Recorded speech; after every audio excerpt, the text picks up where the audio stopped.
DetoNATE, Unleashed, Book 3. Written by Susan Cady Allred. Narrated by Maxwell Glick. Chapter 1.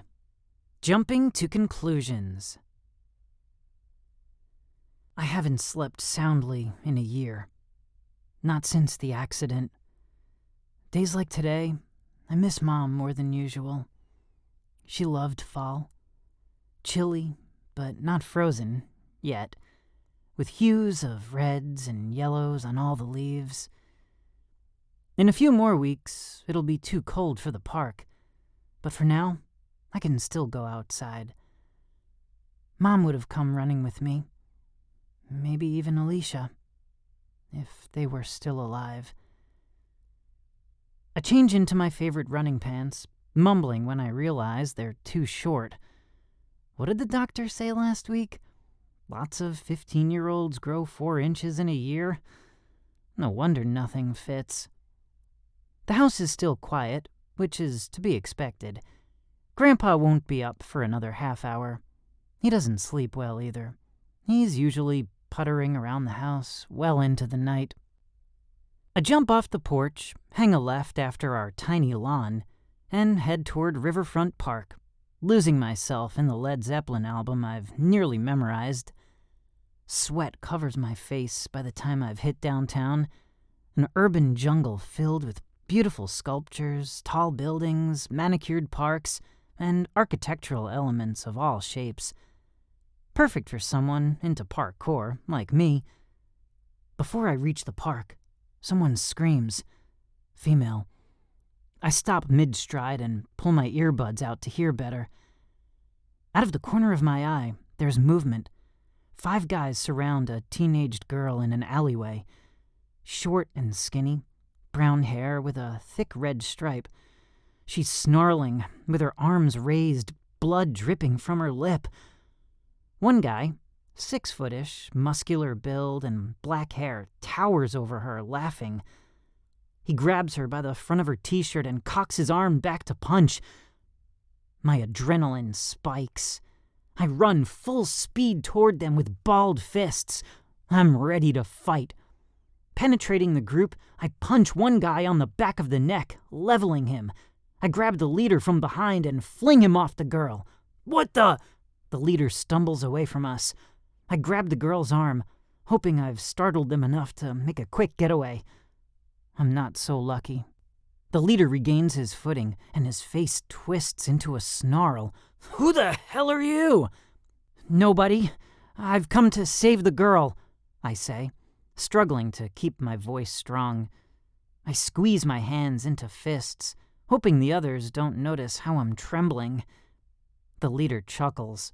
His buddies creep up behind him, creating a semicircle around us.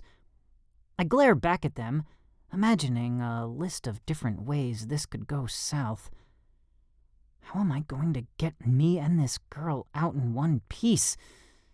It's not looking good. Come on, I say. Let's go.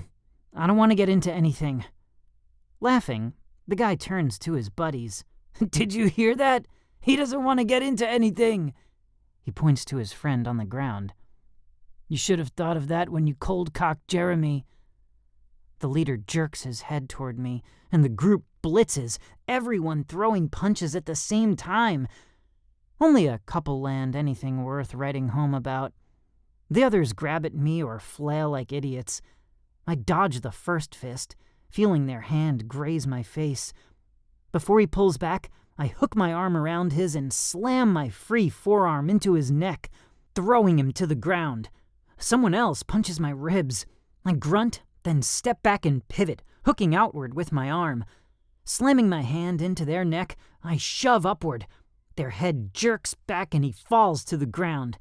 I block another guy, then bring my leg up, snap kicking him in the ribs. His chest flexes inward from the force, knocking the wind out of him. He flies backward onto his back. I twist and slam my palm into the last guy's neck, knocking him to the ground. Grabbing the girl, I shove her toward the entrance of the alleyway. Run! I don't think so, the leader snarls and grabs her arm when she passes him. He whirls her around.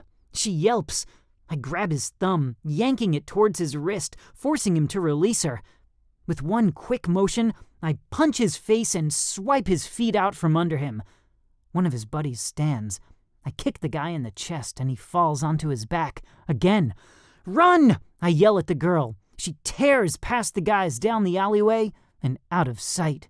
"Oh, you're gonna get it now," the leader says, dusting his pants off and pulling a knife from his waistband. "I'm gonna send you home in pieces." I put my hands in the air, breathing in the cool air to slow my breathing. This has gone far enough. The group closes in. Suck. I feign left, then dodge right, using the scrawniest guy as a shield. Grabbing others by their shirts, I pull them out of my way till I break free of the horde and haul butt out of the alley. At the street, I run toward the park with all 5 guys in hot pursuit. I veer to the right and run over a bridge leading to a wooded area, past a couple of kids carrying baseball bats. If I'm lucky, I can lose the gang in the woods. One of the guys keeps pace with me while the others lag. We reach the edge of the woods and I stop, turning to face him. These odds are the best I'm gonna get. He's panting when he reaches me, a metal baseball bat in hand. Who carries around a baseball bat? I remember the kids we'd passed. He probably grabbed it from them. Figures. He steps toward me, grips the bat with both hands, and swings. I dodge, wait for his follow-through, then punch him in the jaw. His eyes roll backward into his skull. He falls to the ground, unconscious. I pick up the bat and glance up. The others are running toward me like raving lunatics. Running parallel to the Spokane River, I tear through the park toward the main part of the city. My personal urban jungle gym. Time to lose these jokers. At a cement stairway with 2 railings, I leapfrog from one railing to the next, then jump off the second railing, flip, and hit the ground. At a 6-foot wall separating 2 parking lots, I scale the chain-link fence and run through the parking lot toward a high-rise apartment building. I glance over my shoulder to see if I've lost them. Crap, I've only lost 1. 3 left. I veer toward the first alleyway I find. I'm met with a wall. They laugh at the entrance, near the street, and meander toward me.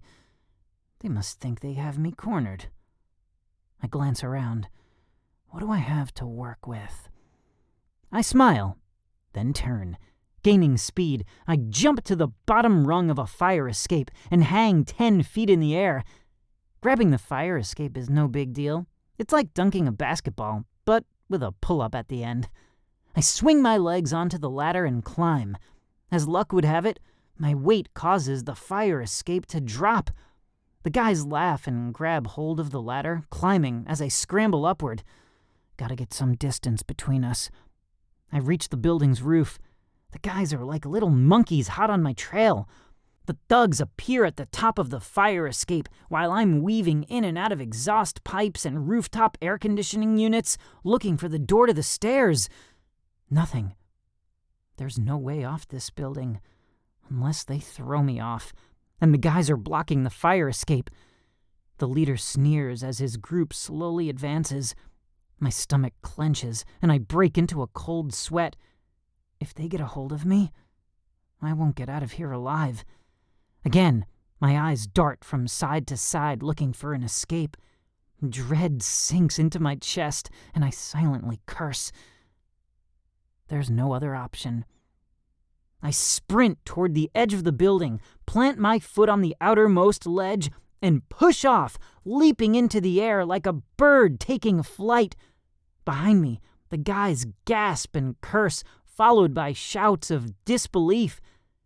When I land on the rooftop of the adjacent building, I roll several times until my momentum wanes. Then I scramble to my feet, running far and fast, away from them. Beat that, suckers! Once on the street, I pull off my gray and white sweatshirt, wrapping it around my waist. Hopefully my dark blue Seahawks t-shirt will throw them off my track. I'm about to veer towards home when I hear a deep voice and flinch. "That was pretty impressive back there," the voice says. I whirl around, my arms raised, prepared to fight. I'm face to face with some guy I'd never seen before. 6'3", early 20s, lean build, green eyes. He flashes a smile, showing straight white teeth, and holds out his hand. "I'm Drew." I look at his hand, but don't take it. Stranger danger and all that. "Nathan." "I know." I step back. "How do you know?" Drew shoves his hands into the pockets of his black wool jacket and jerks his head down the street. He ambles away, limping slightly. "Walk with me."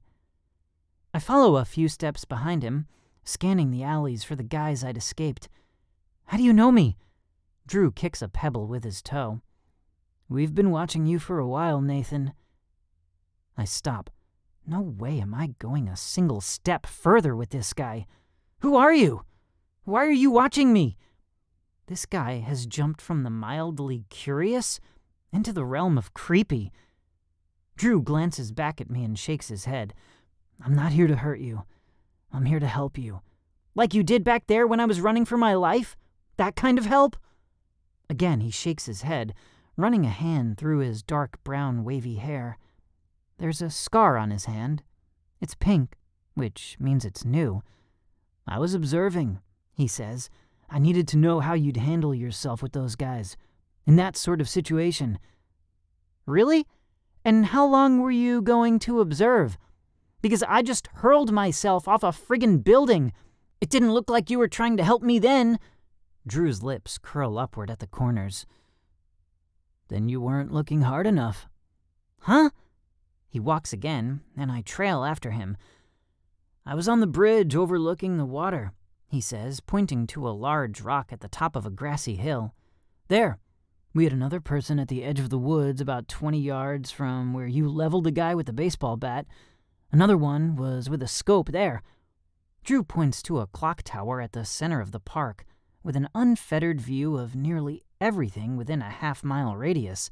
"And believe it or not, we had a fourth on the top level of that parking garage in full view of the rooftop where you leaped to safety." My mind whirls a million miles a second. Is he telling the truth? Is he making this all up? How did you know I'd be in a fight this morning?" Drew stops at a roadside vendor and buys a cup of cocoa. He offers me one, but I decline. "You have a pretty predictable schedule, Nathan. It was just a matter of time in this neighborhood." Drew shrugs. "I guess today was our lucky day." I squint into the horizon, trying to collect my thoughts, before I turn back to him. "Who is we? How do I know you're not lying? And why have you been watching me?" Drew glances around. "I've said all I can say out here. Let's go back to your place. I can answer your questions there." I raise both my hands in front of my chest and back up. "Nuh-uh. I don't care who you are. You're still a stranger, and a strange stranger at that. I'm not going to show you where I live. What kind of idiot do you think I am?" A smile tugs at Drew's lips. "Fair enough, Nathan Summers. I guess I'll be seeing you around then." Drew nods and walks away, still favoring one leg. He's half a block away when a black Suburban slows to a stop. The passenger door opens. He glances at me one more time, hops inside, and the car pulls away. I stand motionless, watching him leave. When the Suburban is out of sight, I scan my surroundings one more time to make sure I'm alone, shake my head, and reinsert one of my earbuds. Cranking up some AC/DC, I run at a full sprint toward home. Chapter 2. Nice to meet you. I cross the Monroe Street Bridge, passing several boarded-up houses along the way. At my neighborhood, I turn at the home that looks like a cross between a Chinese hotel and a treehouse. It has several arched steeples jutting out along the rooftop of the rickety wooden structure. I slow to a walk, trying to catch my breath. Dark, wet stains expand the length of my drenched shirt on both sides. There's an unfamiliar car parked on the street in front of our house. A black Audi. Not a speck of dirt is to be found. The tires gleam, and the windows are spotless. It sticks out like a sore thumb in a neighborhood with dented cars, chain-link fences, and the occasional overgrown lawn. I walk around the car, careful not to disturb its pristine paint job, and open my gate. Climbing the cement steps, I pause to retrieve my water bottle from its perch where I left it earlier, and guzzle the last of its contents before I open the door. "Grandpa?" "In here." He pokes his head out of the tiny kitchen and waves with the spatula in his hand. I enter the kitchen, my mouth watering when I smell the bacon. "Grandpa, you'd never guess what happened to me." I nearly drop my empty water bottle. Drew is in the kitchen too, a grin on his face. "Hey, Nate, long time no see." Grandpa stands at the stove cooking bacon, his gray hair slicked back, wearing his signature outfit, a plaid shirt, tan slacks, and suspenders. Every day it's the same, only the plaid changes. Behind him, Drew pulls glasses from the cupboard and places them on our kitchen table. He's setting the freaking table? Who is this guy? I narrow my eyes at Drew and press my lips together. "How did you find me?" Grandpa glances over his shoulder and smiles warmly. "How was your run? I hear it was pretty exciting today." Drew waves from the table where he's now placing silverware. "Come on in. You don't want the food to get cold, do you?" I stare at Drew, my mouth gaping until Grandpa nudges me toward the table. "Come on, son. Don't be rude. Go sit and have a pleasant conversation." Grandpa ushers me to the small round kitchen table, sitting me across from Drew, while Grandpa sits on Drew's other side. Grandpa dishes some pancakes onto a plate and hands it to Drew. "Tell me about your morning, Nate. Drew told me a bit, but I want to hear it from the horse's mouth." I glare at Drew, who sits quietly, his chin perched on his bridged fingers. Then back to my grandfather. Grandpa swats my arm with the spatula. "Well, come on, boy. Spit it out." I lean back in my chair and fold my arms over my chest. "I went for my morning run and saw a girl getting mugged, so I saved her." "That's it? You saved her? That's all you want to tell me?" Grandpa says. "What else do you want me to say? She's safe, I'm fine, that's all," I say with a shrug, trying to act clueless. "Humph!" Grandpa scowls. "Drew tells me you took on several guys. Grown men. What do you have to say about that?" I snatch a piece of bacon off the plate in front of me, taking a bite, then chew until both men are good and irritated, and the meat is mush in my mouth. I stare at the stranger across from me. "I'd say, who is this Drew, and why is he in our home?" Drew sips on his orange juice and exchanges a look with my grandfather. The corners of Drew's mouth twitch upward. I narrow my eyes, place my elbows on the table, and grab another piece of bacon, eating half the piece in one bite without taking my eyes off Drew. "I'm waiting." "Oh, for Pete's sake, Nathan," Grandpa grumbles. "Show some manners." I throw my hands into the air. "How do you know Drew? And how come you've never told me about him?" "There was never any reason before today. It's not like he comes to Sunday dinner." "Well, he's here now." "Who is he?" Drew raises his hand as if he's in a classroom trying to ask a question. "I'm right here. Do I get to be part of this conversation?" "We tried that earlier, remember?" I say. And why is Grandpa being cranky? Don't I have a right to know? "If I recall," Drew says, taking another bite of his pancake, "you told me you didn't want to talk." Yeah, because you were acting like a spy on a covert mission." I roll my eyes. Am I the only one in this room who doesn't think this whole scenario is insane? Maybe that's because I was, Drew says. Excuse me? I say. Drew smirks. Like I told you earlier, we've been watching you for a while now. How long? Drew wipes his mouth with his napkin and leans back in his chair. The agency has been watching you since your family died. They have asked me to recruit and train you. I stare at my grandpa with raised eyebrows, then back at Drew. Recruit me? Why? And who's the agency again? Several governmental departments collaborate to make the agency. Because of its scale, no single department handles the whole of the operation. And what exactly is this operation? The operation, in its entirety, is on a need-to-know basis, Drew says. What you need to know is we're the good guys. We're looking for other good people to do good things. Stick up for those who can't fend for themselves. I press my lips together. I'm not 6 years old. Try giving me specifics rather than using vague statements that leave me with more questions than answers. I lean forward, resting my elbows on the table. What am I being recruited for? Drew shoots a look at Grandpa, who surreptitiously nods. Drew tilts his head to the side and folds his arms on his chest. Okay, Nate, let me tell you straight. Your dad wasn't an accountant.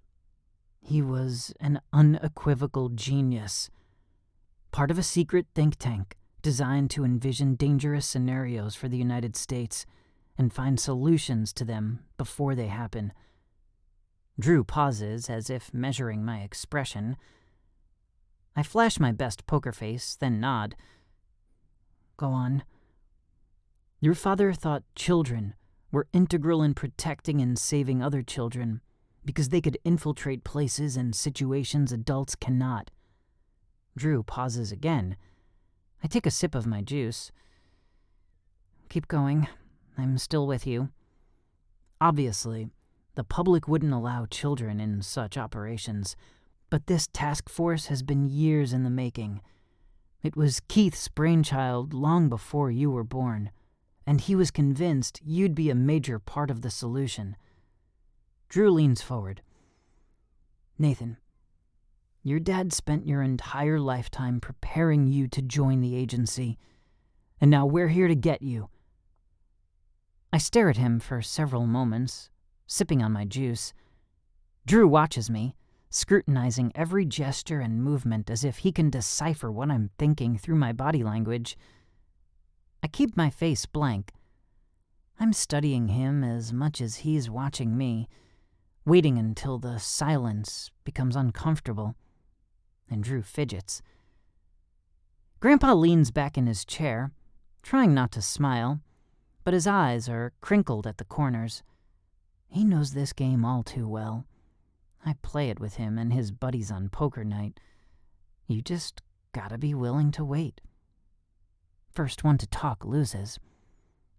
Finally, Drew sighs. So? I resist the urge to grin. Gotcha. So, you're telling me my father wasn't an accountant, I say, slowly. Correct. He was a brilliant man who groomed me to be a spy? Drew tilts his head from side to side, grimacing. Close, but not exactly. Then what exactly? He didn't want you to spy on people to learn their secrets. He was more interested in you becoming a force for good. Drew claps his hands together, pressing them to his lips. Let's try this from a different angle. Why did you save that girl? You were outnumbered, 6-1? Yeah, but they were hurting her. They outnumbered her 6-1. At least I knew I could take them if I played my cards right. She couldn't. Exactly. But most people would have called the cops and watched events unfold. You, Nathan, ran into the group full bore, knocked a guy out, and picked a fight with the leader. And your point is? My point is, most people would have watched and waited. You took control and acted, just like your father taught you. And you did it with a cool head, knowing the risks. What do you mean, taught me? I say, narrowing my eyes. Nathan, think about it, man. Why did you learn karate? Because my sister was taking it. Dad thought it would be good for me to learn too. Then why did you learn MCMAP, the Marine Corps martial arts program? Because I thought it was interesting and different. And your fascination with tanks, military history, and all types of military strategy? I find it cool. Why is this such a big deal? I know lots of guys who play war games online and are into fighting. Drew inclines his head. But how many do you know who spend hours watching the military channel, have read The Art of War, and devour every sort of military-themed movie and documentary known to man? I don't know. It's not something that comes up in conversation. Drew purses his lips. Okay, smart guy. How many other kids know how to fly small planes, have a bedroom filled with books consisting of military manuals, and can hit a moving target at 300 yards without a scope? How many kids, scratch that, people, do you know who can live off the land for months with nothing but a pocket knife and pass the military fitness test with their eyes closed? Add to that an unscrupulous knowledge of American history.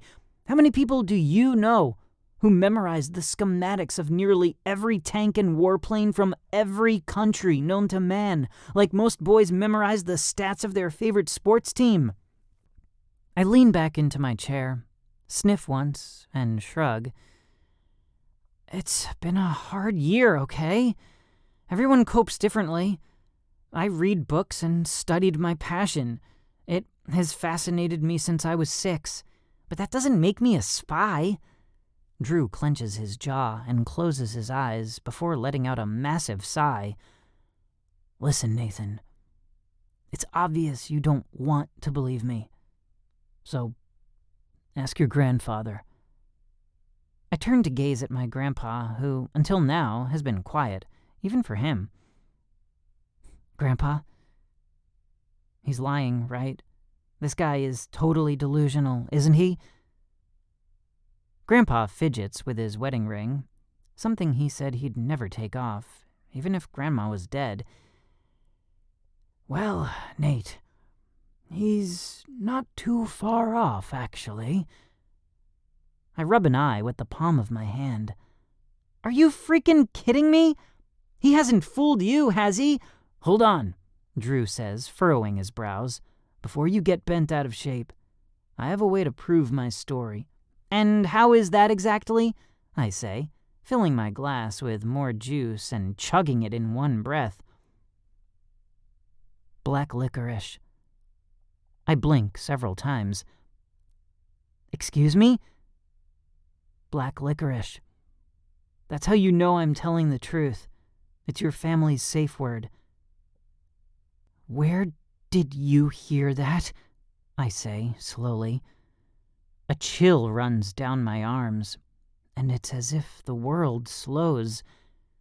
We'd only talked about the safe word once in a family meeting, but Dad had us commit it to memory. Nobody knew about it except for Mom, Dad, me, and Alicia. At least I thought nobody else knew. Your dad told me. He said it'd make you at least stop and listen, Drew says. I'm already listening, but it doesn't change anything. You could have found that in a file or overheard it somewhere. Fair enough, Drew says.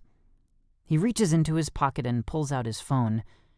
He touches his screen several times. A voice eerily similar to my dad's starts talking. Hello, Nate.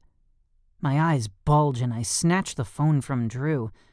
My father, a younger version anyway, his blonde hair is longer than it was when he died, is sitting at a desk, smiling. There's an old family picture hanging in the background, and an ornamental tree in a corner of the room. Otherwise, there's nothing to tell where he is. If you're watching this, then I'm dead. Dad's smile fades. I'm sorry. I never meant to tell you this way. I wanted to be there to watch you grow up, but I guess God had other plans. Dad shrugs and fidgets with the file folder in front of him. By now they've probably told you I'm the director of the agency. They're probably there to bring you in. Dad looks heavenward, pressing his eyes shut. I'm sorry, Nate. I wanted to be there for you. Please listen to them. They're here to help and protect you. Hopefully one day you'll understand why I hid this secret from you. I love you, son. Dad's lip quivers. He reaches out toward the screen, and it goes black. I stare at the phone for several seconds.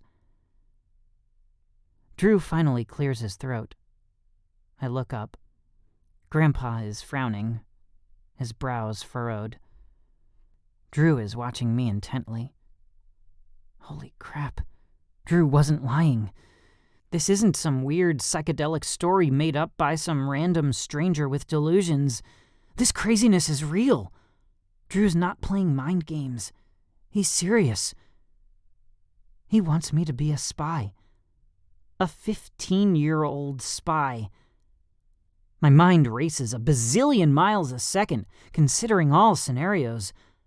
What are the ramifications for me and Grandpa? And how did I not realize Dad wasn't an accountant? I rub the back of my neck. Now what? We'd like you to join us, Drew says, but not as an active agent. You're too young for that. Then why are you here? To train you. For how long? Drew taps his finger to his lip as he thinks. I'm not sure. Are you in any hurry to join the trenches? Not really, I admit. I'm just curious, I guess. Well, I stay here, or do Grandpa and I move? You'll stay here. Drew flashes an easy smile. I'm the one who gets to move. I look down at my nearly untouched meal and pick up my knife and fork. When do we get started? Grandpa drops his silverware and Drew nearly falls out of his chair. That's it? You're good to go? Drew asks. I don't even bother to look up. Well, yeah. Your argument makes sense. Grandpa will back your story. You have video. You know the keyword. What more is there to argue about? If I throw a hissy fit, does that change anything? Well, no, Drew replies. Exactly. So, let's quit beating around the bush and get to work. Chapter 3. Playing Sherlock. Drew rubs his hands together. His feet are shoulder-width apart, and he's standing in the middle of a training ring wearing shorts and a tank top. Okay, show me what you've got. We're in his studio apartment, a big industrial-type space with weathered wood floors, exposed beams and piping, and brick walls. A bed sits in one corner, a kitchenette along a wall, a weight set in another corner next to a heavy bag, a pretty sweet-looking computer set up in the far corner, and tons of space in the center where we're standing. I flex my arms, grunting before I flash a cheesy grin. Is this good enough for ya? Haha, funny boy. You know what I mean. I shrug, widening my eyes. What? Drew drops his arms and stares at the ceiling. Seriously? We're here to fight, not watch Comedy Hour. I drop my hands. Fine. Like a flash, I throw a jab at him. Whoa! Drew yanks his hands into position, barely fending off my blow. I grin. We circle each other once. It's enough time for me to assess him. He and I are nearly identical in height, and probably weight, except he's got more muscle definition than I do. He crouches low, like a panther, his movements smooth. Nuances in his stance, where his eyes focus, and the positioning of his hands tell me he's well versed in combat. Luckily, I have an unusually long wingspan, which will add another 2 inches to my reach. I jab a few more times before it turns into an all-out combat. Drew forces me to use every move I know to fight him off. Soon, I've worked up a monster sweat, and I'm searching for a way to end this thing. Dude, this guy is good. Out of the corner of my eye, I spy a broom. I dodge his next jab, drop to the ground, and roll onto one knee, sprinting for the broom with Drew right behind me. I grab the broom handle, handling it much like a staff. Drew nods and wipes the sweat off his forehead. Very nice. Using things around you as weapons. I like it. I raise an eyebrow and grin while gasping for air. I say in my best Hispanic accent, "My name is Inigo Montoya. You killed my father. Prepare to die."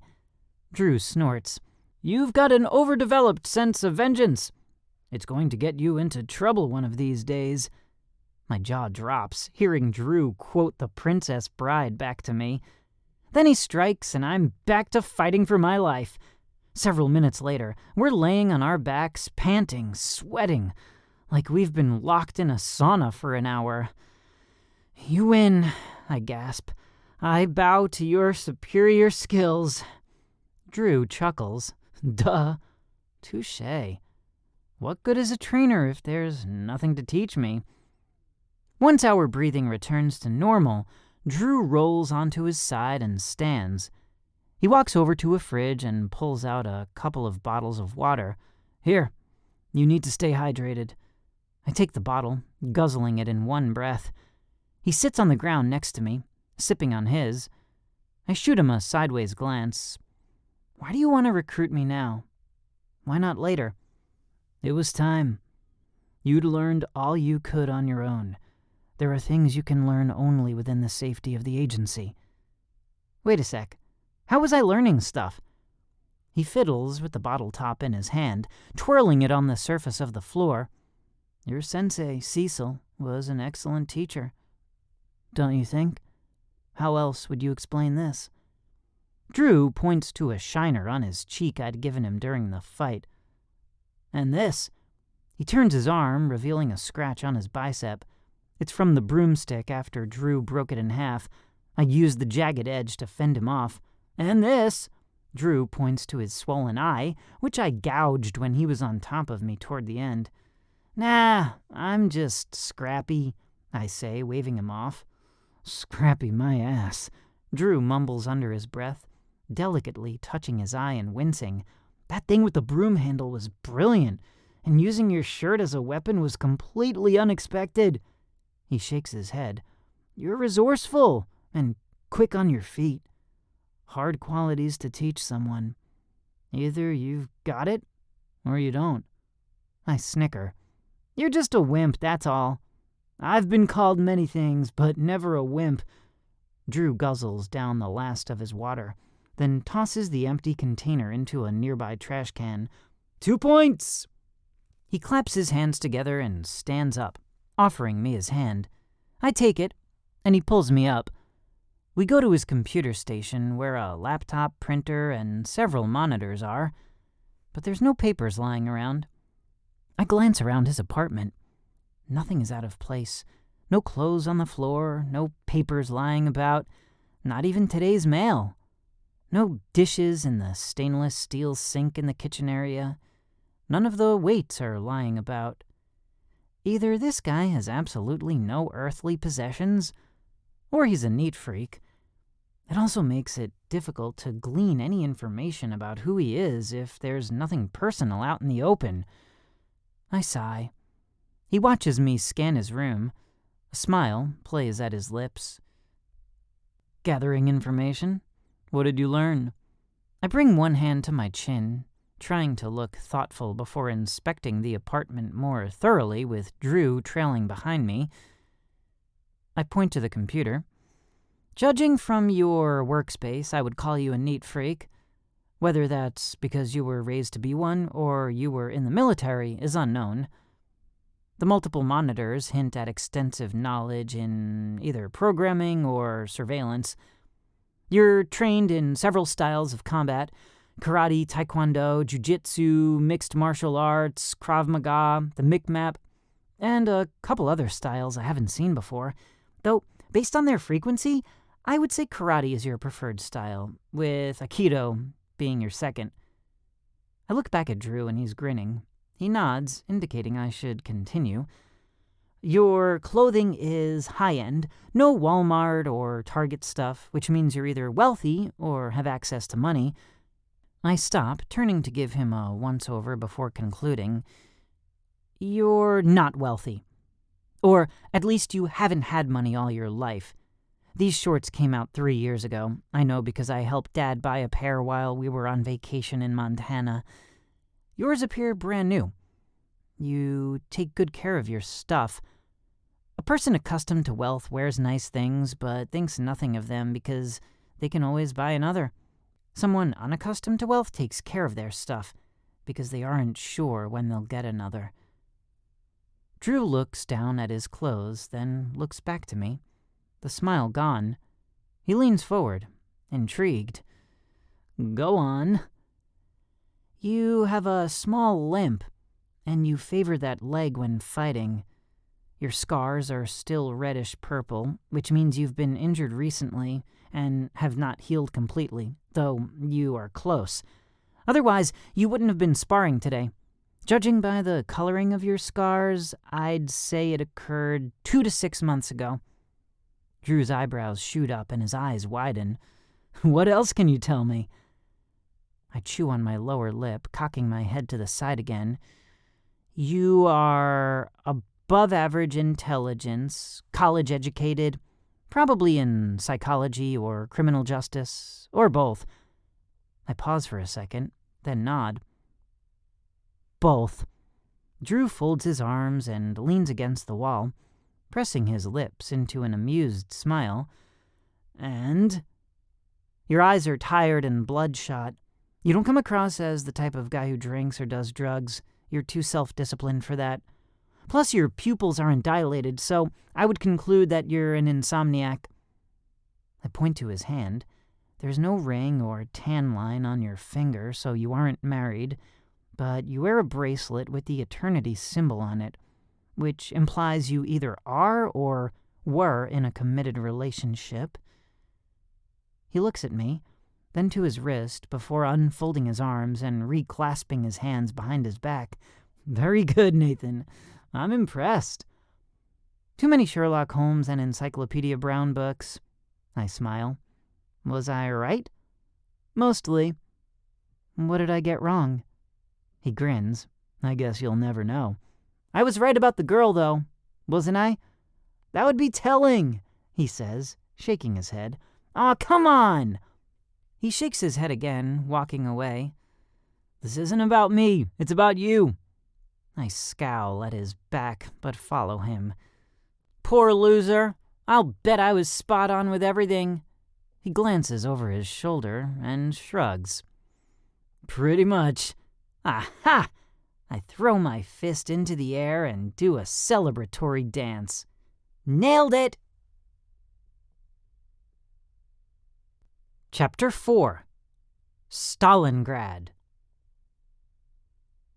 First things first, Drew says as he hands me another bottled water. There are some rules. I eye the water. Do you have anything stronger? Like what exactly? I don't know. Dr. Pepper, maybe? Drew chuckles, hitting his forehead with his palm. Of course you like Dr. Pepper. What's that supposed to mean? Nothing. Yeah, I think I have 1 or 2 of those. Let me check. Drew returns with a can of Dr. Pepper, handing it to me. Thanks. He straddles an empty chair. No problem. Now, back to the rules. I take a drink of my soda and nod. What are the rules? First off, I am your handler. That means all instruction goes through me. Nobody else. If my boss comes to town and tries to tell you what to do, tell him to take a flying leap, because I'm the only person who gets to boss you around. Got it? Got it. Good. Number 2. We need a code word for emergencies. Something only we understand. Like black licorice? Like black licorice. He tilts his head. Do you have any ideas? Can I use black licorice again? He rubs the back of his head. I don't think that would be a good idea. Too many people at the agency know that one. I'm looking for something only you and I know. I sit for a moment, racking my brain for something, anything, that could be used under those circumstances. Finally, I straighten. Got it. What is it? Drew asks, leaning toward me. Stalingrad. Stalingrad? You sure about that one? I grin, wagging my brows. Do you know of anyone else who's gonna use that word? Most people don't even know what Stalingrad is. It's the turning point for Russia in World War II. Drew shakes his head. I know what it is, but most of the rest of the world doesn't. Exactly. Dude, if that's the word you want to use, then go for it. I'm not gonna stop you. Stalingrad, I say with a decisive nod. And on that note, let's move on to the next item of business, contingency plans. Excuse me? Contingency plans. You know, when something doesn't work out the way you want it, you try to have a backup. Yeah, I know what it is, I just don't know why we need one. Aren't you my backup? Drew rocks his head from side to side. Basically, but a person can never be too careful. What happens if someone takes me out and comes after you? What do? I look at him as if he's an idiot. I take him down. And what happens if you can't take them down? He says, frowning. Tut, tut, tut. I wag my finger at him, half grinning. If you think you can't win, then you're right. It's all about attitude. Okay, wise guy. What happens if they shoot me with a bazooka, level the city with an atom bomb, and surround you with 8,976 ninjas armed with throwing stars and flying spiders? I scream like a little girl and cower in the fetal position, perched on my chair. Spiders! Anything but spiders! Drew bites off a grin. Come on, let's be serious here.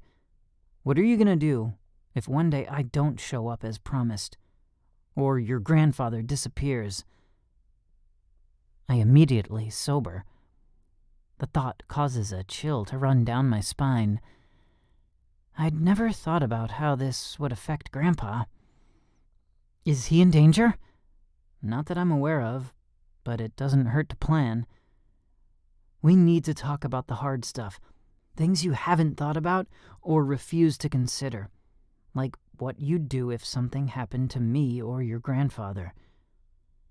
I stare at my hands, all humor draining from my body. Where would I go? Where's my bug-out place? I guess I'd go to the cabin, I say, pressing my lips together. What cabin? Drew asks. There's no cabin in yours or your father's files.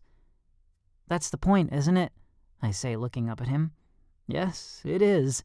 He grins. Tell me where it is, and then never speak of it to another soul. Not even your grandpa. Wait, does he know where it is?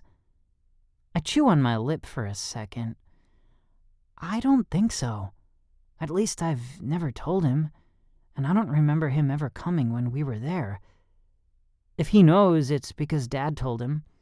Okay then, we should be good. If anything happens or if you feel like something isn't right, head to the cabin, and I will meet you there. Got it? I nod. Attaboy. He ruffles my hair and I swat his hand away. Dude, I'm not a kid anymore. You may be bigger than me, but I'm still older. And meaner. Drew narrows his eyes at me and I stare back, unfazed. He raises an eyebrow and gazes back without blinking. Soon, we're in a staring contest. I raise my eyebrows, and he goes cross-eyed. I make faces, and he sticks out his tongue. The air burns my eyes, and I begin to wriggle. Drew snickers, but is sobered when he accidentally blinks. Darn it! I was so close, he says. I stand, dancing in a circle. Winner, winner, chicken dinner! Drew laughs harder than expected. I give him a funny look, but he waves me off. Never mind, it's nothing. Shrugging, I plop back down on the chair. Okay, boss, what's next? You go to bed and go to school. Fine, but I don't have to like it, I say, wrinkling my nose. Chapter 5. Miss Sassy Pants. Monday, I'm in English, reading The Hobbit, when the teacher clears her throat. A girl stands stoically next to Mrs. Lemley.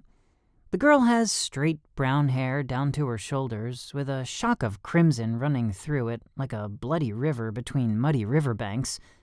She is dwarfed by Mrs. Lemley's 5'6" frame. You probably wouldn't notice the black eye under the girl's makeup if you weren't looking for it. Class, this is Riley Simmons. She's new. Be sure to introduce yourselves and make her feel welcome, Mrs. Lemley says.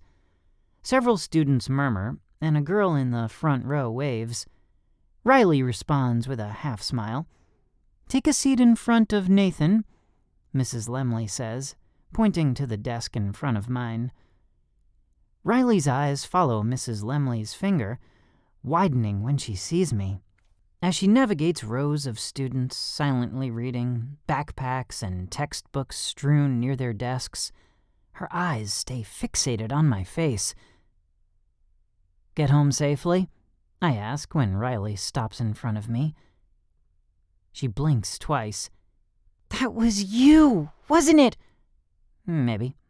Riley gasps and shouts, That was you! My eyes bulge and I shush the girl as every head in the classroom turns towards us. Mrs. Lemley clears her throat again. Is everything okay? I nod and turn to Riley, pointing to the chair in front of me. Sit. Riley sits on one knee facing me, both hands on the back of the chair. She leans in. I never had a chance to thank you. You probably saved my life. Nah, I don't think they were gonna kill you. I frown. But they could have done worse. Riley bites her lip, nodding slowly. Thanks for making sure I'd never have to find out. Anytime. I'm Nathan, by the way. Riley. Nice to have a name to go with the face. Now I know who to call the next time Superman is busy. Yeah, whatever. Sorry, man, she says in an airy voice. Your secret's out. I know who you are and what you're about. I poke her with the eraser of my pencil. Nobody will believe you. Don't worry, I'm not gonna tell anyone. She turns in her seat and opens The Hobbit. I smile at her back. Thanks. 2 hours later, I sit alone under a big leafy tree, watching the orange leaves zigzag to the earth. Mind if I sit with you? A familiar voice says. I look up, notice the red stripe, and smile, scooting over to make room. Sure. Riley plops next to me and opens her brown paper sack. She fishes out a sandwich, some chips, and a bottle of water, opening the cap and taking a swig. What brings you to Spokane? I ask before taking a bite of my apple. She tilts her head and looks at her food for a second, making a low humming sound. Dad is stationed in Medical Lake at the Air Force Base. We move around a lot. What does he do? This and that. Most of it I'm not supposed to know, so I don't ask. Fair enough. Sounds cool, though. Not when he's gone all the time, and I don't know if or when he's coming back. True. I lean into her shoulder and push her off balance. She puts her hand on the grass before falling onto her side, then glares at me. Dude! I widen my eyes, trying to look innocent. What? I was just sitting here eating my apple. I take another bite before showing her the contents of my mouth. Whatever. She shoves me back with both hands and knocks me over. I stay there, lying on my side, eating my apple as if I meant to be sprawled on the lawn. She sighs and holds out her hand, but I bat it away. No, I'm fine. It tastes better this way. You're strange, you know that? She says, rolling her eyes. I roll back onto my butt and grin. Thanks. What were you doing near Riverfront Park? She asks. My mind flashes back to the alley where I'd found her surrounded by the guys. My jaw pulses and my blood warms at the memory. I go running in the mornings. The park has some cool places to do parkour. What's parkour? It's a cross between gymnastics and controlled falling. You jump off buildings, flip over walls, stuff like that. It's a matter of letting your momentum do the work and trusting you won't fall on your face. Yeah. I'll keep my feet on the ground, thank you. No sense of adventure. I prefer life. Her face drops and she's silent. What? I ask. Just thinking. Uh-huh. Spill it. I was wondering where you learned to fight. Dad always said he'd teach me, but he never has. I throw the core of my apple in my lunch sack before taking a swig of my Dr. Pepper. My dad made my sister and me take karate. You have a sister? Had. Oh. I'm so sorry. I shake my head. It's been a year now. We were in a car accident, and the car flipped like 10 times or something. I woke up in the hospital, and they told me my family had died. Riley gasps, covering her hand with her mouth. Oh my gosh, Nathan! That's horrible! It is what it is, I say, shrugging. I can't change things, so I won't dwell on it. I live with my grandpa now, and we get along pretty well. It's not too bad, all things considered. Riley gnaws on her lower lip. Do you miss them? I take a deep breath, then exhale slowly, giving myself an extra second or two to rein in my emotions. Every second of every day. But that means that we loved each other, right? I stare at the grass, plucking a few blades. I miss my sister most, though. As much as Alicia annoyed me, I loved her. We were more than just siblings. We were friends. I smile, reliving some of my favorite memories in my head. My sister was awesome. She played volleyball and threw disc and jav in track. She was student body president, and she wanted to be an occupational therapist for babies with disabilities. She pushed me to be the best I could be. She was like a second mom to me. The blades of grass are now a pile. My throat tightens, and I drag in a deep breath. But I can't change the past. I can only control how I react to it, and my parents wouldn't want me to wallow in misery. I pick up the pile of grass, throw it into the air, and watch the blades flutter to the ground. I've made peace with it, and I'm trying to move forward. We sit in silence for a while, and I try to convince myself that everything I just said is true. I want it to be true. Oh, man, do I want it to be true. Can I ask you another question? Riley says. Sure. Would you teach me some moves? That whole thing in the alley scared the crap out of me. I can't expect you to swoop in and save me every time I'm in a bind. How many times do you plan on getting mugged, young lady? At least 5 or 6 more times. It's so much fun, you know. She wrinkles her nose and sticks out her tongue. Yeah, sure, I can teach you some stuff. Really? Her face lights up. That'd be awesome. The warning bell rings, so we both stand.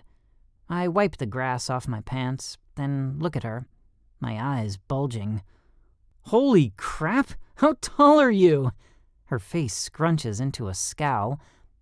I'm 4'10" 3/4 inches. What about it? How tall are you? Like 8 feet? I take a step closer, resting my elbow on top of her head, using her as an armrest. Only 6'4". She coughs a couple times. "Dude, you're a tree!" "And you're a midget," I say, smiling down at her. She scowls again and shoves my hand off her head before grabbing her backpack. "I prefer the term vertically challenged, thank you very much." She walks away, waving over her shoulder.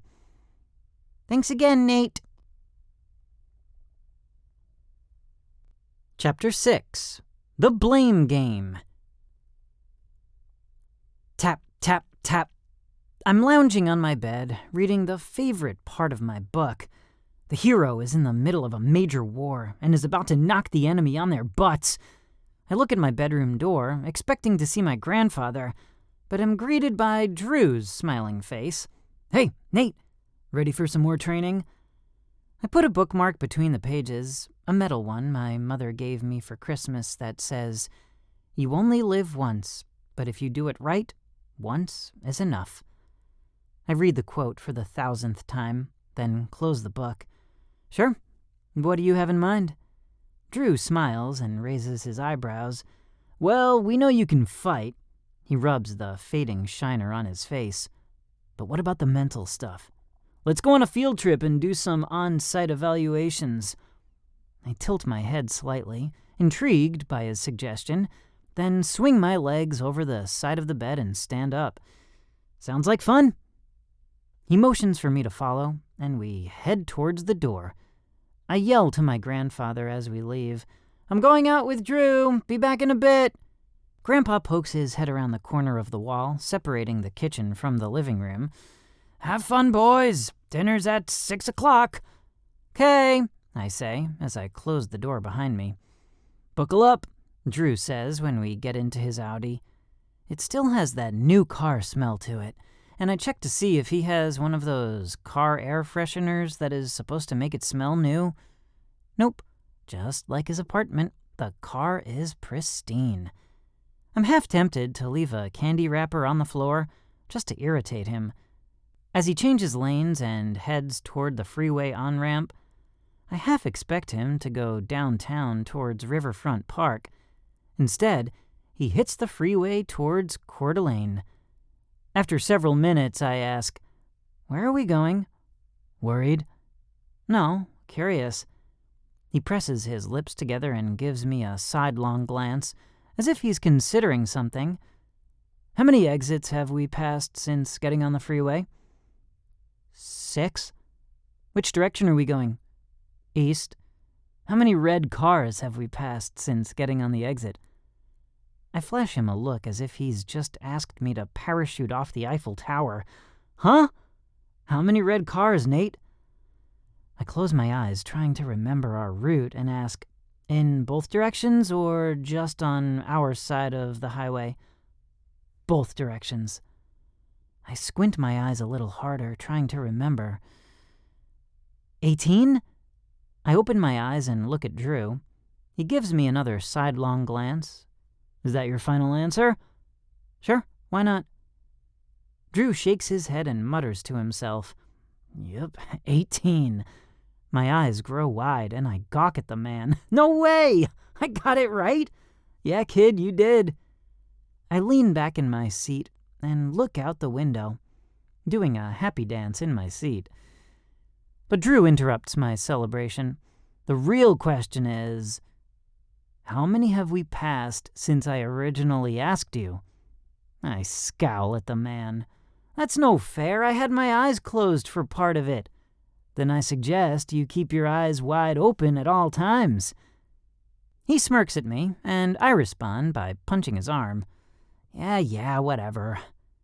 Several minutes later, Drew takes the Pines exit, then turns right onto a street called Trent. A dark cloud descends over my mood. These are my old stomping grounds. There's where I used to play soccer nearly every weekend. Rain, snow, sleet, or whatever. I was out there with my family cheering me on. That's the street we would turn on to go to the church on Sundays. There's the railroad tracks. Those stupid trains used to stop traffic about every 10 minutes. I always had a book in the car, just so I'd have something to do while we waited. We drive through the valley and right on out of town towards Rathdrum.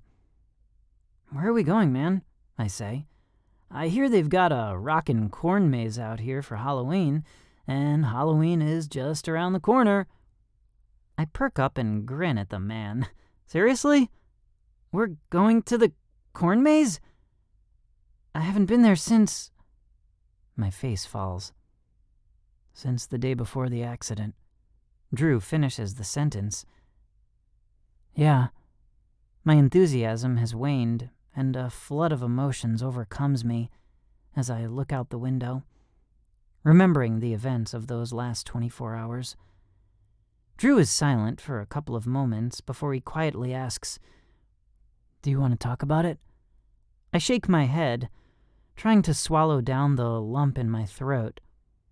I continue to stare out the window at the whirring images until I blurt out, "When Mom and Dad decided to go to the corn maze, Alicia had been working hard trying to make it to state, and I'd been rocking it as a football player.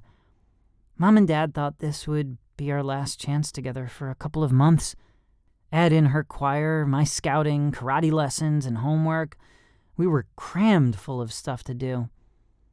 I rub the back of my neck, trying to concentrate on the blurs outside the car, but it's almost as if I'm compelled to confess.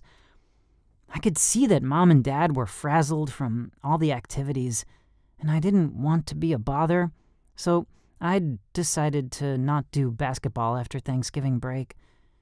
When I broke the news to them on the way to the corn maze, Alicia came unglued.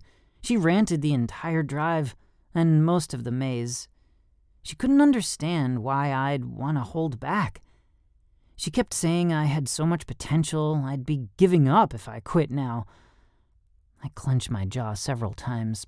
My gut clenches and my voice thickens.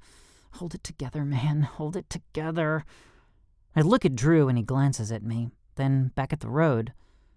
"What happened?" he asks.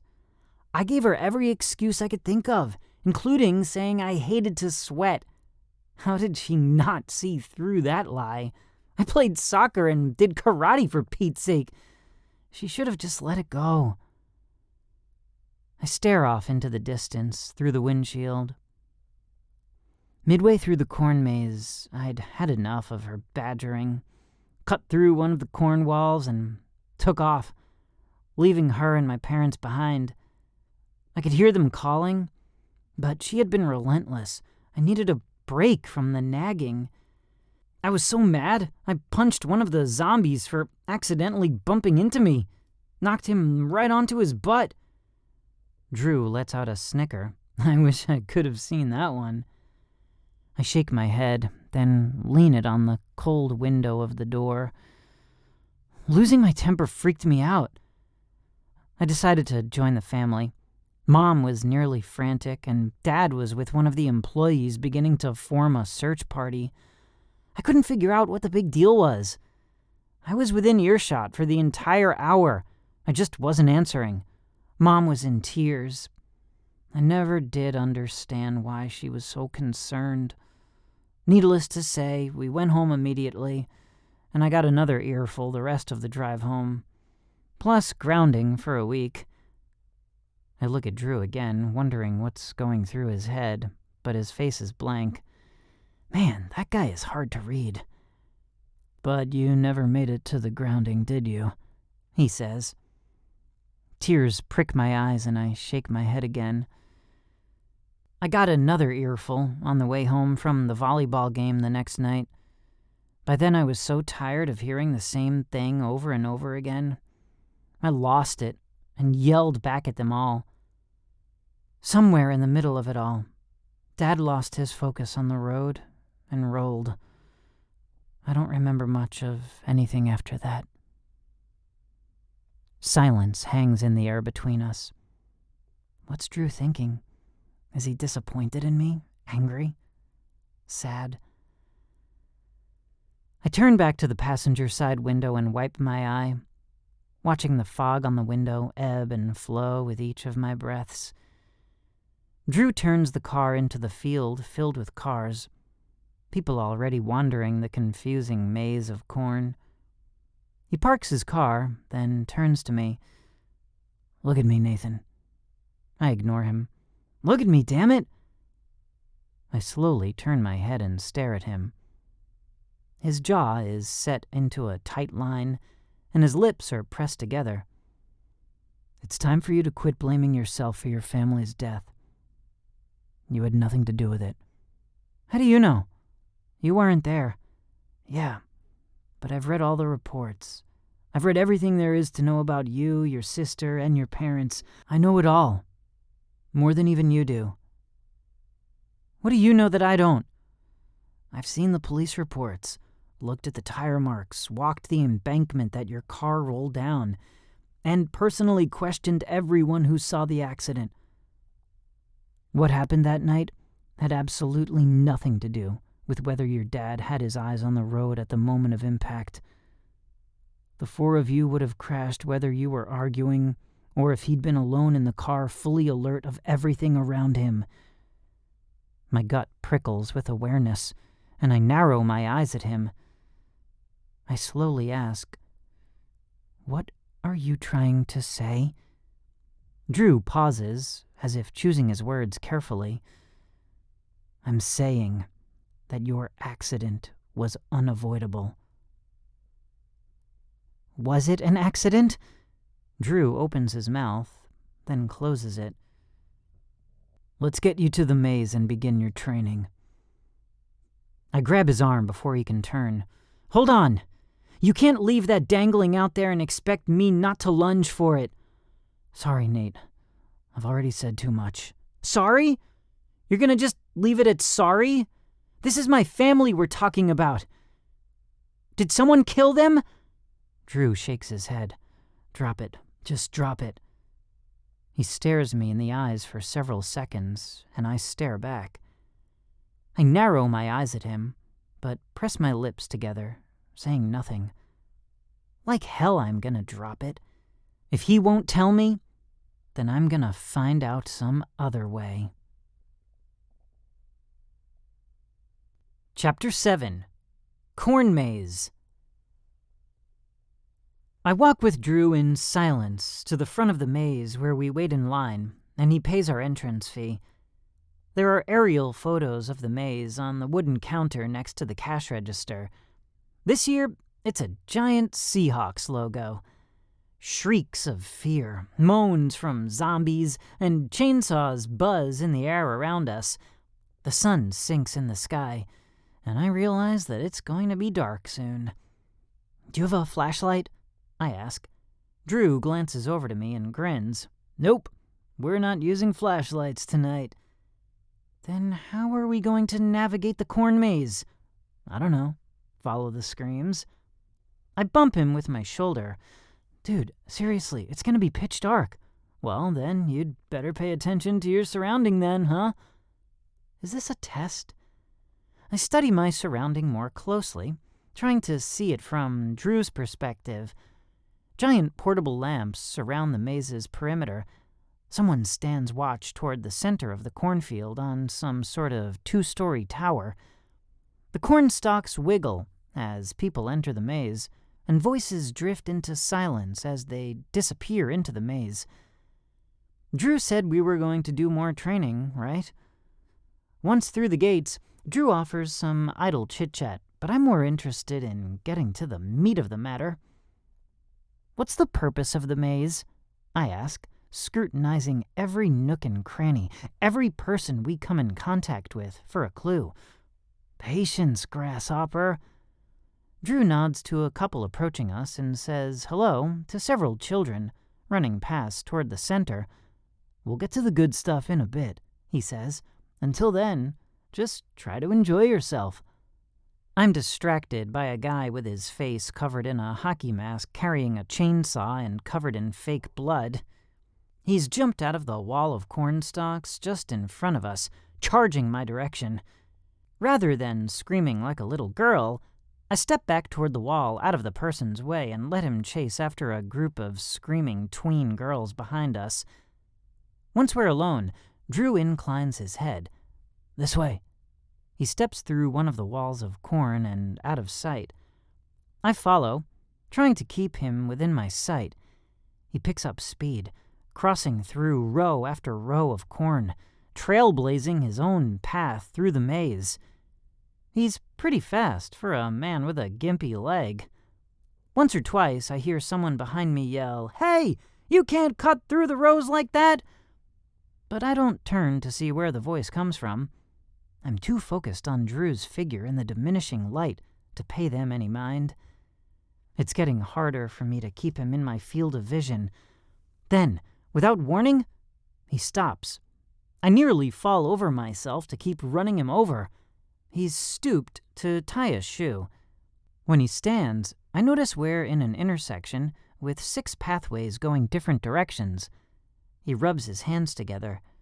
You ready for a little fun, grasshopper? I nod, bouncing on my toes.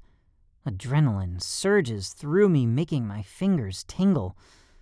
Let's do this. Great, he says. We're gonna play hide and seek. I'm gonna hide, and you're gonna find me. Hold on, hide and seek? In the dark? What about the million other people in the maze? It's time to see what you're made of. Can you find me with all these distractions? Or are you going to spend the evening wandering aimlessly? Seriously? I run my hand through my blonde hair. You're not kidding, are you? Nope. Now close your eyes. The night isn't getting any younger. I was told to always keep my eyes open, I say, smirking. He smirks back, but with a healthy dose of snark. Close 'em, or you walk home. I sigh and press my lips together, mumbling something about this being a stupid, unrealistic training exercise, and how I was gonna be awfully pissed if he left me out here to walk home. Then I close my eyes. Ready? He asks. I wag a finger at him. No running through walls. You've got to stay within the pathways, got it? He heaves a dramatic sigh. Fine. Any other requests, Tinkerbell? Just start running, funny man. I begin ticking off numbers at a quick clip. 1, 2, 3. He shuffles around me for a second, then runs down the maze to my right. 13, 14, 15. My eyes pop open, and I turn toward the sound of his fading footsteps. At least I think those are his footsteps. It's hard to be sure when there are 500 other people screaming and running around like maniacs in the same cornfield. I don't get more than 20 feet before I hit a T in the maze. I stop and listen, hoping for an indicator of where Drew might be, but I hear nothing. Crap. Now what? To my left, there's a rustle, so I follow the sound. I go another 15 feet until someone blocks my way. I try to circle around him, but he grabs my arm. Thinking he's just another employee trying to scare the customers, I yank free. Sorry, man, I'm not playing tonight. I take another couple of steps, but he grabs my shirt from behind and yanks me backward. An alarm blares in my brain, and my hackles raise. Before the person pulls me completely off balance, I quickly step back, grab his hands, and twist to a crouch. Now we're face to face, and his arms are crossed in front of his chest. He's about my size. It's hard to see much more in this light, but I'm not interested in picking him out in a lineup. I just want to get free. From my crouched position, I stand and knee the guy in the chest just below the sternum. He lets out a gust of air and doubles over in pain. I step to the side, circling around behind him. Putting him in a headlock, I say in his ear, "Tell Drew this isn't funny." I kick the man's legs out from under him. This gives me enough time to run before he recovers. I don't get far, though. His footfalls get louder. Before I turn on him, he hits my head with something hard. I buckle in pain and clutch at my head. Then I roll back to my feet and face my attacker. He's holding a long black maglite flashlight. He flashes the beam into my face, temporarily blinding me. I drop my hands to block the light. There's blood on my hands. He charges. I dodge and block the flashlight, deflecting most of his swing as I twist and wrestle the light from his hands. In one swift movement, I elbow him in the face, then headbutt him in the nose. He staggers backward a couple of steps. Warm blood trickles down my neck, making it itch. I try to ignore it. The man grunts and spits a couple of times. I assume it's blood because I'm pretty sure I broke his nose. I flash the beam into his face, and his hands shoot up to block the light. However, instead of attacking him, I choose to bolt. Something tells me this is no training exercise. I go until the maze turns and I'm out of the guy's line of sight and dive into a wall of stalks. I narrowly miss a group of screaming preteen girls. They shriek and scatter in all directions, knocking my flashlight out of my hands. It rolls through the wall of corn. I take a step toward the beam of light, and a shadow on the other side of the wall runs up to the light, picks it up, and runs away yelling, "Look what I found, guys! Someone dropped their flashlight!" Seriously? Can this night get any worse? I take in my surroundings. Where am I in this blasted maze? Fear dances up my spine, making me jump at every sound and movement. I do the only thing I can. I yell, "Stalingrad!" I don't know what I was expecting to happen. Did I expect helicopters and a SWAT team to rappel from the sky? Or for the corn maze to suddenly become saturated with black-clothed military operatives? I don't know. What I do know is that none of that happened.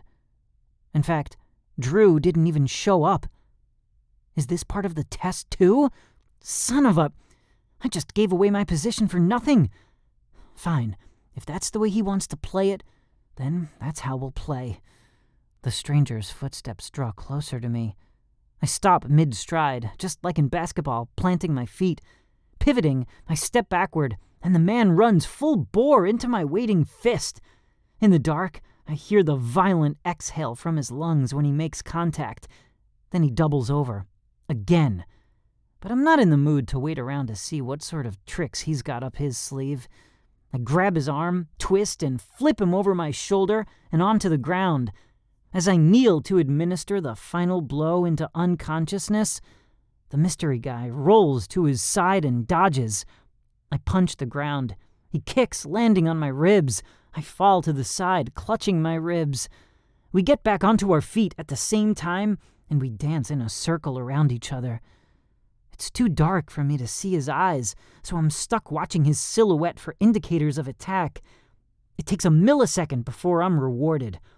His moves are a combination of karate combined with some Emerson combat moves, a hybrid of several fighting styles usually taught to military and law enforcement.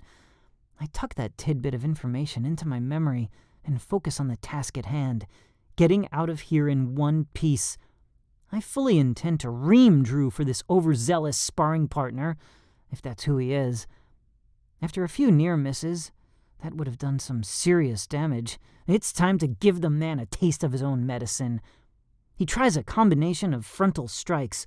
I block and counter with strikes, flowing seamlessly from blow to blow. My focus is razor sharp. I'm done playing this convoluted game of Drew's. He knows I can fight, so this drill is pointless. I jab at the guy's face. Blocked. Another to the ribs. Blocked. A combination to the sternum.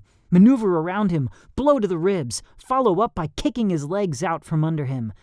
On the ground, he tries to roll again when I punch, but I'm on to him this time. I track his movements, and my fist is waiting for the side of his head. I strike his temple hard enough to force him into unconsciousness. Panting, I stand over the limp body. The man had some serious skills. I'll have several bruises tomorrow to prove it. Maybe even stitches, or broken ribs. The moon peeks out from behind a cloud. I finally get a good look at the guy's face. His hair is dark and close-cropped, military style, but not so obvious that he'd stick out like a sore thumb in the middle of a civilian crowd. No visible scars, just a large red birthmark behind his right ear that looks kind of like a reddish-purple head of broccoli. I take out my phone and take a picture of the unconscious man, but it's too dark to make out any of his features in the picture. As I stand, I hear voices coming my direction. Drew must be nearby, watching my progress and ready to swoop in and retrieve the guy. I leave Broccoli Head where he is and trot away before anyone spots me and blames me for his condition. When I reach the Audi, Drew is waiting with his arms crossed in front of his chest and a smirk on his face. "I thought you'd never find your way out. What happened to hide and seek?" I yell, flinging my arms outward. "And why didn't you tell me I'd be doing combat in the maze? That's a little irresponsible with all those people around, don't you think?" Drew pushes off the car and his eyes dart around the parking lot. "What do you mean, combat? Did you get in a fight? Did you get a look at them?" "Yeah, I got in a fight. Older guy, early to mid-40s, short military-style hair, and a birthmark on his neck. He's one of your guys, right?" "He'd better be, because I want another chance at him for the flashlight to my head." I show Drew where I'd been hit, and he curses. He grabs me by the arm, pushing me toward his car. "Get in! Now!" I swipe his hands from my arm. Okay, no pushing." He jogs to his side of the car, yanking the door open and getting in. As he's starting the car, he pushes a button on his console. I hear a phone ring once, then a click. "We had an incident at the maze. I'm bringing Nathan in for debriefing." "Understood," the deep voice says before severing the connection. "What's going on?" I ask, peering sidelong at Drew while he weaves in and out of traffic at a dangerously high rate of speed. Even in the moonlight, I notice Drew's white knuckles gripping the steering wheel much too tight. "Tell me about the fight. Was there more than one person? Did he talk? Are you sure it was a man?" Drew asks, each question coming faster than the first. "Taller or shorter than you? Color, hair, build, every little detail you can remember." I take it you didn't set that up?" Drew's lips tighten. "No. Makes me wish I'd done more than just knock him out." He blinks several times, then takes his eyes off the road and looks at me. "You knocked him out? And you thought he was one of our guys?" "Yeah. I assumed it was some test. He could run, though. He kept up with me before I decided to stop and fight." "Hey," I narrow my eyes at Drew. "Why didn't you come to my rescue when I said Stalingrad?" Drew's eyes bulge and he curses under his breath. "You yelled?" He curses again. "I didn't hear you, man. I'm sorry." "I didn't hear you." Drew rubs his face with his hand before speeding up even more and passing another vehicle. We're back in Spokane, but he's turned a different direction, taking us back out of town. "Tell me more about your guy." He glances at me. "Tell me everything." Before I know it, Drew turns off the highway and onto a road flanked by farmland.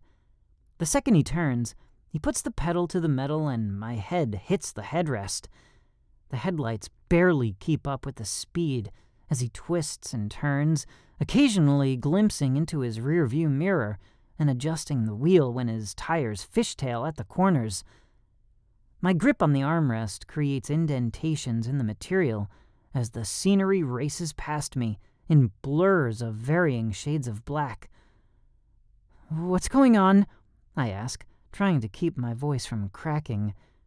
Drew says nothing, concentrating on the dimly lit road in front of him. Taking his cue, I clamp my mouth closed, saying a silent prayer that we get to wherever we're going in one piece, or some animal doesn't jump out in front of us. I'd never been so happy when his car slides to a halt, leaving tire marks behind us for several feet on the asphalt. I was beginning to get PTSD, remembering the night my family died in a car crash and imagining Drew and I with the same fate. Only this time, I wouldn't survive. My hand shakes when I reach for the door handle. Drew beats me to it, opening my door for me. His lips are still pressed into a tight line, but his eyes are concerned. "You good?" I nod, but my unsteady movements betray me. Drew's expression smooths, and he grabs my arm to help steady me. "Oh, man, I'm sorry. I wasn't thinking. I was just trying to get you out of there as fast as I could." He curses under his breath again. "I'm 0 for 3 tonight, aren't I?" I yank my head up to look at him. "Am I not safe with you? What are you trying to escape?" He shakes his head, then jabs a finger in the direction of a seemingly abandoned brick building with smashed-out windows illuminated by the headlights of our car. Waiting for us in front of a semi-bay is the silhouette of a rather large, imposing man. "I'll let him explain everything," Drew says. Chapter 8. Never judge a book by its cover. "The name's Randy," the man says when we greet him. "I wasn't expecting to meet you for another couple of weeks." He holds out his hand to me and I shake it, but he doesn't let go. Instead, he examines the top of my hand, specifically my knuckles, then the gash on my head. He frowns. Drew wasn't joking, was he? I shake my head at the graying man, roughly the size of a retired pro linebacker. He lets go of my hand and motions for us to follow. "This way." He lifts his hand and slides it to the left, as if opening a giant curtain. The darkness we'd been in fills with bright light, making me squint. It's like pulling back blackout curtains in the middle of the day. Randy steps into the light, and we follow him. On the other side, it's as if we've walked into the pages of a sci-fi spy novel. What I'd originally thought was an abandoned semi-bay is filled with people wearing some sort of exoskeleton-like devices and carrying automatic weapons. One person stands sentinel near the opening of the curtain, wearing night vision goggles, and looking past us into the night. Another person has their weapon at the ready, watching me. A couple of others stand near computer screens as if monitoring surveillance cameras around the property. Randy glances at one of the guys at the screens. "Anything?" The guy shakes his head. "We're clear?" "Good." Randy nods and crosses the loading bay and up a set of cement stairs to a blue metal door, opening it. We walk down a long corridor until we open another door and enter some sort of lobby. The walls are lined with contemporary art and a large ornate mirror facing the doorway. The room itself looks like a giant lobby, with several leather couches, cherry wood side tables, and a single reception desk to the side of the front door. A well-dressed woman, perched on a chair, works at a computer on the desk. Flanking each side of the desk are impossibly long hallways that slope downward, with several more mirrors lining the corridors. Doors pepper the walls of the room, each of them closed. Randy walks a couple paces in front of us, leading us toward one of the hallways. There are several security cameras discreetly placed throughout the room, and the mirrors are fused to the wall instead of hanging off of nails or a molly bolt. Is there more to these mirrors than meets the eye? While we continue down the hall, I examine the mirrors more closely. Again, these are fused to the cinder block walls. Before we reach the end of the hall, Randy stops just to the right of one of the mirrors and faces the wall. He reaches his hand toward the wall to touch it, but his hand doesn't stop at the cinder blocks. Instead, it looks like it is going through the wall. He then swipes his hand to the right in a broad sweeping motion, revealing a door with no doorknob and the backside to some sort of material that had been cloaking the door. My jaw drops and I stare at Drew, who has been watching me for a reaction. Pretty cool, huh? I nod several times and close my gaping mouth. Randy waves his phone in front of the door, causing a cylindrical-shaped knob to push out from the door for him to grasp and turn. Pushing the door open, Randy motions to me. "After you, Nathan." I peek my head inside the room to make sure I don't get ambushed or thrown into a cell, then walk slowly inside with Drew and Randy behind me. The room is more sterile than the lobby. There are no leather couches or works of art on the walls, just one ornately framed mirror opposite the one in the hallway. I was right. They must be two-way mirrors. I wouldn't classify it as an interrogation room per se, but it's pretty close. Instead of 4 cement walls and a metal table in the center where government officials perform good cop, bad cop, this room is more subtle. There's still a table, but it's wooden. Rather than uncomfortable metal chairs, there are leather ones, and the walls have been painted a soft pink. I read somewhere that pink is supposed to be a calming color. That explains the hue in here. Otherwise, these people need to fire their decorator. "Have a seat," Randy says, pointing to the single chair on the far side of the table. "Want some water?" He points to a pitcher of water on the table. There are beads of condensation running down the outside of the glass, forming a small puddle at the base. "Okay," I say. Drew and Randy sit in the chairs opposite me. Randy hands me a glass full of water. "Before we get started, I want to let you know that this conversation, and any other debriefings we have in this room, will be filmed and recorded for documentation. If we ever catch whoever attacked you tonight, we want a well-documented statement to use against them in court. Understand?" I nod and Randy smiles. "Good." He sips his water. "I understand you had a run-in this evening during your training exercise." "Yes, I thought the guy was the training exercise. I was pissed that Drew didn't tell me the attacker was going to be so aggressive." Randy nods.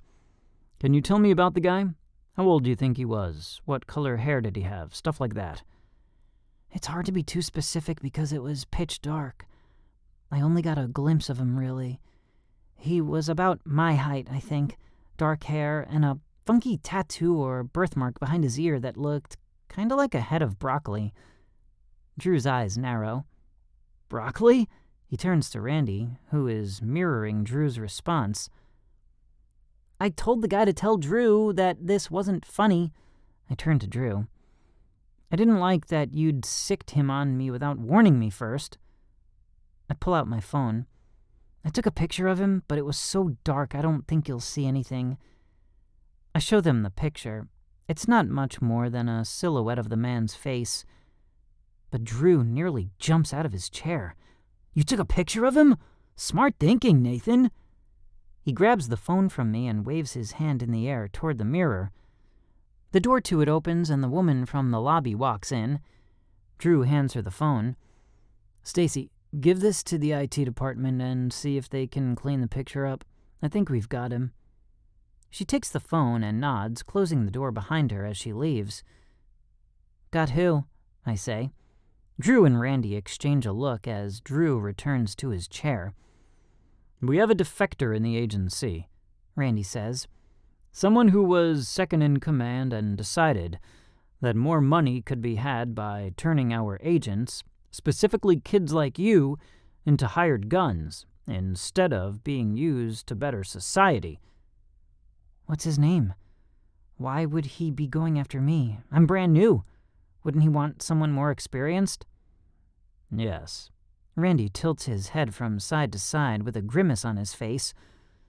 "But you're rather exceptional. You don't need much training." I straighten in my chair. "What do you mean, exceptional?" The men exchange another look, and Randy presses his palms together as he leans forward onto the table.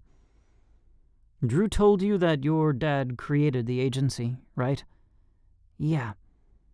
"Did he explain to you that there are equally opposing sides who do not want your father's work to come to fruition?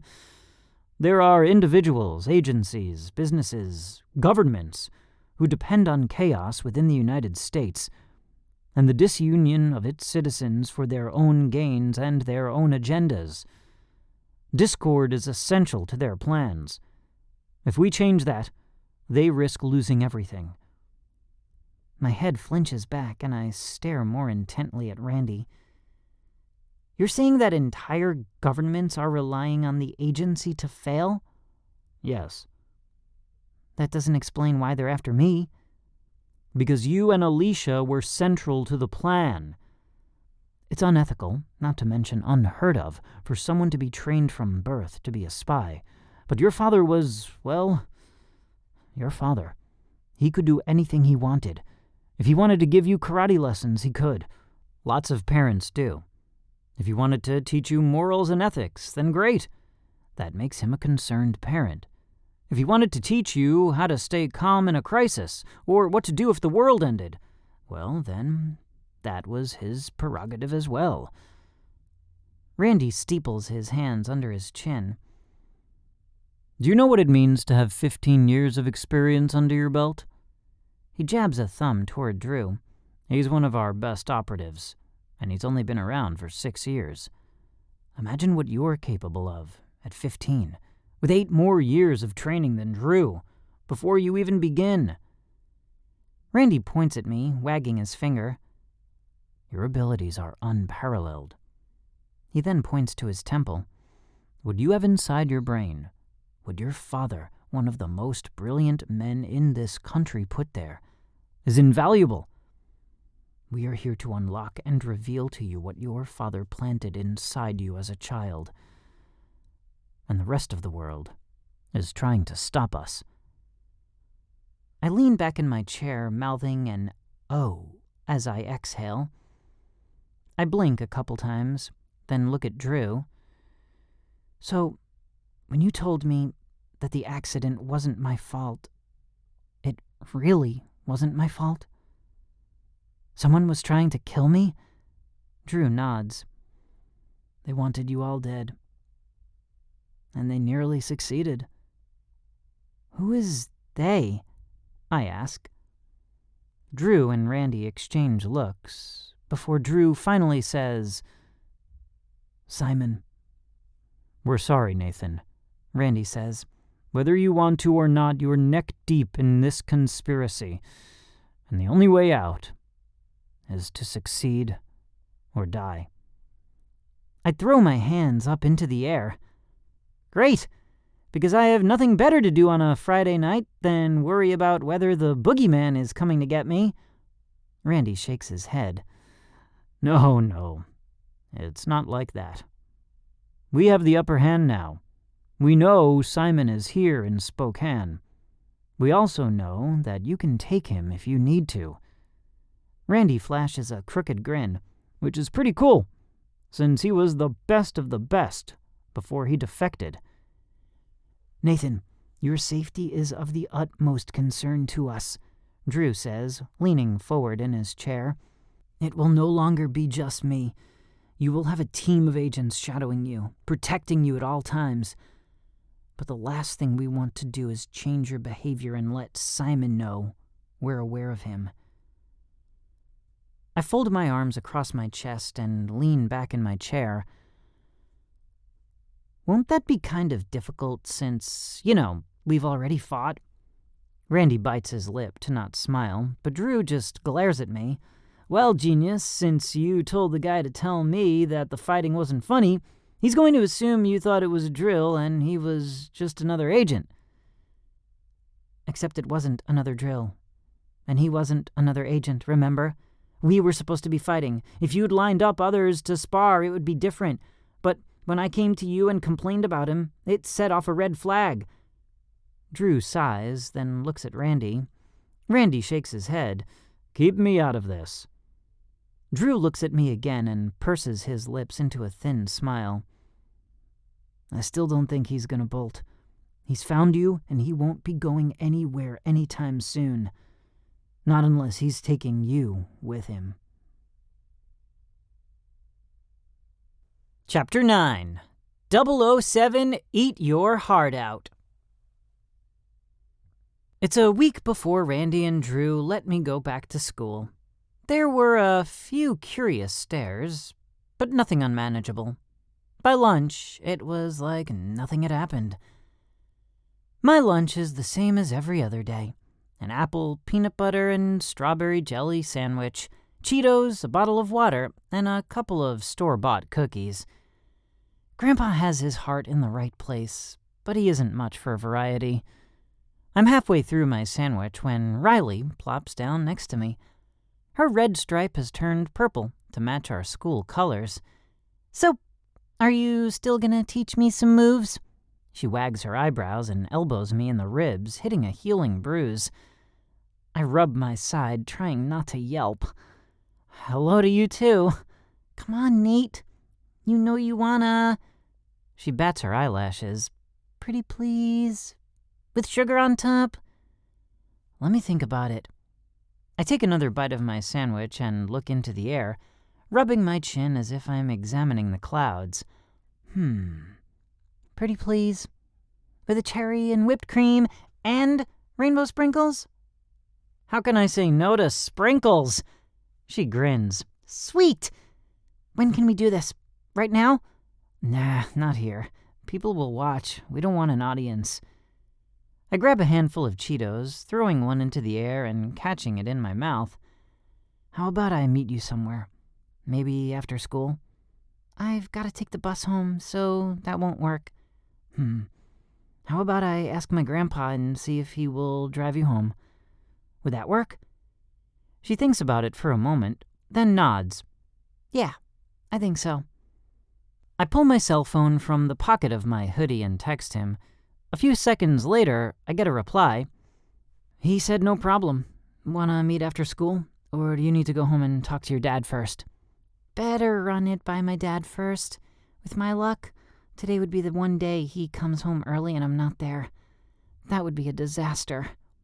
I shoulder bump her. "Yeah, I'd hate to test my moves on your dad. That doesn't sound like a fun way to introduce myself." "I'd pay money to see it, though. I wonder who'd win." My jaw pops open. "Do you doubt my skills?" "Me? Never." I go back to throwing Cheetos into the air. I thought so. When I get home, Drew is waiting for me in the living room. "Hey, Nate. How was school?" I shrug and walk into the kitchen, open the fridge, and rummage around to find something to eat. Same old, same old. After fishing out a bottle of water, I throw a bag of popcorn in the microwave and sit on the recliner in the living room. "What's up?" Drew grins and shoves his hand into his pocket. "It's time for your spy gear." He pulls out a watch and a ring, handing me the ring first. I hold the jewelry up to light filtering through the window, examining the ring from every angle. It's a thick piece of weathered metal. On the outermost edges of the metal, rivets line the outermost edges of the ring with several interlocking cogs and gears between the rows of rivets. I squint to get a better look at the intricacies of the design. "It's steampunk," Drew says, taking the ring from me. "It's all the rage right now, so the ring won't stick out like a sore thumb. But don't let this thing fool you. It's a work of art in the world of intelligence." "How?" He points to the gears first. "See these?" "Yeah. Each has a purpose. For instance, this one." He points to the smallest gear, black with a rounded rivet in the center. "This one is your GPS."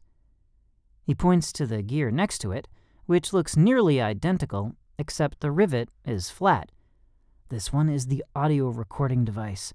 It will record any activity to be used in court if a person is ever charged with a crime." He shows me a larger gear with a hexagonal center. "That records video." Drew pulls out a keychain from his pocket with a utility knife attached to it. He tugs the knife open and displays several tools, including an Allen wrench and a tiny flathead screwdriver. "At first glance, this is your standard everyday utility knife. However, it's designed to go hand in hand with your ring. Each tool is coded to only work with you, so even if you had two identical spy rings sitting side by side, these gadgets would only work with your ring." Drew holds up the mini screwdriver. "Without this, the screwdriver works only for fixing your glasses. But if you touch one of the perimeter screws like this..." Drew puts the tip of the screwdriver against the top of one of the rivets, and it automatically unscrews, as if battery-operated. Before the piece falls out of the ring, it attaches itself to the screwdriver as if magnetized. Drew pulls the screw from the screwdriver and hands it to me. I lightly roll the miniature screw between my thumb and finger. "It's just a screw. Think outside the box, Nate," Drew says. "Just a screw would be a waste. You're in the spy world now." Drew rotates the screwdriver so the handle is facing me. On the tip of the handle is a small, barely visible button. If you press this button, it will activate your device, turning it into one of the most lethal and sophisticated explosive technologies available at this time. That little screw can blast you through a cinder block wall and leave a hole big enough for you to crawl through. It's something available only to Black Ops Special Forces. The only explosive stronger is nuclear in nature. If it were possible, my mouth would have dropped to the ground. Seriously? Seriously? Seriously? I bring the screw closer for inspection. That is awesome! What else does the ring do? Drew grins. He holds out his hand, and I put the tiny piece of metal in his palm. He attaches it back to the screwdriver, then pushes a button on the side of the handle. We watch as the rivet reattaches itself back into the ring. Next, Drew grabs the Allen wrench. This will help detach some of the gears like this. He demonstrates by putting the wrench in the center of a gear, turning a fraction of an inch. Then, as he pulls the tool away, the gear follows, attached as if it were magnetized, just like the screw before it.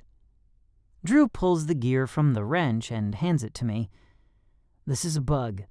You have 3 of them in your ring, so use them sparingly.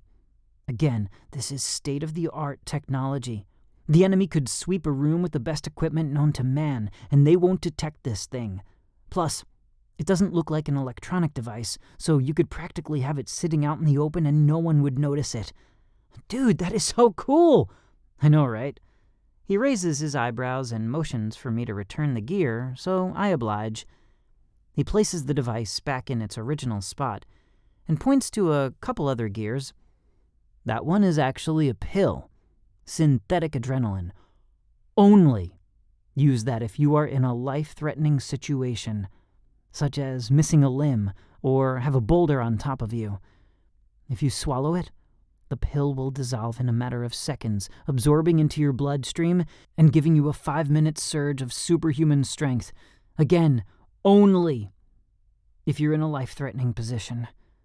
After those 5 minutes, your body will shut down and take days or weeks to recoup.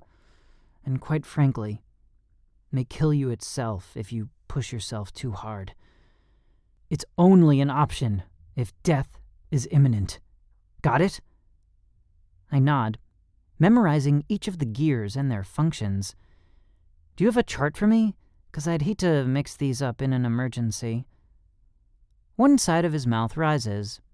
Nope. I have faith in you, man. Besides, a little birdie says you have a photographic memory. It's only partially photographic, I mutter. I don't remember everything, just 99% of it.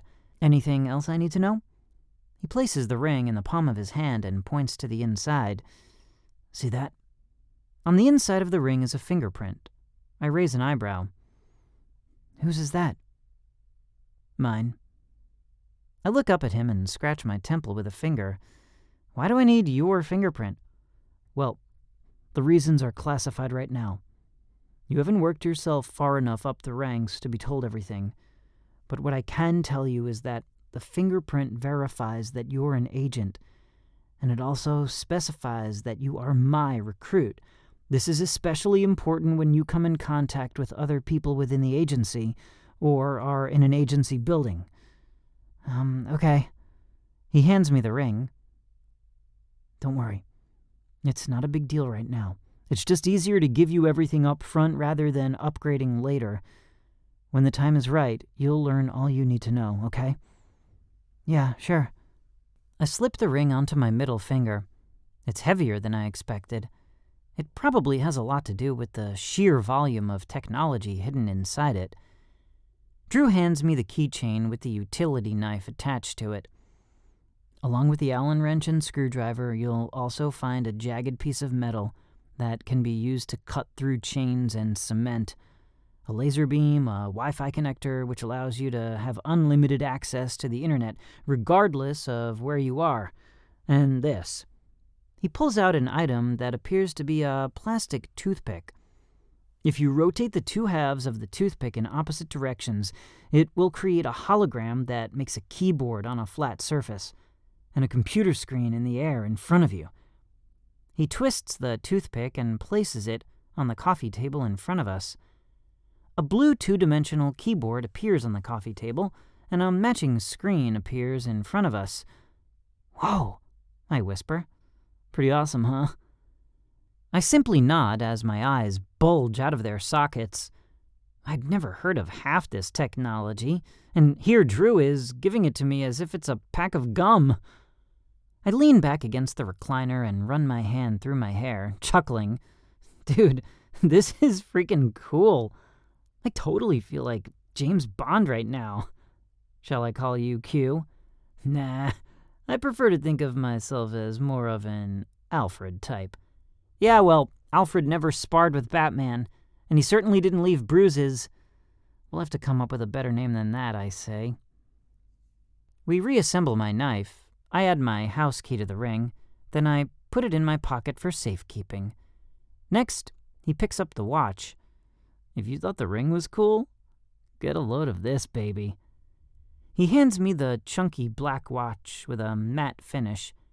It looks military style with several knobs, gears, and numbers peppering its face.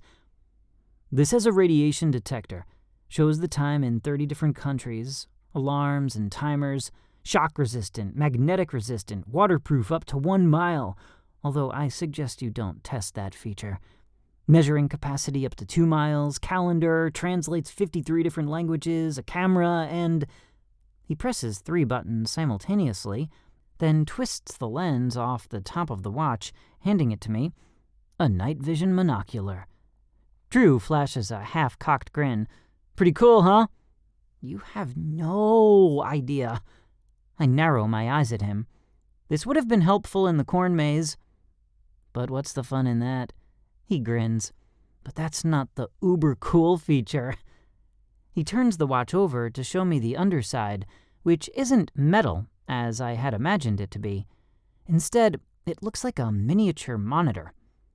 When you place the underside of your watch face up like this, it glows red. As if it knows we're talking about it, the underside turns a ruby red color and a keypad appears on the screen. Punch in the 6-digit code like this.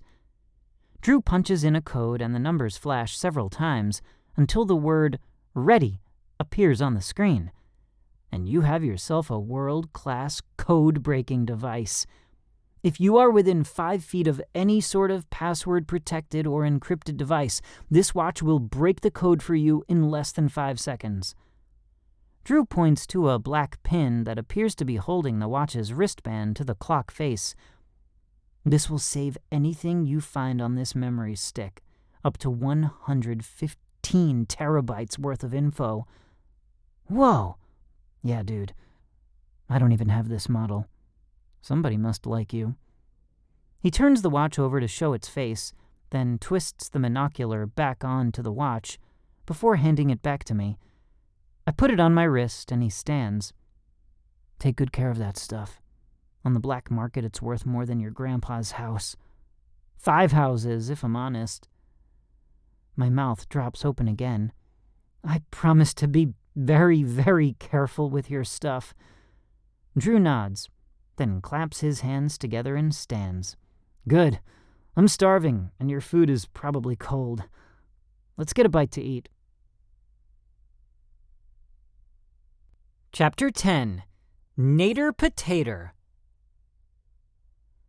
When I sit down for lunch at school, I do a quick survey of the grounds. Nothing seems out of the ordinary. Is the new crew already shadowing me? Or will Drew let me know when they're in place? It'd be nice to know who my friends are, so I don't mistake them for enemies. I'm halfway through my apple when Riley plops down next to me with a salad in her hands. Her purple streak has changed to a deep green. "Hey, Nader Potato, what's up?" I raise an eyebrow at her. "Really? You just called me Nader Potato?" She shrugs. "I'm trying out nicknames. I haven't found one I like yet."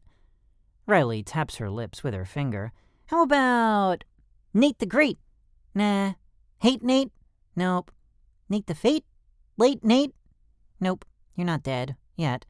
She snickers, and I shake my head, taking another bite of my apple. She turns and puts a finger on her nose and points with the other hand at me. "DetoNATE!" I make a gagging sound, which causes her to chuckle. "Come on, Nate. I've got to have something to call you." I smile and arch an eyebrow. "How about Nathan?" She sticks out her tongue and scowls. "You're a booger, you know that? And that's why you like me." "Maybe," she says, wrinkling her nose. I throw my finished apple into the air in a high arch, landing in a nearby garbage can. "So, you on for a self-defense lesson today?" "Yes! I talked to my dad last night, and he thought it would be a good idea." "Meet me by the front doors and we'll go to my house where I can train you in my backyard." She grins. "Perfect. Hey, nice watch. Is it new?" I rub my hand over its face. "Yeah, Grandpa gave it to me as a gift." "That's a pretty nice gift. Is he rich or something?" "Nah, he believes in buying quality, though. That way you only have to buy it once." "And the ring? Any special reason for that?" "Looks like your grandpa likes the bling." I scrunch my nose at her. "Bling?" "Yeah, sure. That's some flashy stuff you've got going on there. Pretty soon you'll have gel in your hair and designer shoes and pretty-smelling cologne." She puts the back of her hand up to her forehead and makes as if she's swooning, complete with a dramatic sigh, before falling over me. "Oh, Nathan!" I shove her off my legs until she hits the grass. "Oh, brother." She erupts into a peal of laughter and I roll my eyes. The bell rings and I gather my stuff, tossing the brown paper bag into the garbage can from where I'm standing. 2 points! Riley claps. "You play basketball?" "Kind of. Are you going out for the team?" "I'm not sure. I still have another couple of weeks before I have to decide." She looks me up and down and hip bumps me, but her hip makes contact with my thigh. "Dude, you'll be the tallest on the team. Go for it." I rub my leg. "We'll see. I've been out of it for more than a year. I don't know how much I've lost." Riley juts her hip out again, but this time I dodge her. "Come on. What do you got to lose?" she says. "My pride, dignity, self-respect. Any and all mysteriousness I've worked so hard to establish as the new kid. Plus, I don't know if I have the heart to play anymore now that my parents won't be in the bleachers cheering me on." She shoves me with both hands, knocking me off balance. "Turd, go out there and have some fun." "Let me think about it." "Well, in the meantime," she says with a grin, "you'd better run, 'cause we're gonna be late to class." She dashes off in one direction, and I jog off in another. I reach my seat just as the buzzer rings. After school, Riley is waiting out front as promised. She waves as I weave in and out of the mass of people to get to her. "Your grandpa here yet?" she asks, tucking a piece of her brown hair behind her ear. "Not yet. He's usually 10 minutes late. He likes to wait for the traffic to thin down before he gets to the parking lot." She scans the chaos around us and nods. "No doubt. This place is a madhouse." As we wait, the hairs on the back of my neck prick up. I feel like I'm being watched, but I shake it off. Maybe it's my new surveillance. I'm probably overly paranoid. I scan the parking lot and grounds with my eyes. A body catches my notice. I focus in on the form, standing motionless near a tree. It's a man. He's staring right at me, and he seems familiar, but he's too far away to get a good bead on him. His face is emotionless, and he doesn't seem to blink. A smile slowly spreads across his face.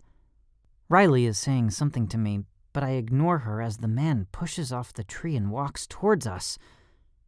Dark collared shirt, dark pants, short-cropped military-style haircut, mid-30s, lean build. Remembering the surveillance device, I rub my chin so that the camera in my ring faces Simon and say, "Drew?" Riley looks up at me, oblivious to Simon. "Huh? Did you say something?" I ask.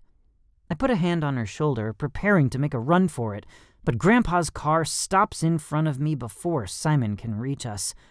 Simon glances down, sees Grandpa, and the smile washes off his face. He looks up and his eyes narrow on me. Riley opens the car door and I nearly shove her in, never leaving eye contact with Simon. "Whoa, easy there, Tex," she says as I climb in next to her and slam the door closed. I tap Grandpa on the shoulder. "Go, Grandpa, go!" Grandpa doesn't ask why. He just steps on the gas and barrels out of the parking lot, practically hitting a couple of students. I turn to look out the back of the station wagon. Simon is gone. Grandpa looks at me through the rearview mirror. "Everything okay, Nate?" Yeah, I think so. I glance out the window one more time as we drive away, but do not locate Simon. Maybe I was wrong and it wasn't Simon. I text Drew just in case I'm not. "So, this is Riley, eh?" Grandpa asks, smiling at my friend through the mirror. She gives him a half wave. "Hey." "How long have you and Nate here been going out?" he asks, giving me a wink. Riley's mouth drops and she gapes at me. Mortification crashes into me like a tidal wave, and my stomach drops. "Really, Grandpa?" My cheeks burn about 1,000,000 degrees. "We aren't dating, Grandpa. We're just friends." "Uh-huh, sure you are." He winks again, and he doesn't sound convinced. "No, really, we're just friends," Riley says, waving her hands in front of her. "Nathan just promised to show me some self-defense moves in case I get into any more trouble." Grandpa's eyebrows shoot up. "More trouble? What are you, in the mafia or something?" She blanches and looks at me. I shake my head, trying not to laugh at the old man's theatrics. "No, Grandpa. Riley's the girl I defended a couple of weeks ago downtown. She's new to the area." Grandpa lets out a drawn-out, "Ah, I get it now. You're her knight in shining armor. How nice of you, son." I slap my face with my hand and drag it down my cheek. "No, Grandpa, we're just friends. Friends help friends." I turn to face the window again and mutter under my breath, "You're killing me, Smalls." "What's that?" he asks. "Nothing." Riley giggles before pointing to her shock of green hair. "If anything, Nate's Shrek and I'm Princess Fiona. He just wants to make sure I've got mad skills like him so I can take care of myself." I shake my head and flash a crooked grin at the two of them. No, I'd say we're more like Charlie Brown and Lucy." Grandpa laughs. "Riley, do you really give Nathan that much grief? Tisk, tisk. Well, at least you'll keep him on his toes." She looks at me. "Charlie Brown and Lucy?" "Yeah, she's the one who always holds out the football for Charlie Brown and yanks it away the second he comes running up to kick the ball, making him fall flat on his back." The question in her eyes fades and she grins. "Yeah, I like that. I can definitely be Lucy." She leans over and shoulder bumps me and I feign hurt. "Ow! Brutality!" "You got that right, bub." At home, we find ourselves in the kitchen eating turkey sandwiches. Grandpa's specialty. "You've got to have your energy if you plan on fighting a behemoth like Nathan," Grandpa says. "He's got those long gorilla arms, and you're so tiny. You're gonna need stamina." Riley chuckles. "Does he scratch his armpits and climb trees?" "Whatever, you guys." I stuff the last bite of my sandwich into my mouth, then push away from the table. You ready, Riley? She takes one more bite of her sandwich, followed by a sip of her water, then waves to Grandpa. Wish me luck. Go get 'em, Tiger, he says. She claws at the air. Roar! Then she waves over her shoulder and follows me out the back door to the yard. We step onto the cement steps and into the small backyard. It smells of fresh-cut grass, and there are lines from where Grandpa had mowed earlier today. The tall wooden fence keeps prying eyes from watching us, and I take a second to bask in the sun as it warms my skin. It's one of the last warm days before autumn rages full force and changes to winter. I like your grandpa. He's pretty cool, she says as she steps off the porch behind me. Yeah, I think he's a keeper. Just don't tell him that. It might go to his head. She grins, then balls her hands into fists and raises them as if preparing to box. She dances around as if circling me to fight. What are you doing? I ask. I'm getting ready to fight you. You're not so tough, big guy. I can take you. She bounces around again, then kicks her leg into the air, almost tumbling backward in the process. Hi-ya! I grab her by the ankle, holding it firmly in place, causing her to jump around on one foot. Hey! What are you doing? I don't bend that way! She flails at me with her hands, but she's too short, and I'm too tall. All she touches is air. After a few seconds, I let go of her, and she scowls. I could have done something if you weren't so freaking tall. Whatever, midget. Hey! She scowls at me with her hands on her hips. That's rude. I'm not a midget. She tries to kick at me again, and I scoot out of her reach. Geez, feisty much? Only all the time. She wrinkles her nose and sticks out her tongue. Come on, Nate. I came here to learn how to kick some serious butt. Show me your skills. Okay, fine. Come here and face me. She stands an arm's length away from me, craning her neck upward to look me in the eye.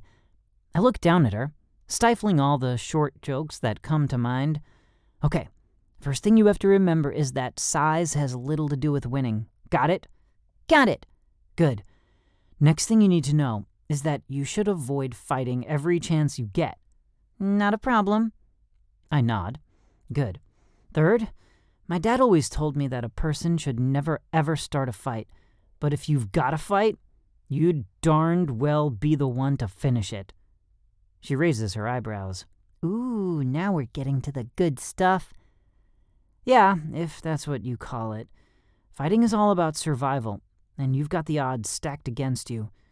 People will think that because you're short, you're an easy target.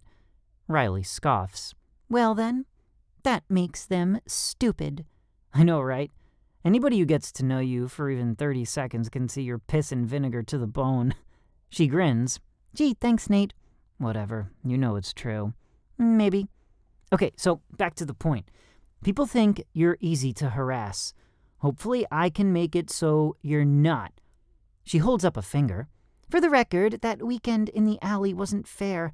I don't know of anyone, guy or girl, except for you, who could have taken on those guys single-handedly. And I got really, really lucky, that's all. She holds up her hand. Whatever. I saw what happened. That wasn't luck. It was skill.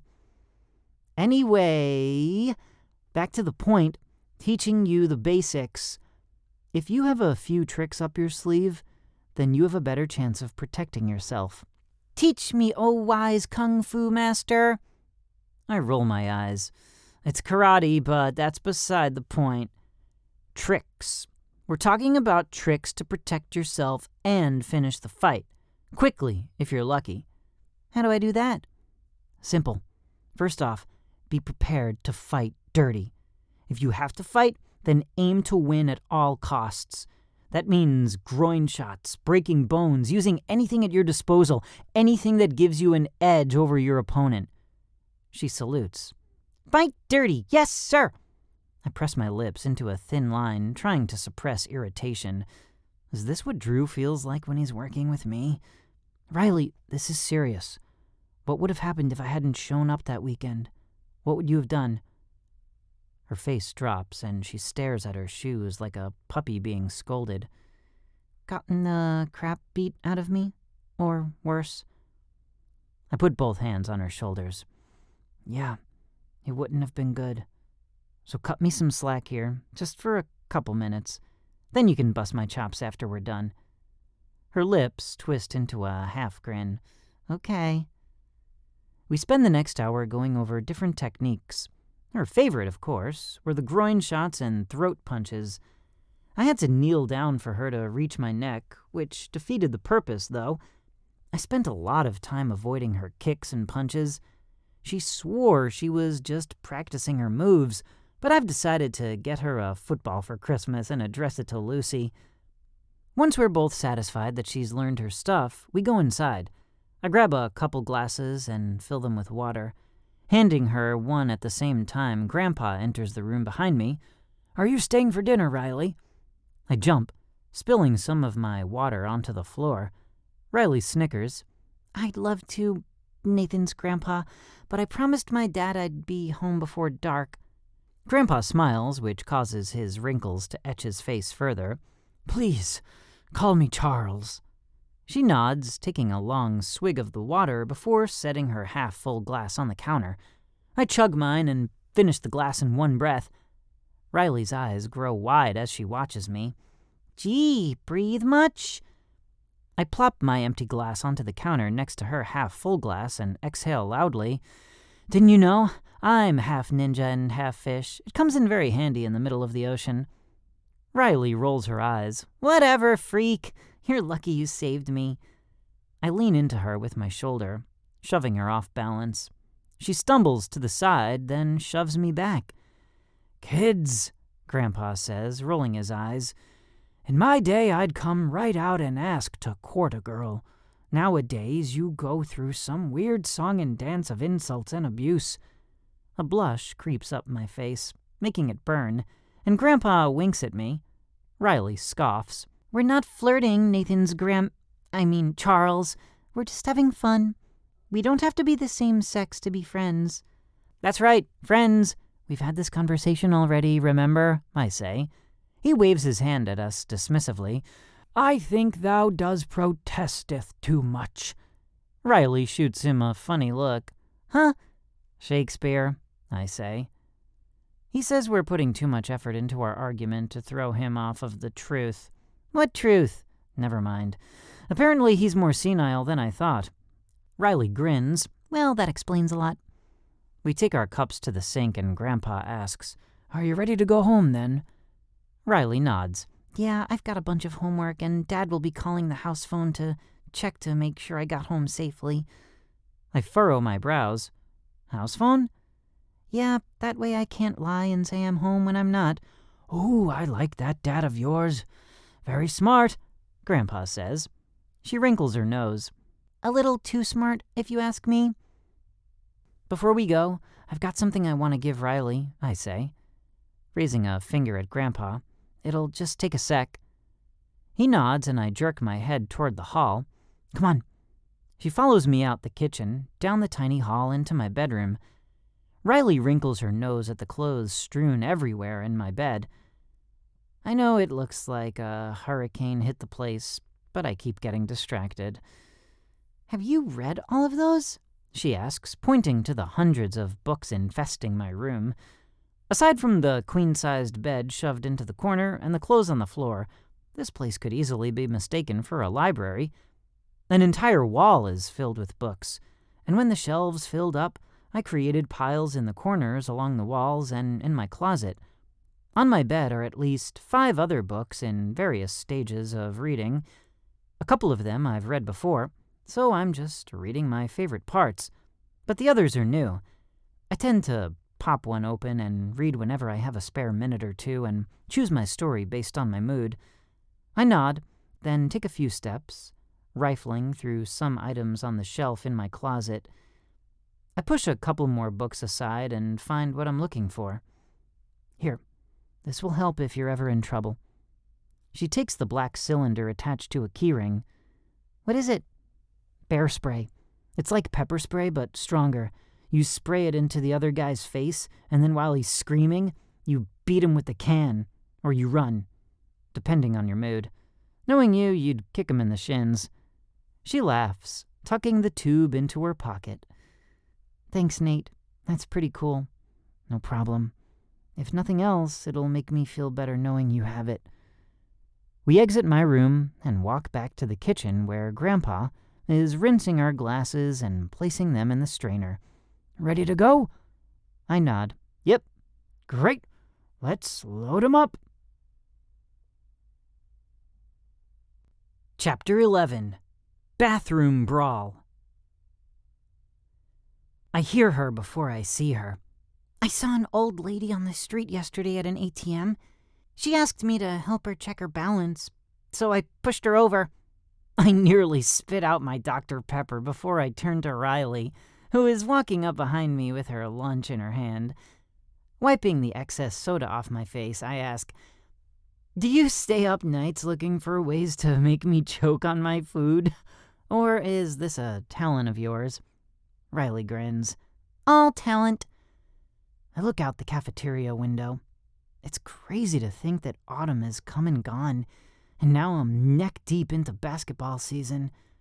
After taking a year off from sports after my family died, I wasn't expecting much during tryouts, but I was surprised by how quickly it all came back to me. Plus, being several inches taller and 20 pounds heavier than most boys helped. I was seriously shocked, though, when I wound up on JV. They benched me at the beginning of the season until I polished a few rough edges, but now I'm playing post nearly the entire game, and doing a pretty good job of it, if I do say so myself. "Do you have a game tonight?" Riley asks, pointing to my white shirt and tie. "Yeah, it's in Lewiston. It's the last away game before Christmas break." And the first time Drew hasn't been around. He left this morning to go see family for Christmas, and said he'd be back in a couple days. This means I'm alone with Grandpa.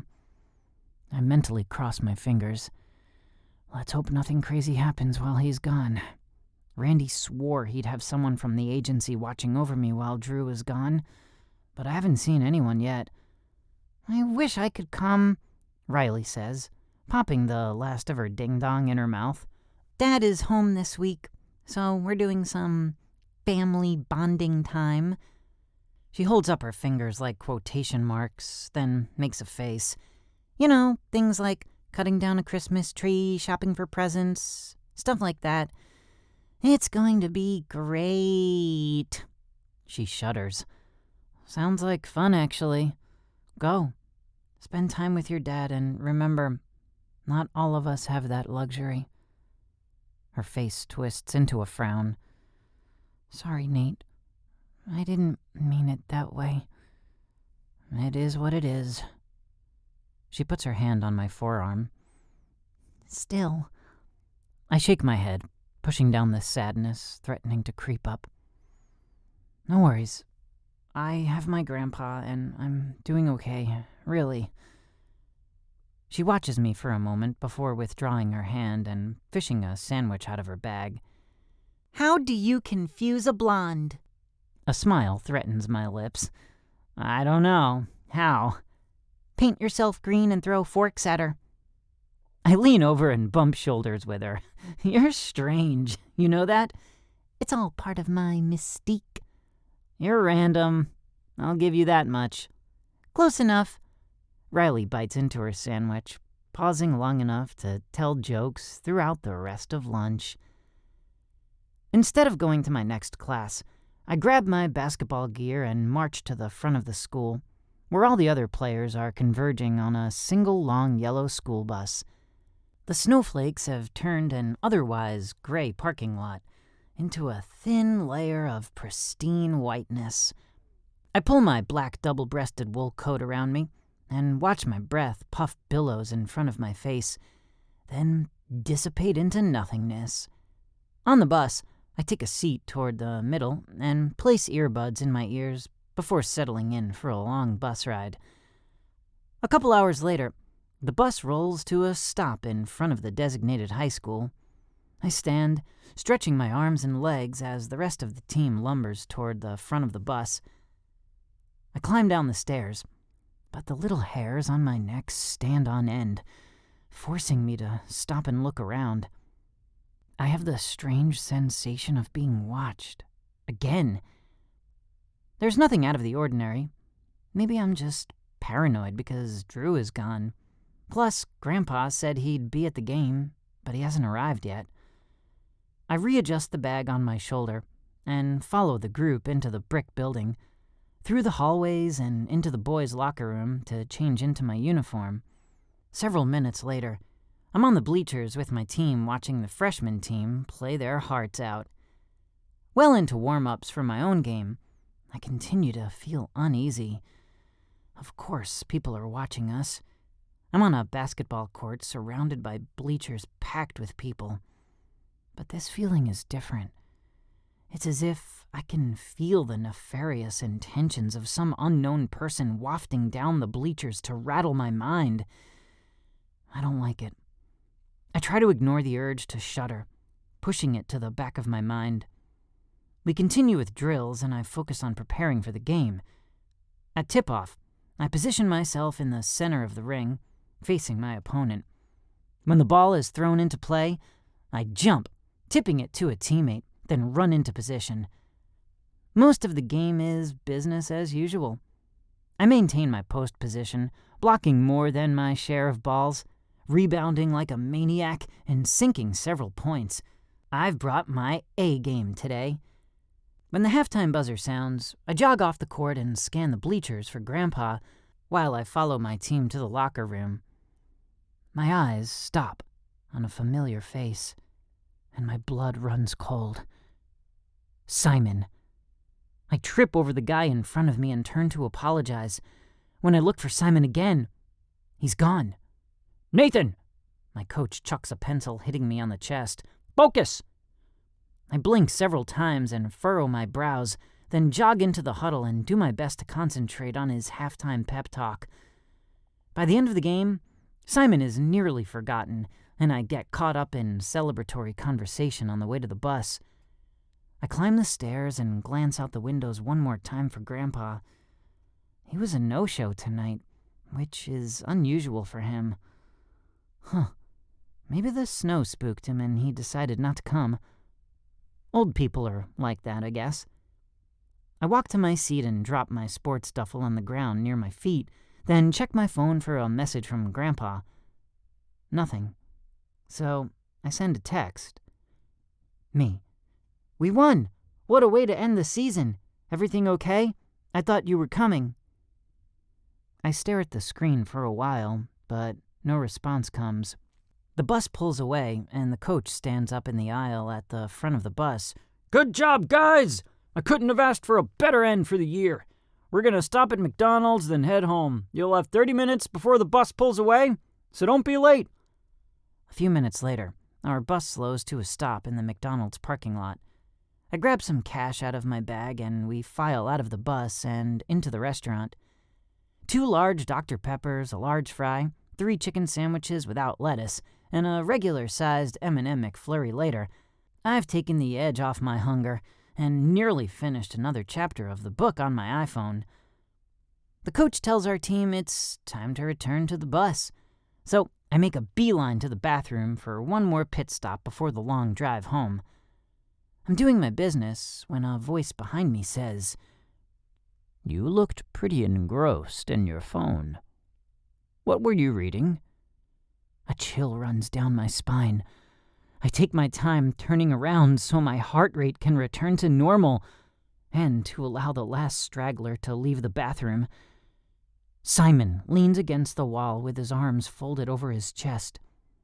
This is the first time I've had a chance to get a good look at him. The corn maze was too dark, and I had a fleeting glance in the parking lot earlier, but not enough to be able to pick him out in a lineup. This time, I commit everything to memory, cataloging it in my mind.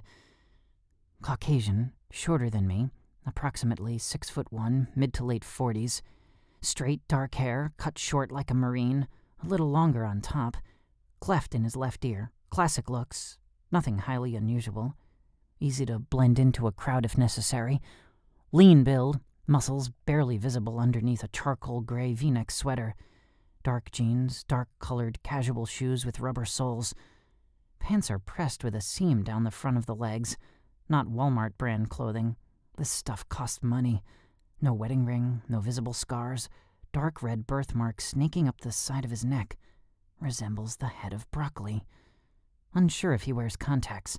No jewelry, straight teeth, clean-shaven, confident. Makes eye contact. Almost cocky. Predatory. Simon pushes off the wall and takes a step closer to me. Broad shoulders. Works out. Right-handed. The man extends his hand. "Hello, Nathan. It's nice to finally talk." I don't move. He waits for a moment. Then he grins and lets his hand drop. Simon takes another step forward, almost touching me, but I don't move. Small scar above his left eyebrow. No contacts. Hazel eyes. "Who are you?" I ask. He raises an eyebrow. "Me? Haven't they told you? It's you. That's the enigma. You're almost a legend in my parts, and here I am talking to you face to face." "Fine. I dub you Mordecai then," I say, hoping to throw him off. "What do you mean, a legend?" Simon shakes his head as his smile spreads. "They haven't told you, have they?" He rubs his hand along his chin. "Very interesting. No matter, it will all make sense once I have you." "Nathan!" Tarek's blonde head pops into the bathroom, startling me and then Simon. Tarek takes a step further inside.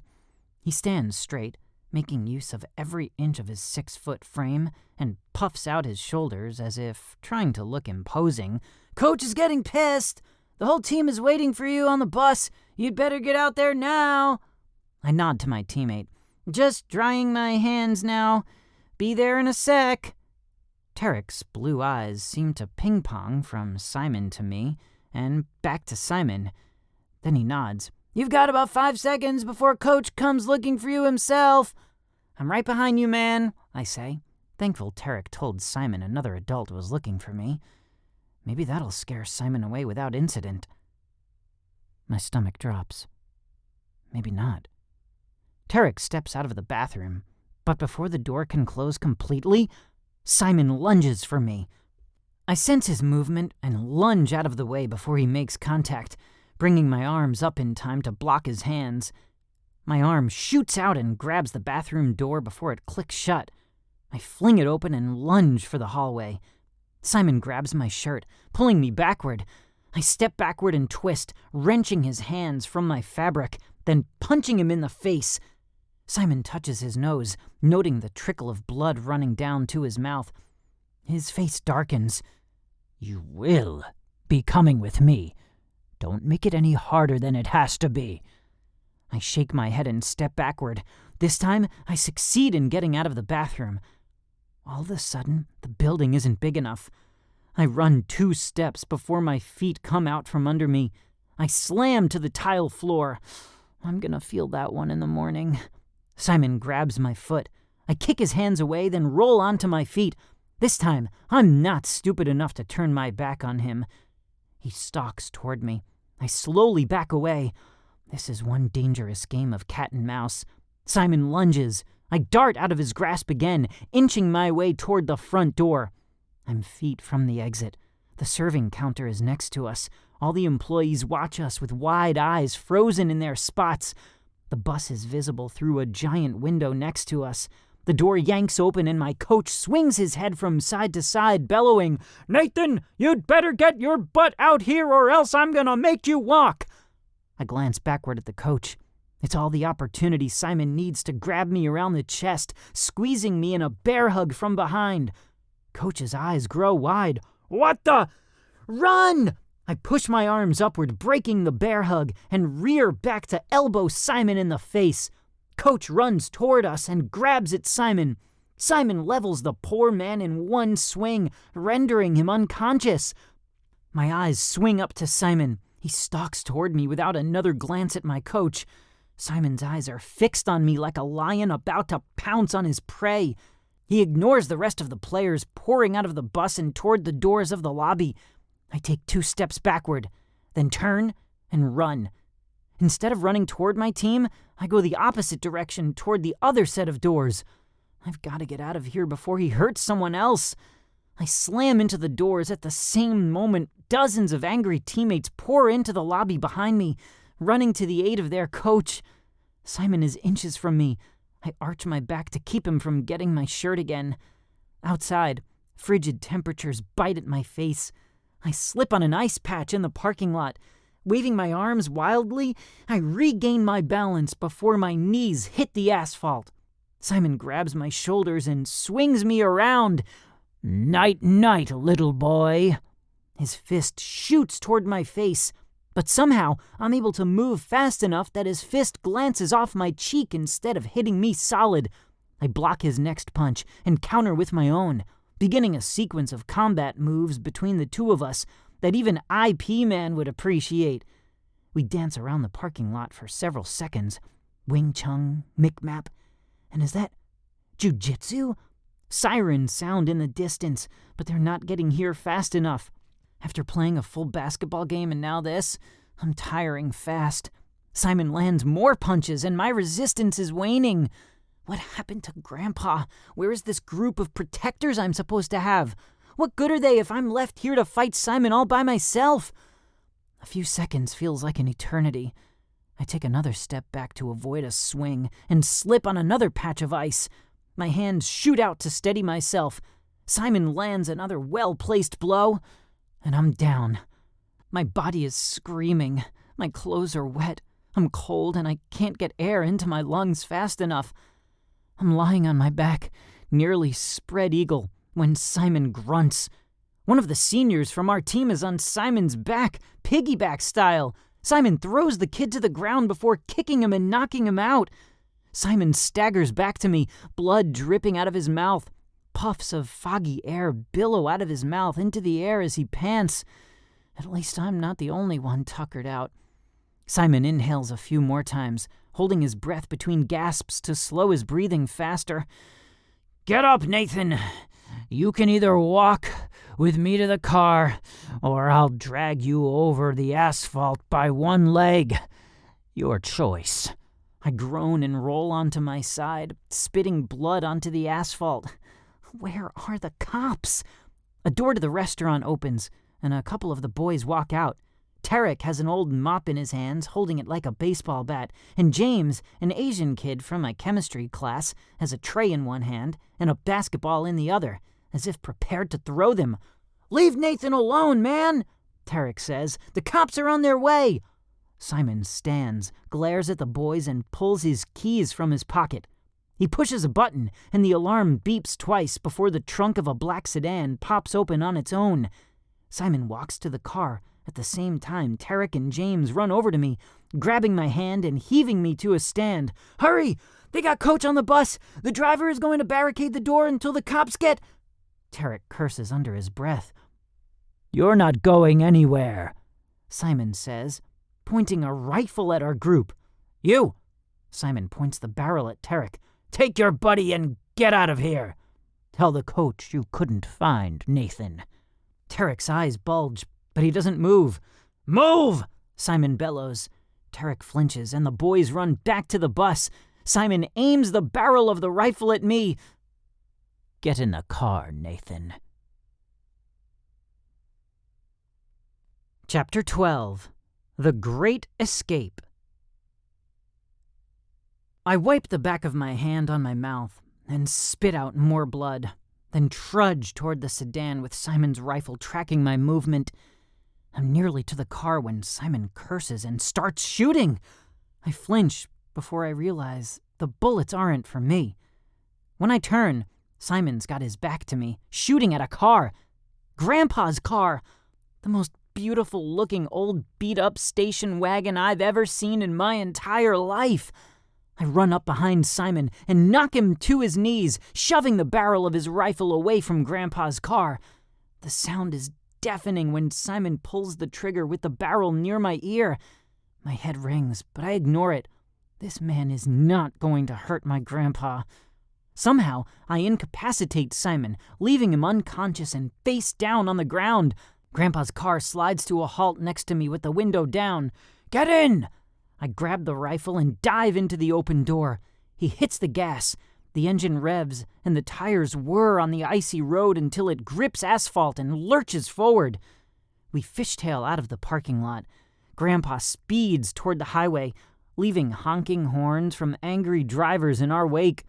He accelerates as we climb the hill and wind our way toward the top. I stare over my shoulder. Will Simon follow us? How far back is he? Grandpa glances in his rearview mirror, then at me. "Are you okay?" I nod. "Where were you?" Grandpa's eyebrows furrow, and his grip on the steering wheel tightens. "Drew told me to expect his temporary replacement to arrive while you were at school. I waited and waited, but nobody showed. So I left a message for him and went out to the car to drive here, only to find 2 flat tires. I got the tires fixed, but a jackknifed semi blocked both lanes out of town and traffic backed up for miles. I was going to text you, but of course I was out of service." Grandpa's jaw pulses. "I happened to be driving by and saw you in the parking lot with that guy." He reaches his hand out to me, wrapping his fingers around my chin and pulling it to the side. "Are you okay? Anything broken?" I shake my head. Aside from ringing ears from the gunshot too close to my ear, I think I just have a few bumps and bruises. Closing my eyes, I lean my head back on the headrest. This is the 3rd time I've seen this guy. Why does he want me? "I don't know, Nate. I don't know." I open my eyes and look at him. The guy said I was a legend of sorts. He acted like he was honored to talk to me. Grandpa cocks his head. "A legend, you say? What did he mean?" "I don't know. It was weird, though. He didn't care who saw him or what it took. He was going to take me. He leveled my coach in one swing." Grandpa lets out a whistle. "That's no small task. Your coach is, what, 6'7", 270 or 280? "Probably. He's a boulder." Grandpa's lips press into a thin line. "All I know is we've got to get you out of here until we get a hold of Drew and figure out what's going on." He looks in his rearview mirror and curses under his breath. "I think we've got company. Is your seatbelt buckled?" I bolt upright and turn around to see 2 headlights quickly approaching us. I reach my hand backward and grab for the seatbelt, grabbing 3 times before I actually latch hold and pull it into the latch. "Grandpa?" My grandfather's knuckles turn white, and he mumbles under his breath. "Can't believe I'm doing this. Supposed to be easy. Haven't done a chase in years." I stare into the darkness at my grandfather. His eyes dart from the road to the mirror and back to the road again, and he presses the accelerator, causing us to lurch forward. Grandpa crosses the double yellow lines and passes the car in front of us. There's a car in oncoming traffic. It's way too close. There's no way we're going to make it. I slam my foot against the floor on an imaginary brake pedal and press my back against my seat, cringing away from the view in my windshield. Grandpa hits the gas. The engine revs louder and higher. "Grandpa!" I grab my armrest. Every muscle tightens. The headlights blind me. They're so close. The driver's horn blares. Grandpa yells. I scream. My heart pounds out of my chest. Memories of my last crash flash through my mind.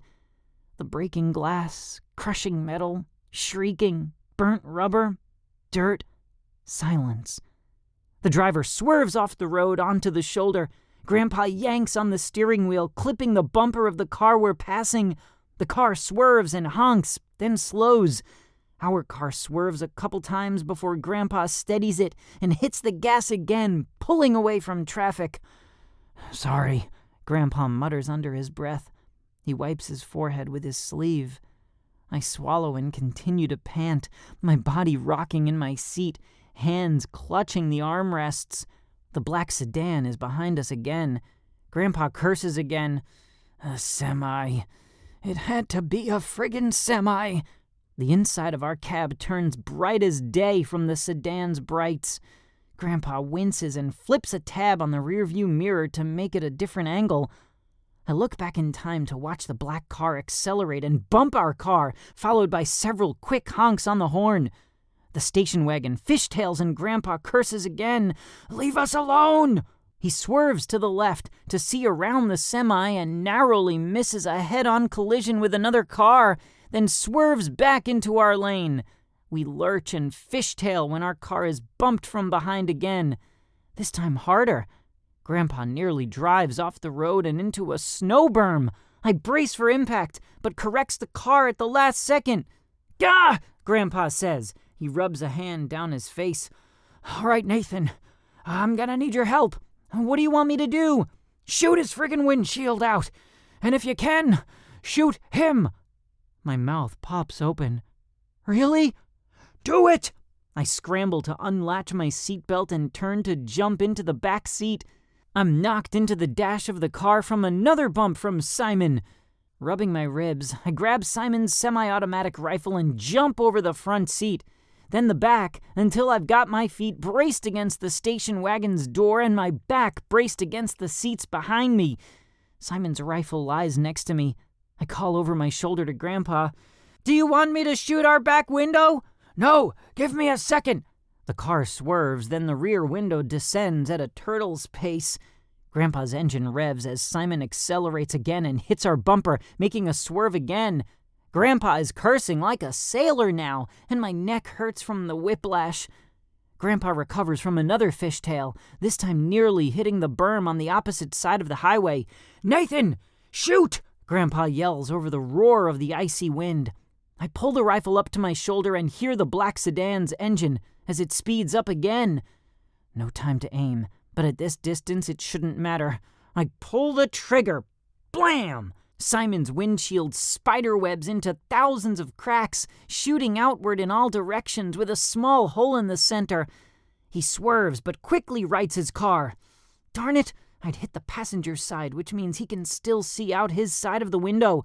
Simon's arm sticks out of his driver's side window with a pistol in his hand. "Gun!" I yell at Grandpa at the same time as the gunshot sound. I duck, hearing bullets whiz by me and through the seats near my head. "He's shooting back!" I yell, then grab my rifle and shoot again. And again. This time, my aim is for the driver's side, and this time, I hit something. Simon's car jolts violently, then veers to the left, crosses the double yellow lines through the snow berms.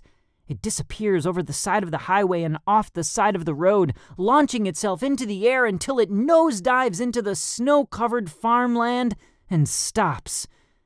I watch the scene in wide-eyed amazement, the butt of the rifle still pressed against my shoulder. That's the sort of stuff you only see in movies. Grandpa whoops, then rolls up the back window of the station wagon. "Get up here, son!" I climb over the two sets of seats and sit down. There is a bullet hole in the radio, and the window to the tachometer is shattered. I look up at Grandpa, and his face is ashen. "Grandpa?" He shakes his head. "It's not too bad. I think it's just the arm. But I've got to pull over. You're gonna need to drive." "We need to take you to a hospital," I say. He shakes his head again. "No, son. We've got to get you out of here before he finds us again. You drive and I'll bandage myself up. I was a medic in Vietnam. I know how to do this sort of stuff." The car slows, and he turns off the highway into a farmer's driveway. He drives for a bit until the car is partially hidden behind an outbuilding, then puts the station wagon into park. "Get the first aid kit from under the back seat, will ya?"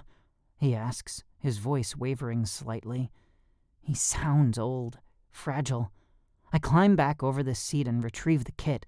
He opens his door, then the back driver's side door, and sits. Leaning his head back, Grandpa closes his eyes and exhales. "Lots of fun, eh?" "Not really. I mean, shooting is fun, but I'd rather hit paper targets, if you know what I mean." He smiles. "Yeah, you did good, though. I'm proud of you." I nod again. "Grandpa?"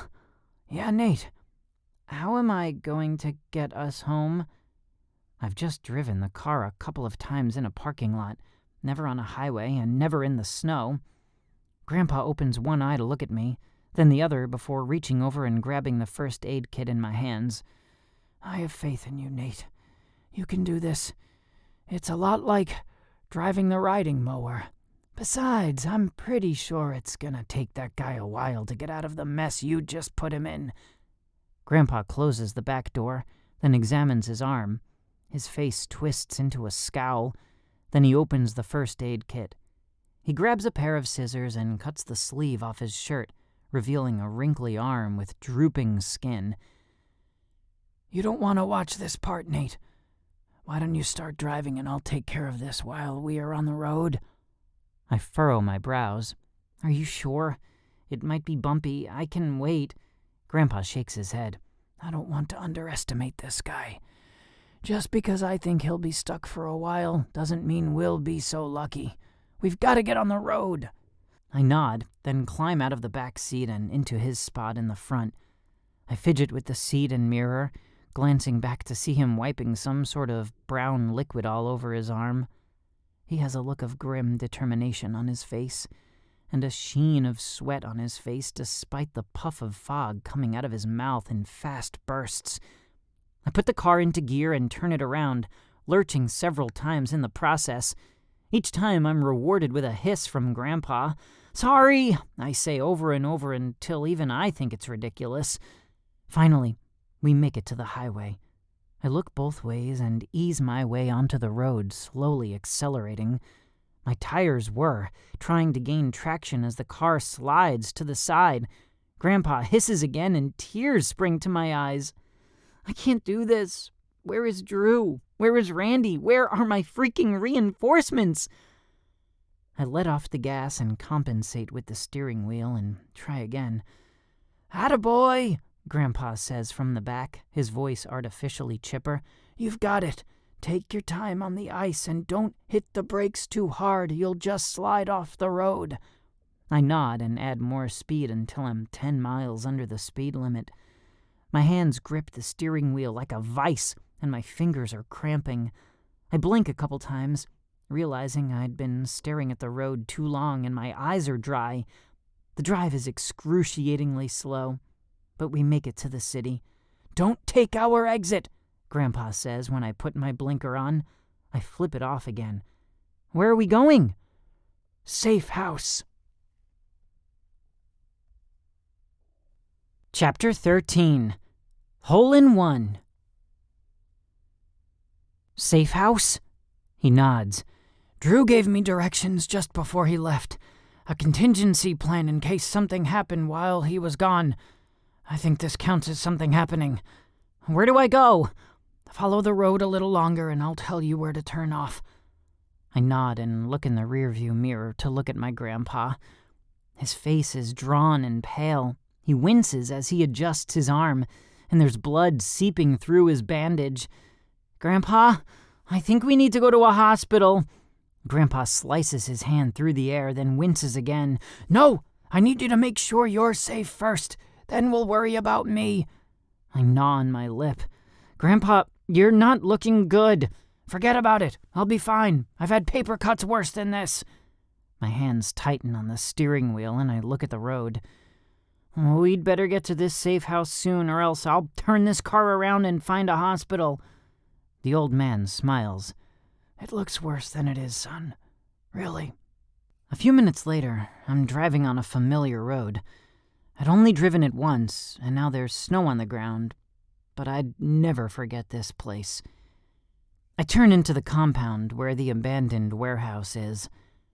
This time, I get a better look now that we aren't driving Mach 10. Several crumbling brick buildings fill the compound. Nearly all the windows are broken, and giant metal smokestacks tower from the roof of the building, like the poles sticking out of Frankenstein's neck.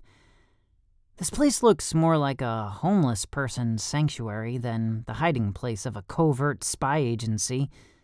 I grimace with each bump in the road, glancing back at Grandpa. His eyes are closed and he looks white as the snow. It feels like an eternity before we get to the building I'd been to before. I turn the car off and quickly run to help Grandpa out of the car. We aren't more than a few feet from the station wagon when Randy appears. "Nathan, what are you doing?" Randy sees Grandpa and rushes forward, propping him up from the other side. "Nathan, run inside and tell the girl at the front desk we need a medical team." Randy lets out a loud, sharp whistle and the curtain pulls back, revealing the guards and secret entrance. I run up the stairs, through the door and down the corridor. Shoving on the door with my shoulder, I fling the door open and startle the blonde. Her hand reaches under the desk, and I put both of mine up in the air. "My grandpa's been shot. Randy says we need a medical team. Hurry!" The girl nods once and grabs the phone on the desk, then pushes a button. "We have a hole in one. We need a team ASAP." She nods again, then puts the phone back on its receiver and stands. As she stands, she opens a drawer, pulls out a pistol in a holster, and clips it on her waistband. Then she looks at me. "You stay here and hold the door open while I help Randy bring your grandfather inside." "But—" "No buts. You stay in the safety of the shack. I'll help your grandfather." I purse my lips, then nod, opening the door for her as she strides through the threshold and out to grab Grandpa by the other side. Behind me, voices fill the room. I turn to see 4 people rushing toward me. One of them, a red-headed man, is holding a large bag, and 2 others pushing a gurney toward us. I step out of the way to let them through the doorway. The 2 at the bed wait next to the door, readying the bed for Grandpa, then wheel the bed out to the corridor and wheel toward Grandpa. Outside, the commotion has moved to the steps, and Grandpa is mumbling answers to the red-headed man as he stumble-walks toward the stretcher. Randy and the girl are nearly carrying Grandpa now. They gently lower Grandpa onto the gurney and help him lay down before the real frenzy begins. They wheel Grandpa inside the lobby area, and the redhead unzips his bag and pulls out scissors, cutting the now drenched bandage off Grandpa. My eyes widen when I see the damage to his body under the stark lights of the building. A hand rests on mine, and I turn to see the woman gently pulling my hand off the doorknob and closing the door. She has blood on her shirt at the shoulder where Grandpa's arm had been. My stomach roils, and I look away. "You must be exhausted and cold," she says. "Let's see if we can find you something to eat. The name's Stacy, by the way. I don't think we were ever formally introduced." "I'm not hungry. I want to be with Grandpa." She puts her arm around my back, resting her hand on my elbow, and tugs me away from the group of people now surrounding my grandfather. "There's nothing you can do for him now. We've got some of the best doctors in the country right here in this shack. You'll just be in the way. Let them do their job and you can see your grandpa when he's stabilized, okay?" I glance back at my grandfather one more time and watch the men wheel Grandpa through the same door that the medics had entered through, then let Stacy guide me to another door. This door takes us to a hallway, one I'd never been to before. The hallway is made of cinder blocks painted stark white with fluorescent commercial strip lighting in the ceiling. The floor slopes downward at a steep clip, and it almost feels as if we're descending into a cave. After several meters, she stops at a nondescript white door on the right and opens it. She takes a step inside and flips on a light. White cinder block walls, a single white refrigerator, microwave on a gray Formica countertop, stainless steel sink, and a table with 6 wooden chairs surrounding it. One wall has a worn leather couch next to an end table with several books thrown haphazardly over its surface, and one throw pillow wedged into the armrest, as if someone had used the couch to sleep on recently.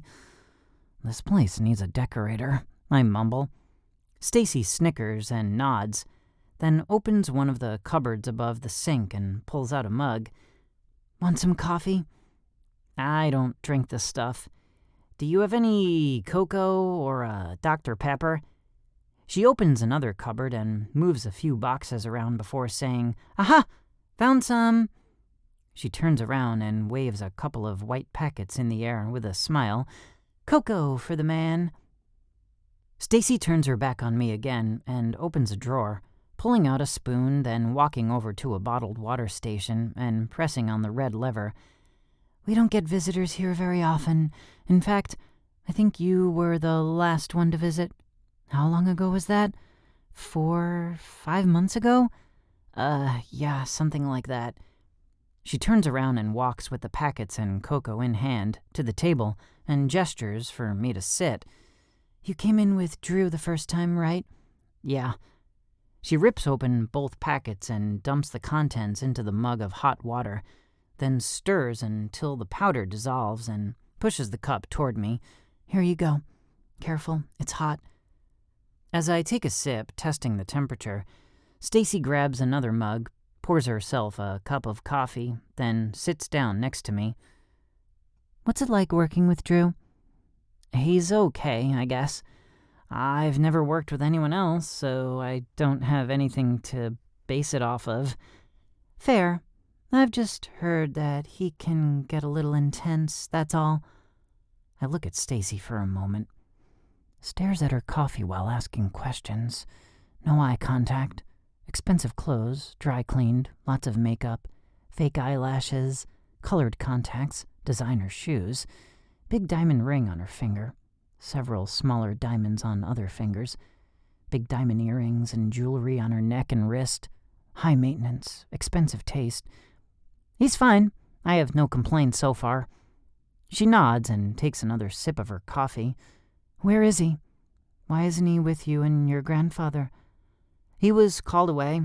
We were supposed to have a fill-in, but they never showed. Stacy's eyebrows furrow. She puts her cup on the table, then pulls out her phone. She texts someone, then puts the phone on the table. A few seconds later, it vibrates and wiggles over the surface. She looks at the screen and says, looks like Thomas was supposed to fill in. He never showed? Well, that's what Grandpa said.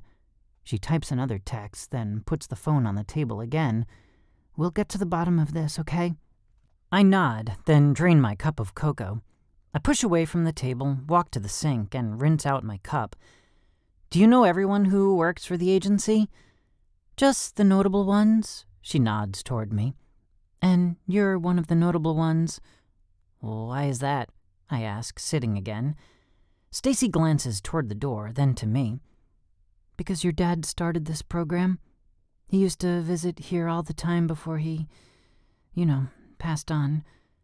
Then Randy took over and has been watching over you to make sure you progress the way you were supposed to. I walk back to the table and sit down, folding my arms on top of the surface. Supposed to? Stacy winces. I probably shouldn't be telling you all this. If Drew or Randy wanted you to know, they would have said something. No, I want to know. That guy in Lewiston said something about me being a legend. What was that about? She chews on her lower lip, then glances at the door again before answering. There's a lot riding on this program.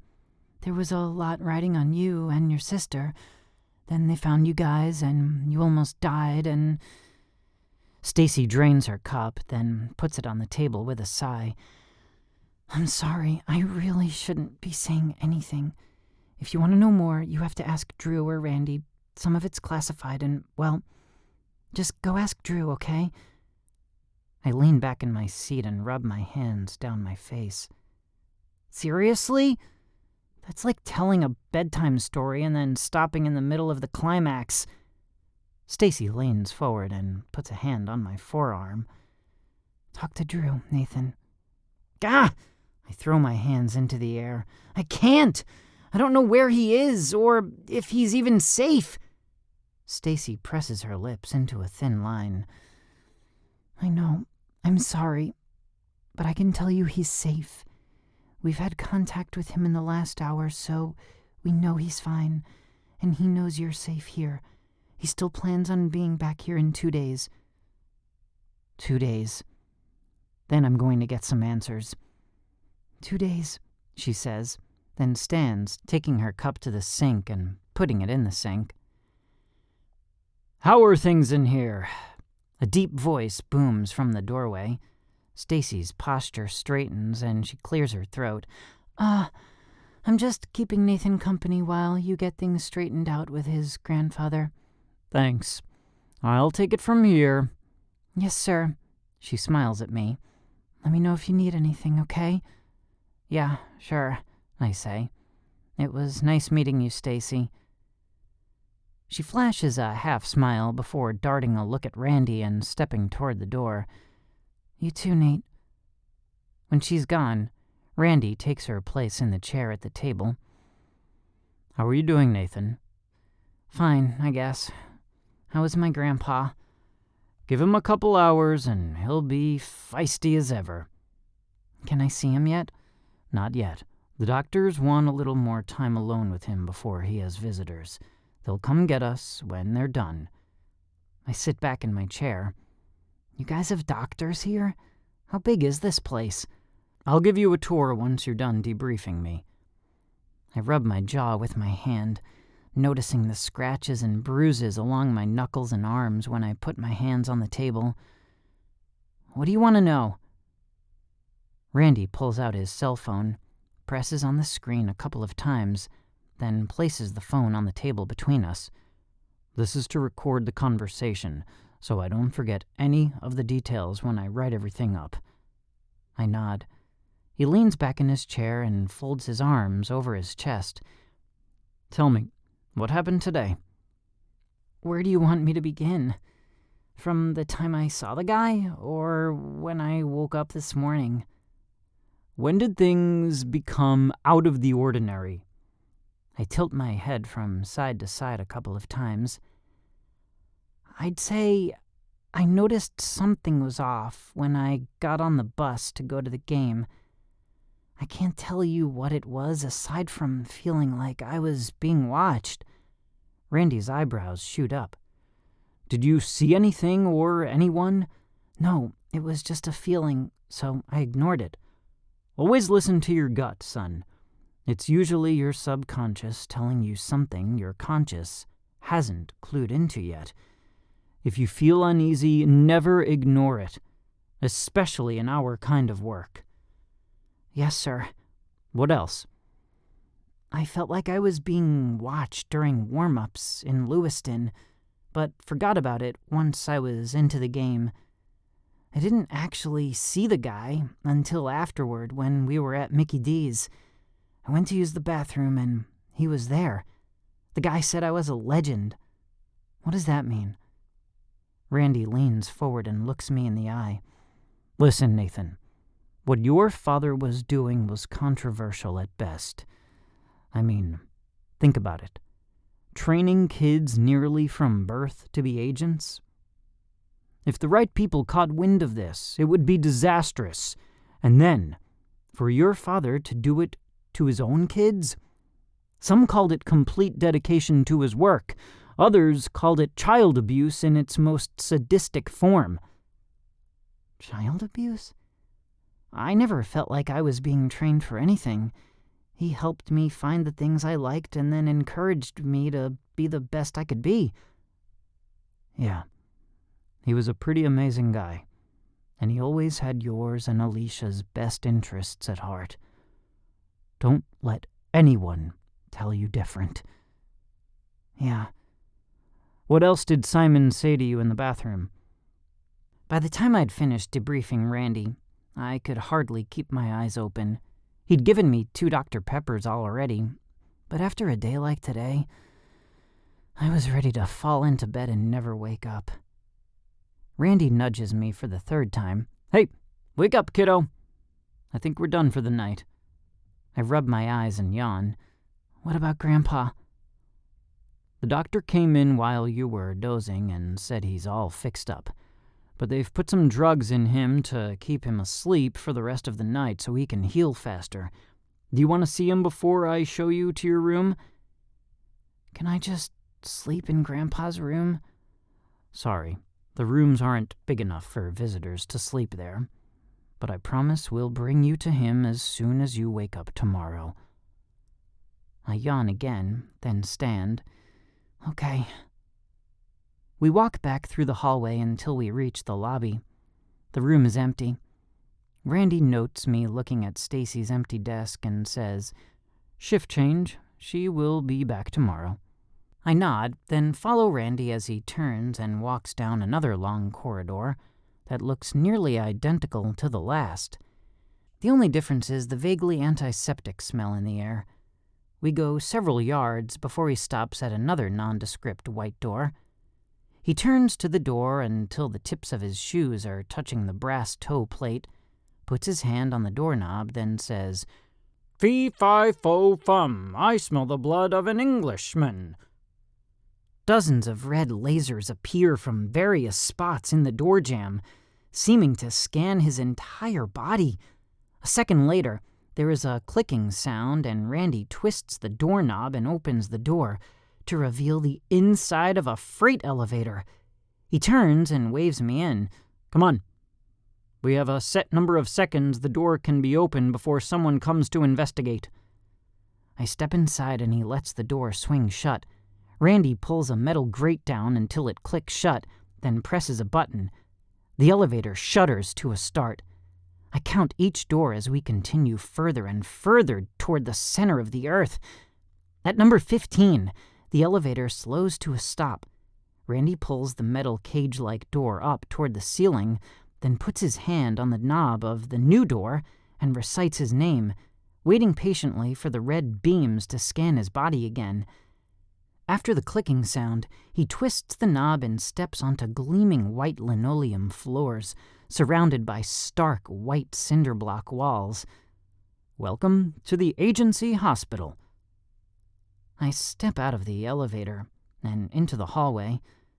There's a man in green scrubs waiting by the door who looks up from his clipboard when we step out of the elevator. He nods at us, then steps onto the elevator, disappearing behind the closing door. "This way," Randy says as he checks the screen on his phone. "They say he's in room 137. The door is open, and we peek in from the hallway. Grandpa's head is elevated, and his face is turned to face us. His eyes are closed, and his face is white as the sheets on the bed.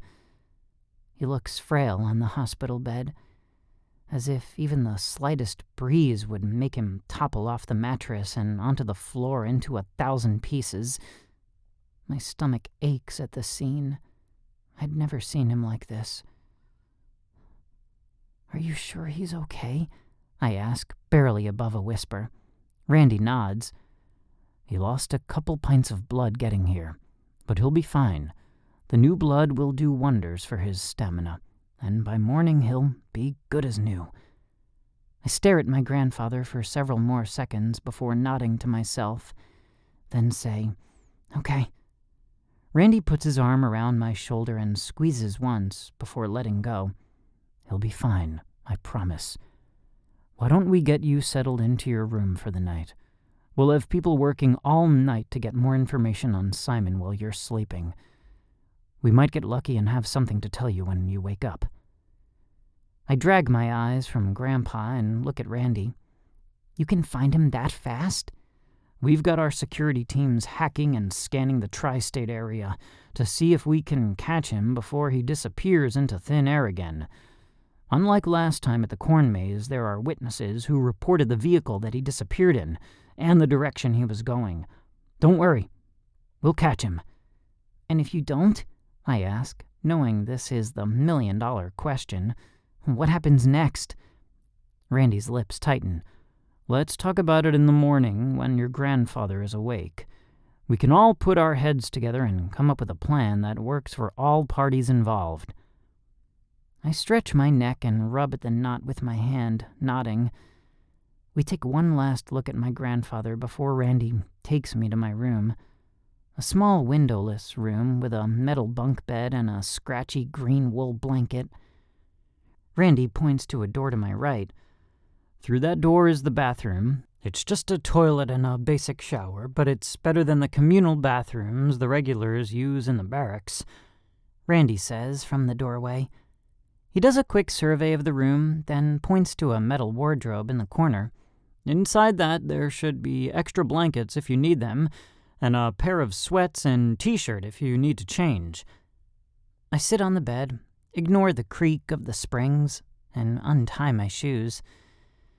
Got it. Sweats, t-shirt, blankets. Okay then. If you need anything, you can press this button on the wall and they'll find me. And press the button twice when you wake up, so I know to come get you for breakfast and to see your grandfather. 1 buzz for help, 2 buzzes to see Grandpa, I say as I remove the second shoe and stifle another yawn. Randy takes a step back until he's entirely in the hallway. Good night, Nathan. I'll see you in the morning. Good night. My door swings closed, and I stand, reach over, and hit the light switch, causing the hanging fixture with 1 bare bulb to flicker off and send the room into complete darkness. I climb under the blankets.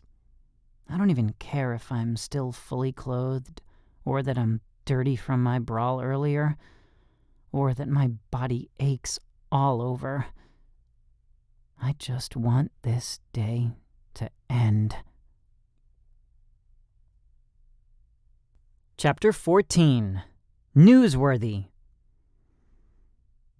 It's pitch dark, but I still feel the presence nearby. I don't know how, but I do. The last time I woke with a start, the room was cold and empty. Now, as the fog lifts from my mind and I gradually return to the land of the living, I sense the person now. I've never really been one to believe in auras or people giving off vibes, but I'm certainly feeling whatever this person is giving off, even if it's unintentional. I blink several times, waiting for my eyes to adjust to the darkness, but careful not to move. I don't want them to know I'm awake until I know who, or at the very least, where they are. I turn my head, careful to minimize any rustling from my bedding. The screen of a cell phone lights up, then vibrates.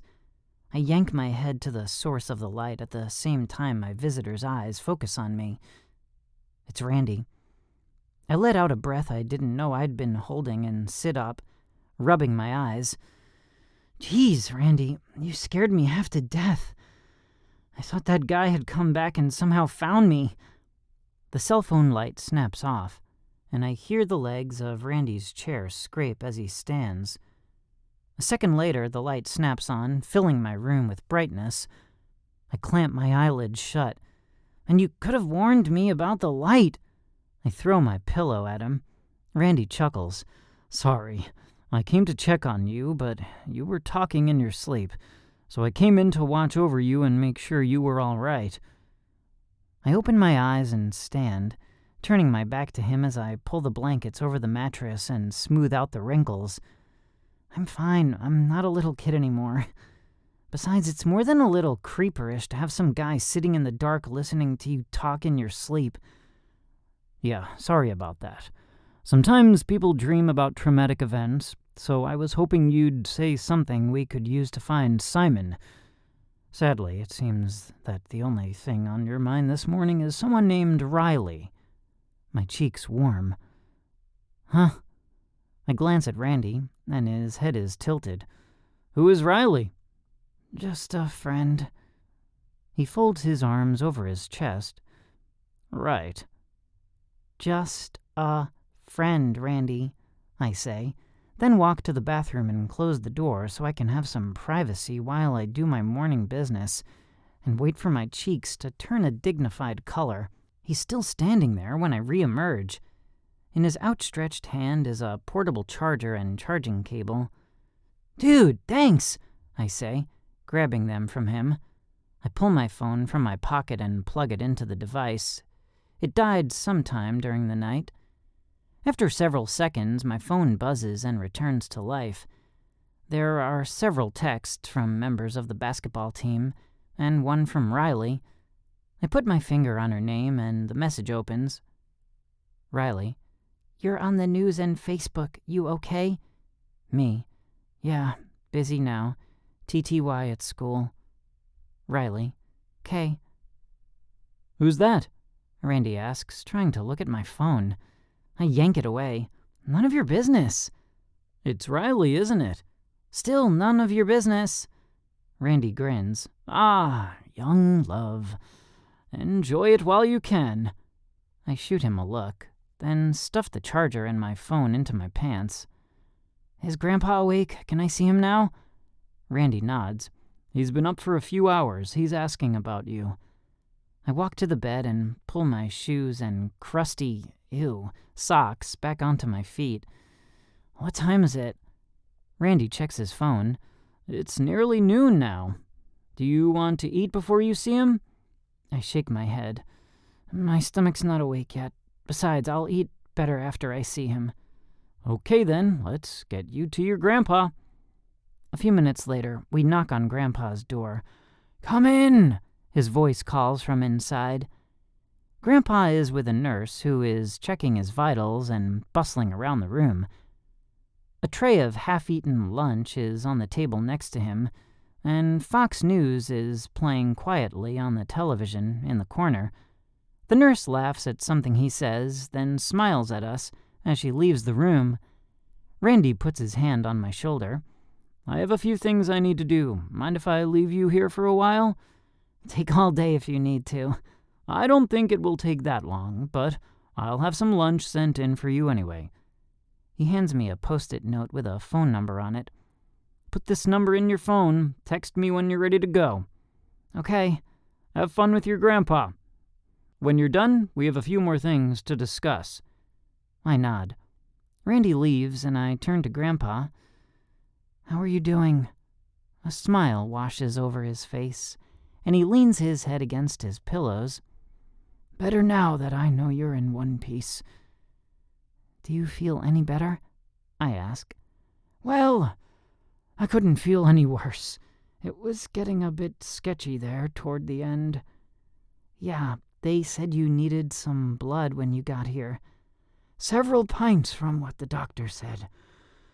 Stupid warfarin. I take it to thin my blood, but it also means that when I get shot, I bleed faster than most. Though I don't think the doctors considered gunshot wounds when prescribing it to me way back then. He shakes his head. But I'm good now. I'm all stitched up, the bullet is out, and I'm on the mend. He points at me, his face stern. Never get old. It's not what it's cracked up to be. And the meds they put you on have nasty side effects. I'm just glad you're okay. I bend over and give him a hug. He inhales sharply, but hugs back for a second before letting his hand drop. Sorry, I say, then release him and plop into a chair next to his bed.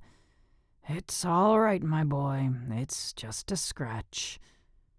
I shoot him a sour look, and he ignores it, instead flipping the channels on the TV until the local news appears, and a picture of me flashes onto the monitor. Uh-oh! Grandpa turns up the volume as loud as it will go. The news anchor, a 30-something man with perfectly styled black hair, is reporting. In other news, a Spokane teen and his coach were brutally beaten in front of their entire basketball team last night in Lewiston, Idaho. Sources say the teen was in a McDonald's bathroom preparing to board the bus when his attacker, a man in his early 30s with dark hair and a red tattoo on his neck, tried to kidnap him. When the coach intervened, he was knocked unconscious. The man in question then chased the teen into the parking lot and pointed a rifle at him. Sources say that a couple of teammates tried to assist the boy, but the attacker threatened them and shot at another car who saved the boy by hitting the man and driving away with the boy inside. Sources also say the attacker was seen hobbling back to his car, a late-model black sedan, and speeding off to follow the car that hit him. No one has seen or heard from the boy, Nathan Summers, since the attack. It is reported that the attacker's car was found in a farmer's field off Highway 195. The car appeared to have rolled several times. There was no sign of the attacker in the vehicle. If anyone has any news on the whereabouts of Nathan Summers, the man who saved him, or their attacker, we ask that you call Crime Stopper. Grandpa mutes the TV and we exchange looks. You'd better call Randy, he says, pointing to the TV. Make sure he knows about this. Chapter 15. On the Radar. I typed the digits from the post-it note into my phone. Yeah? Randy says when he answers his phone. Did you know we're on the news? There's a pause on the other end before he answers. I suspected there'd be something reported with so many witnesses. Which channel were you watching? KXLY. Randy mumbles something to someone next to him, then says to me, Okay, we're on it. I'll make sure they know you're safe. I'm calling the school Monday morning and letting them know you won't be in for a while. Hopefully everything will have calmed down by then. Thanks. That's what I'm here for, Nathan. Is everything else okay? Do you need anything? No, I think we're good. We just wanted you to know. I hang up and Grandpa says, Well, whether you wanted to be under the radar or not, you're out there. We're going to have to deal with it now. Yeah, I mumble. School is gonna suck. At least basketball is over for the season, so I don't have to get bombarded during practice. Grandpa nods. Have you talked to Riley? She's probably caught wind of this. Yeah, she texted me earlier. I told her I was fine and I'd talk to her at school. Do you want to go back to school? If he found you in Lewiston at a game, that means he knows which school you go to and about basketball. What else does he know? How long has he been watching you? Grandpa's eyes widen. Does he know about Riley? Is she safe? Do we need to move? Grandpa's heart rate monitor beeps faster, and the numbers spike on the machine. Alarms sound. The nurse from earlier comes in and presses a few buttons, turning off the sound. Is everything okay in here? Maybe, I say. He was watching the news and something distressed him and the alarms went off. She checks his vitals and offers him his ice water. His hands tremble as he brings his cup to his mouth. I take the cup from his hands and offer him the straw. It might be a good idea to not let your grandfather get too excited for the next few days, the nurse says, watching the numbers on the machine. At least until we have his meds under control and we know everything is clotting the way it should. Hear that, Grandpa? I say. No more news for you. He scowls at me. You can't take away my Fox News. I have rights. Snickering, I say, then don't get bent out of shape. We don't know what the agency has done to deal with this problem. Let's wait to see what Randy has to say.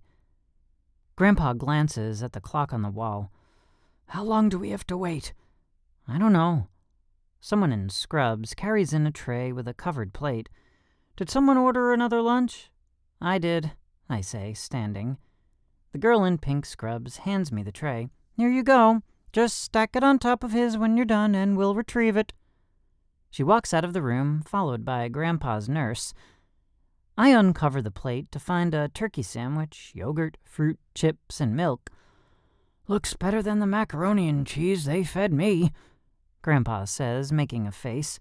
They must expect everyone to lose 10 pounds on the starvation diet while they're here. I offer him my yogurt. Want some? Nah, I ate the mac and cheese just to spite. Maybe I'll get lucky, and they'll poison it next time. I smile, then bite into the sandwich. I've had cardboard that tastes better. I struggle not to spit my bite out on my plate, guzzling the milk in a couple swallows along with the barely chewed sandwich. I pop a grape into my mouth. It's cold and tasteless, hardly passing as fruit, aside from its appearance. I eye the yogurt, but decide against it, instead placing my tray of food next to Grandpa's. He snickers. Told you. A couple hours and 4 episodes of Bonanza later, Randy walks through the door, followed by a guy with jet black curly hair and unnaturally green eyes. I nudge Grandpa from his nap. Randy's here. You want to talk to him? Grandpa startles awake with a snort. What? Huh? Hey there, Charles. How are you doing? Randy says.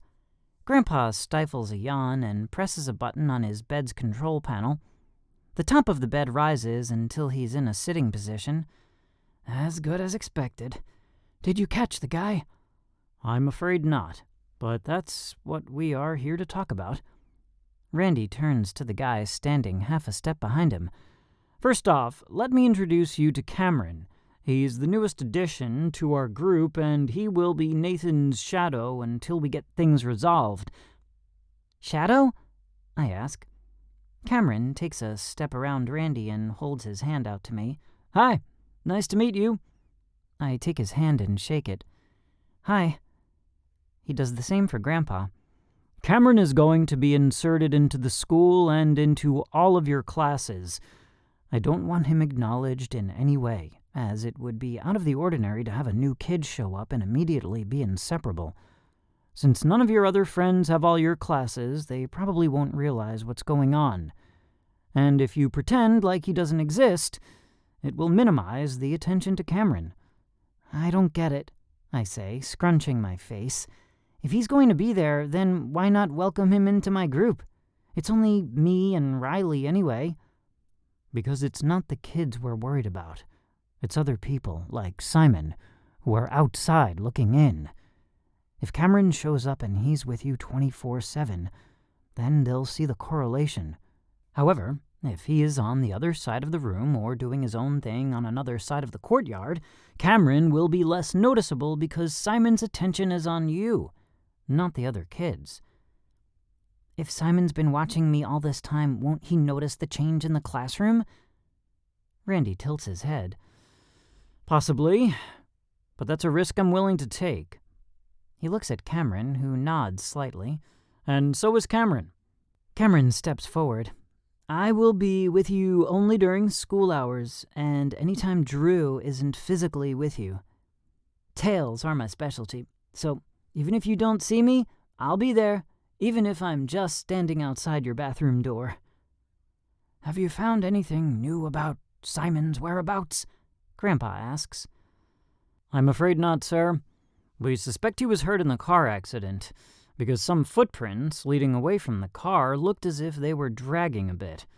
There was blood inside his car, but it's hard to determine if it's from a bullet wound or from impact during the crash. Plus, we don't know how bad the damage was. Was it a scratch or worse? We just don't know. All we know is that his body hasn't been found yet, and no one has seen him around the school or your home." Grandpa leans his head back onto his pillow. "I really don't like this, Randy. This is not what we agreed to. I agreed to let Nathan's training progress until he was a couple years older and could make the decision to join on his own. Nobody said he'd be in this kind of danger." Grandpa runs his good hand through his hair. "And where is Drew? What's so damned important that he isn't here?"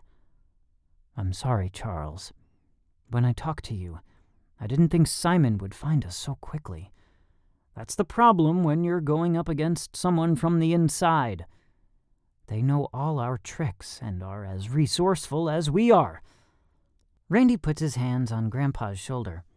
"And Drew is gone because he's on a 2-day assignment that absolutely cannot be cut short, or it will blow 18 months' worth of groundwork we've been laying. I promise you, he's been apprised of the situation and has been contacting us for updates on a regular basis. He will be on the first plane back to Spokane tomorrow morning." "I thought he was visiting family," I say. "That's what he was supposed to say. But in truth, he had an emergency assignment he was requested to handle." Grandpa sighs and closes his eyes. "So what do we do?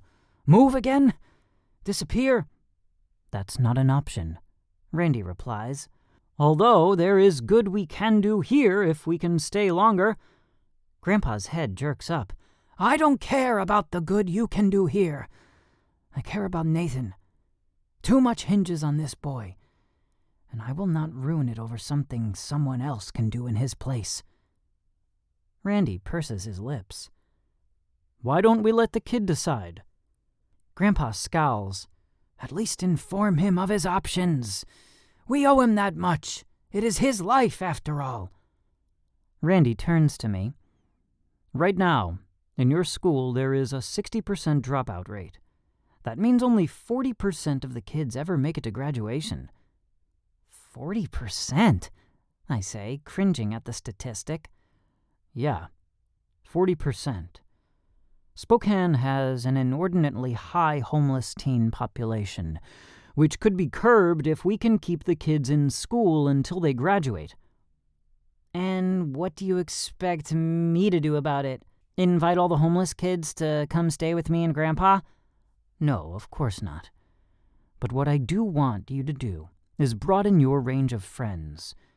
Did you know that on your JV team alone, 4 of your boys are technically not even supposed to be playing because they're failing out of school or violating the rules? One of them is sleeping in his car, another is couch surfing at a buddy's house, and another has been arrested in the last 2 months for drug possession. Some teachers turn a blind eye, others expect someone else to fix the problem, and a few do what they can to help, but there are limits. These boys need friends, peers to turn to and confide in, some place they can hang out after school where they are safe or can go to for help." "So, you want me to make friends with the guys on the team?" "It's a good start. You can't save everyone. But isn't even one worth the effort?" "Yeah, they are." "Hold on a second there," Grandpa says. "Don't forget, we've still got Simon hunting Nathan. Every kid Nate brings to our house will end up on Simon's radar. He'll be another round of ammunition Simon can use to hurt Nathan. I'm not okay with bringing more defenseless kids into the picture until Simon is out of it." Randy scrubs a hand down his face, then sighs. "Good point. We need to deal with Simon before we can do anything else. Is that what you want, Charles?" "It's the way it's gotta be." "What are our options?" Randy says. He looks at each of us. "Any suggestions? Now's the time to field them." "If he's as good as you say he is," Grandpa says, "then I don't think he's going to try anything anytime soon. He'll probably wait until we have our guard down again before he strikes." "Where do you think he will strike?" Cameron asks. "Let's look at his history," I say, pushing off from the wall I'd been leaning against. "He's made contact with me 3 times. Randy and Grandpa's heads swing toward me and say in unison, "3? I thought this was his second," Grandpa says, rubbing the white stubble on his face. "When was the 3rd? "He was in the parking lot when you picked me and Riley up that one day," I say. "I told Drew and he checked it out, but said he didn't find anything. We both figured I was being paranoid, but now that this happened, I'm pretty sure I wasn't seeing things." "That wasn't Drew's call to make. He should have told me anyway," Randy says, his face grim. "I don't know anything about that part. All I know is Simon was long gone when they went back to the school, and there was nothing on the surveillance cameras in the parking lot." Randy grunts and types something into his phone. "Okay, 3 times. Once at the corn maze, once at the school." He makes a disgusted face. "And once in Lewiston at an away game. What do these all have in common?" "None of them are at your house," Cameron says. I nod. "Yeah, he tries to get me away from home. So, we put you on house arrest until he has no choice but to come there and get you," Grandpa says. "I don't think he'll do that," Randy says. "He's ex-agency. He knows we'll have your house booby-trapped to the hilt. One step anywhere near the house and we'll have an entire team of agents breathing down his neck. No, you're safe at your house." Grandpa nods. "Well, that's good news at least." "You can relocate, drop off the map, and start a new life somewhere else," Cameron suggests. I shake my head. "I'd rather not. Spokane is all I've ever known, and I'm making friends at this new school. If I can, I'd prefer to stay here and fight him on my turf where I have an advantage." "Well then, I guess that settles it," Randy says. "We stay here and fight." Chapter 16. Bait. Grandpa slams his good hand on the table over his bed. "I don't want Nate to be bait!" I reach over and grab his hand. "Grandpa, it's okay. It's not like he's shooting at me from the rooftops. His approach is personal. He wants me alive. And if Randy and Drew and Cameron are going to be watching me, keeping me safe, I'll be fine. Yeah, just like at McDonald's, Grandpa says as he turns to look out the window. Randy clears his throat. I won't exactly be here for the next couple of months. Drew is the point of contact. I just happened to be here doing paperwork when you showed up. Grandpa scowls at the man. Then who the hell is going to protect Nathan? That young whippersnapper who doesn't even have the decency to be here in our time of need? Drew is the best agent we have right now, Randy says. That's doing nothing for my confidence, Grandpa snaps. He's been in the agency 6 years. And out of diapers 4.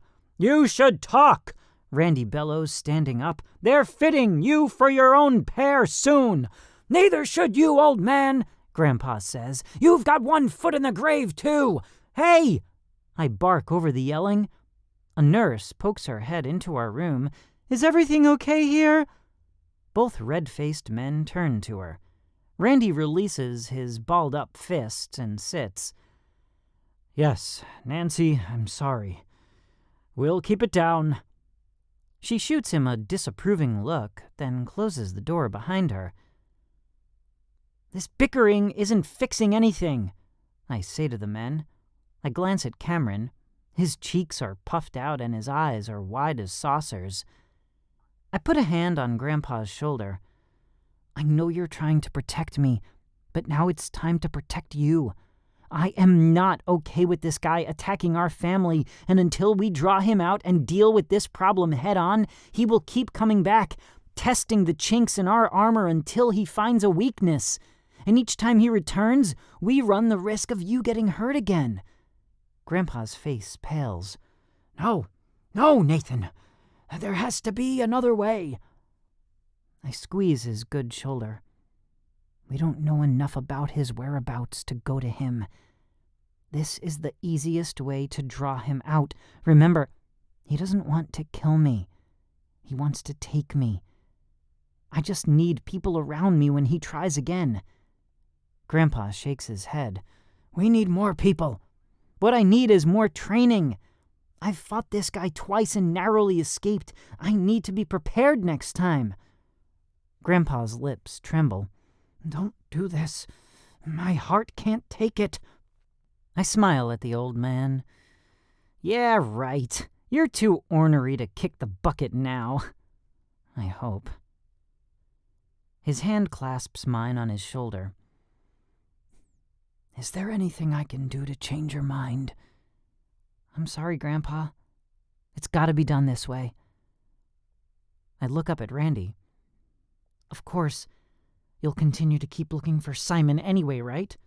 Of course. And you'll amp up my training hours? Anything you need. Good. I nod. Then it's settled. We'll let Drew know of the new plans tomorrow. Grandpa tries to protest again, but I show him my palm. We all know how you feel about Drew, but I'm the one working with him, and I like him. I trust him. If he's not here, it's because he can't be here, not because he doesn't want to be here. Grandpa snaps his mouth shut and stares at the corner, looking like a 3-year-old throwing a tantrum. Randy stares wide-eyed at the old man, then to me.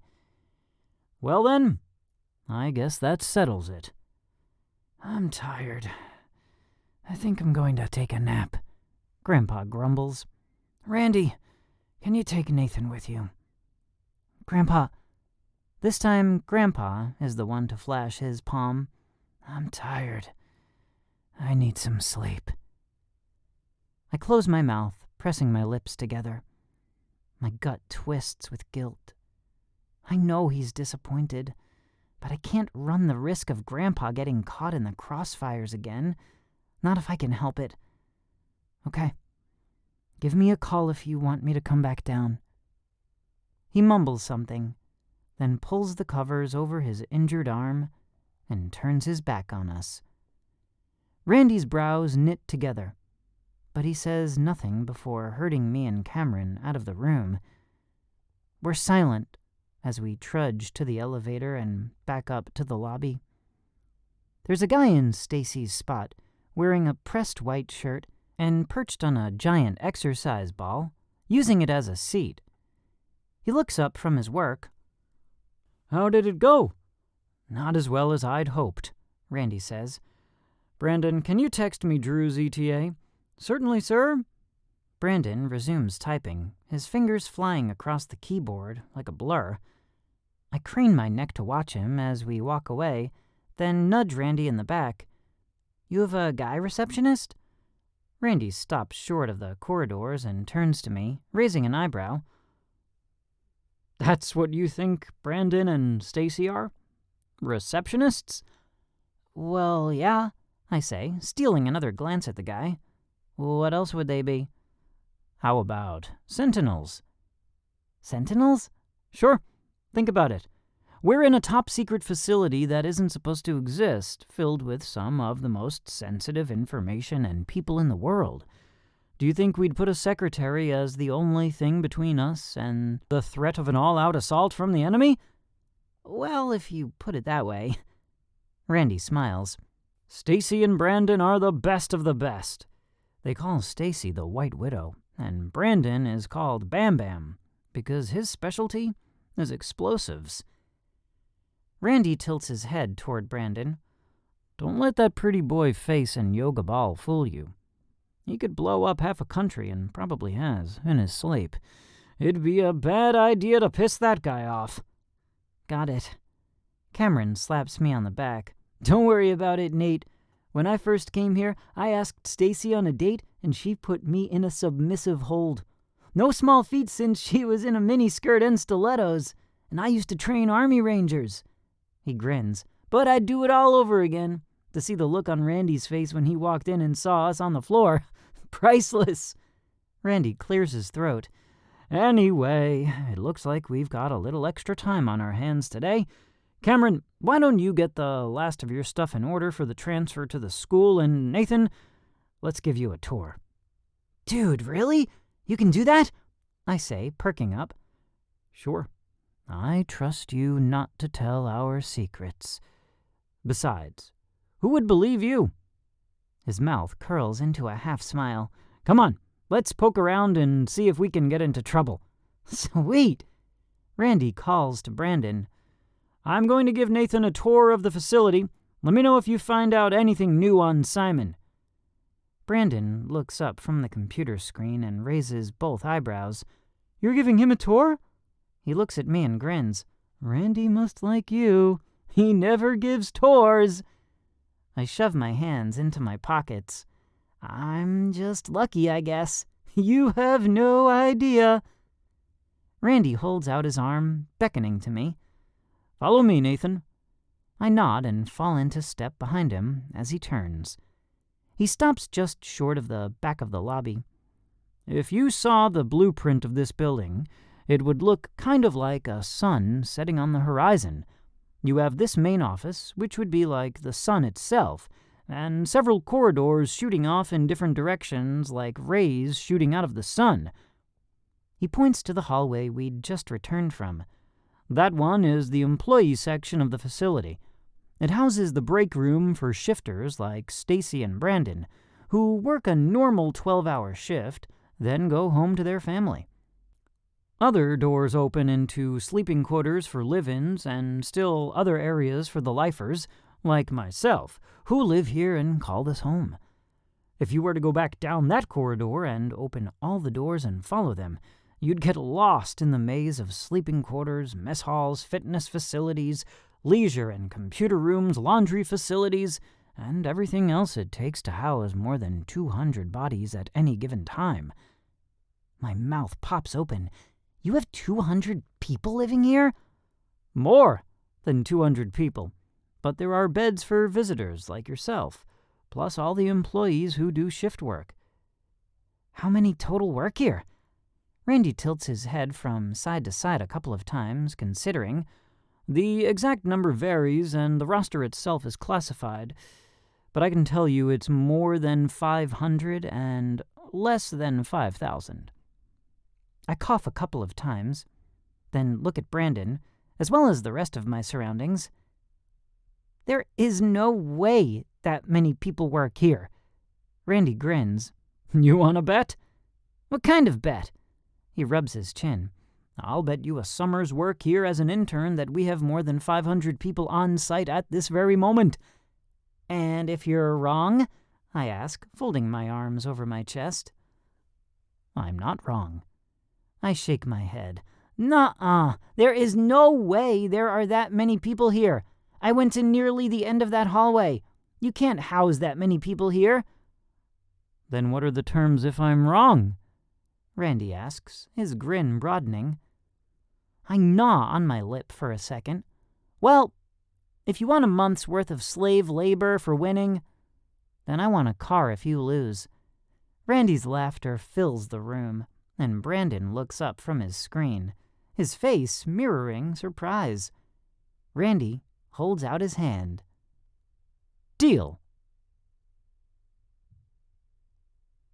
Chapter 17. The Security Station. I grab his hand and shake it. Deal. Randy lets go, then points to 4 doors spaced inconspicuously throughout the back of the room. Each of these will send you to a specific wing of the facility that specializes in something different, as well as 2 more that are camouflaged like the one you saw the first time you were here. When you intern for me, I might let you see what's behind those doors. Right now, we're going down that second hall to your left. He points to a hall next to the employee hall. Take the first door on the right. I walk in front, then look over my shoulder at him before I touch the doorknob. It's okay for me to barge in? Randy grins, then points at something in the corner of the door jamb that mirrors the appearance of a clear thumbtack. See that thing? It's a 180-degree camera, complete with infrared sensors, voice recognition, microphones, and a taser. If they don't want you to come in, you'll know it. I stare at the object for a second, then tap lightly on the door before turning the knob. Knock, knock. Mind if I come in? I ask as I crack the door open. Bright fluorescent lights glare off gleaming linoleum floors. Yo-Yo Ma plays over loudspeakers, as well as Metallica, though at a much lower decibel. I search for the source of the Metallica and find an iPod plugged into a computer. Tapping away at a keyboard is a kid close my age, wearing a Led Zeppelin t-shirt, black Converse tennis shoes, and skinny jeans. His black curly hair is afroed out nearly a foot, with tinges of various colors peppering the edges of his curls. He doesn't look up from his computer, but one hand pauses long enough to shoot into the air and wave. "Hey guys, what's up?" "That's not how you address visitors," another voice across the room says. I look around but don't see anyone until a head pops up from behind a bank of screens in the opposing corner of the room. The girl pushes her bangs out of her eyes, then nudges her glasses higher up the bridge of her nose before giving a half wave. "Welcome to the security station." Randy steps around me toward the girl, who has emerged from behind her monitors and is striding toward us with her hand outstretched. "Hi, I'm Giselle, and Nimrod over there is Jusari." Jusari raises his hand again, but doesn't look up. "Hey!" She shoves her hand at me, and I shake it, careful not to crush her slender fingers. Her shake is deceptively strong. "I'm Nathan. Nice to meet you," I say. "I know." She flips her long blonde hair behind her shoulder and pushes at her glasses again. She points to Jusari. "He's in the middle of some major hack job. He'll come up for air in a couple hours. I was wondering when you guys would come and visit." Randy shrugs. "We got caught up. Besides, I would have expected a phone call if anything was wrong." Giselle nods. "I've been scouring the entire landscape for a 5-mile radius since Nathan hit the compound last night, and I haven't seen much more than a herd of elk 1 mile northwest of here. Wherever Simon is, he's not looking for Nathan here." "You can do that?" I ask. "The city isn't far from here. That's a lot of buildings and landscapes to monitor." "It's simple enough with today's technology," she says. Cameras are placed at strategic locations and in facial recognition software, plus an exhaustive employee file, drones the size of hummingbirds, or smaller. Giselle cups a hand around the side of her mouth and whispers, "And a few trade secrets I'm not allowed to tell." She drops her hand and resumes talking normally. Voila! 99.98% recognition success rate. Nobody gets to the compound without me knowing about it. She grins and bounces on the balls of her feet, letting her plaid skirt swish around her knees. "What do you do with the other 0.02%? I ask. That involves a flamethrower, mustard gas, and a swarm of killer bees. Randy's shoulders shake with laughter. All right. Enough teasing the new kid. Jusari and I never get visitors. I've got to have fun when I can.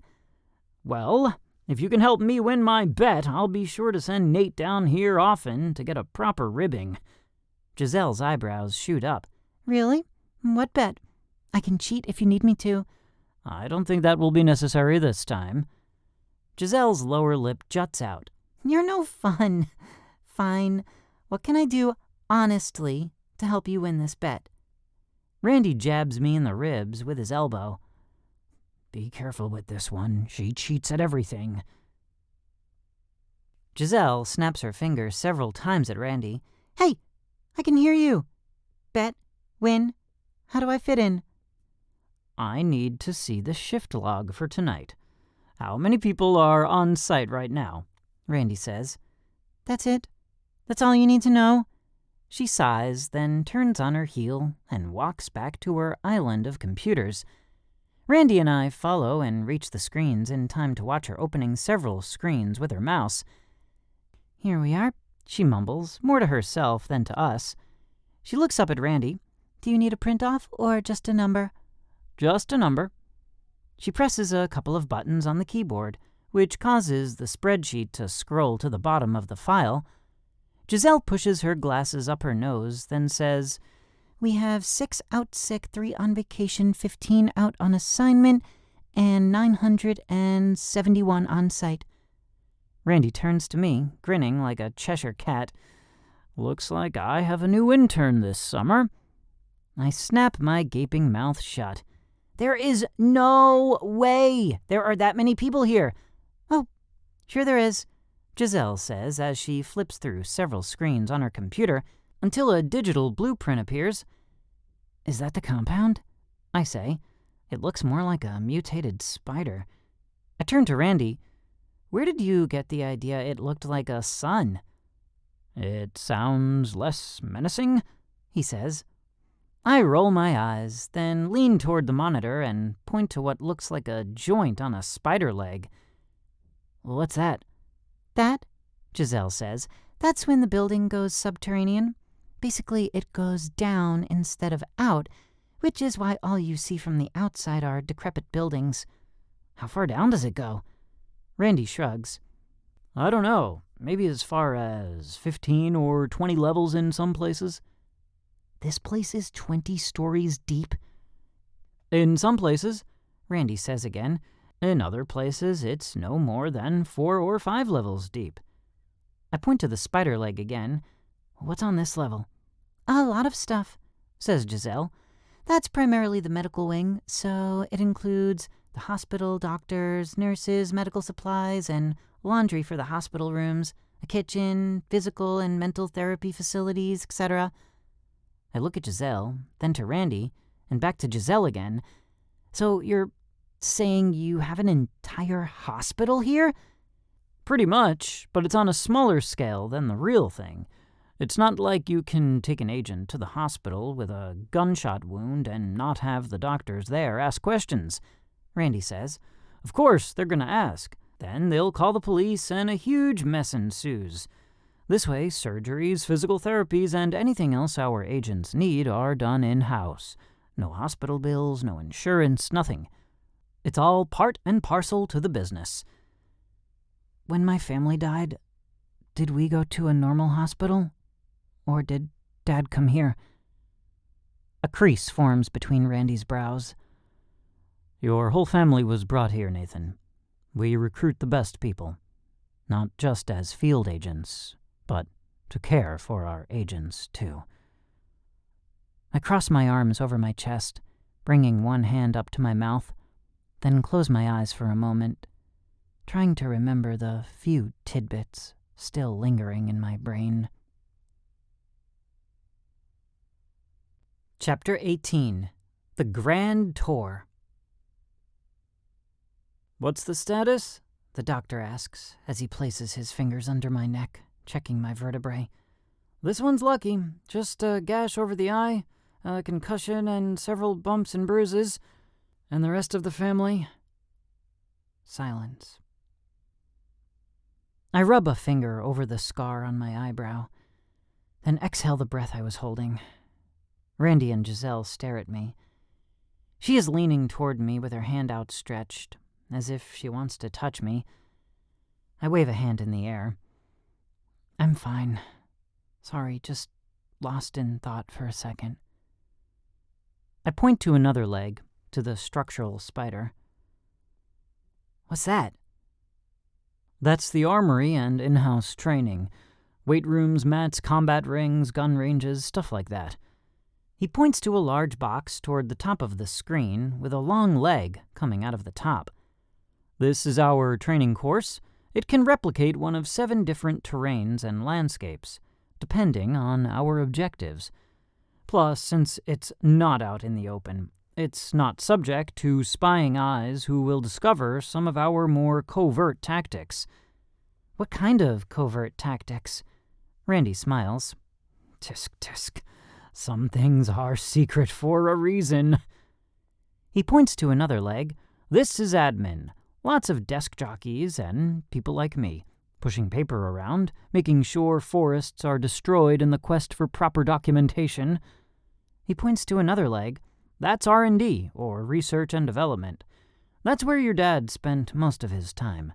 He'd show up in the morning and I wouldn't see him for hours. If I needed him, I could always find him going over lab results, medical journals, TEDs, videos of patient interviews, and the list goes on. He was relentless. "What was he researching?" "You," Randy says. "Well, you and your sister." I blink several times.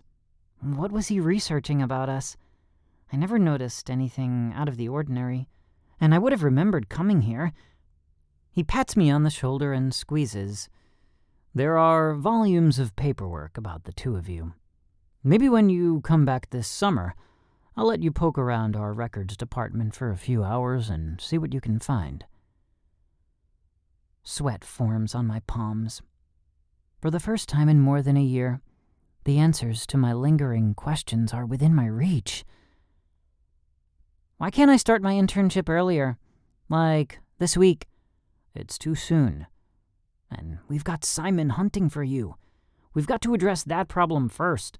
We can't have some idiot following you to our facility, even if it means attacking him with killer bees, mustard gas, and a flamethrower."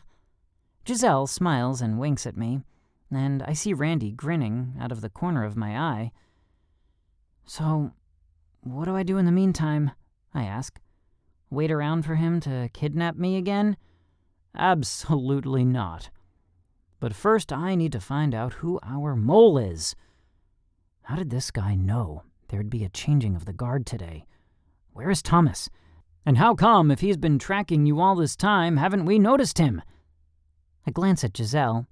She's gnawing on her bottom lip when she turns to her computer and clicks through several screens, before stopping at one that says, "Lewiston Police Department." "Randy," she says, touching his arm to get his attention, "I hacked into the police department's website so we could see the police reports from the incident. It looks like one of the officers has already completed his paperwork." She reads the report to herself, mumbling key words under her breath. "Was seen in the bathroom with Nathan, knocked out the coach, broke his nose, chased Nathan to parking lot, fighting, pulled a gun on the teen boys, hit by station wagon. Nothing new to add to our reports." "Anything from videos around that area?" Randy asks. Giselle shakes her head. "I'm still working on it. I'm looking at feeds from the time the bus entered the city until after the incident. That's hours upon hours of video, especially in this day and age when everything is technology. I've also hacked into the cell towers around the high school, gained access to all the phones who use the tower during the game. I've got the facial recognition program working on those right now to see if we can get a pic of him at the game. It's a long shot, but right now I'm looking for anything. This guy is good, Randy. I don't know why he got sloppy at McDonald's. Randy nods. Thanks for going above and beyond on this one, Giselle. I appreciate it. Anything you need, sir. Back in the corridor, Randy rubs his hands together. How about we hunt down Cameron and get to work? Work? Yeah. You didn't think you would sit around while the rest of us scrambled around looking for Simon, did you? You've got to have the initiative. Do your part to prepare for the inevitable, too. Yeah, I'd love to be able to find him asleep in a hotel room somewhere and have a team go pick him up, but opportunity comes disguised in overalls and looks like hard work. We return to the lobby, take a sharp turn, and walk to a spot on the wall with no adornments. He reaches out his hand to touch it, but it sort of ripples like a piece of fabric. He pulls it to the side, revealing a metal door. Another quantum stealth camouflage? I ask, pointing to the curtain he's holding.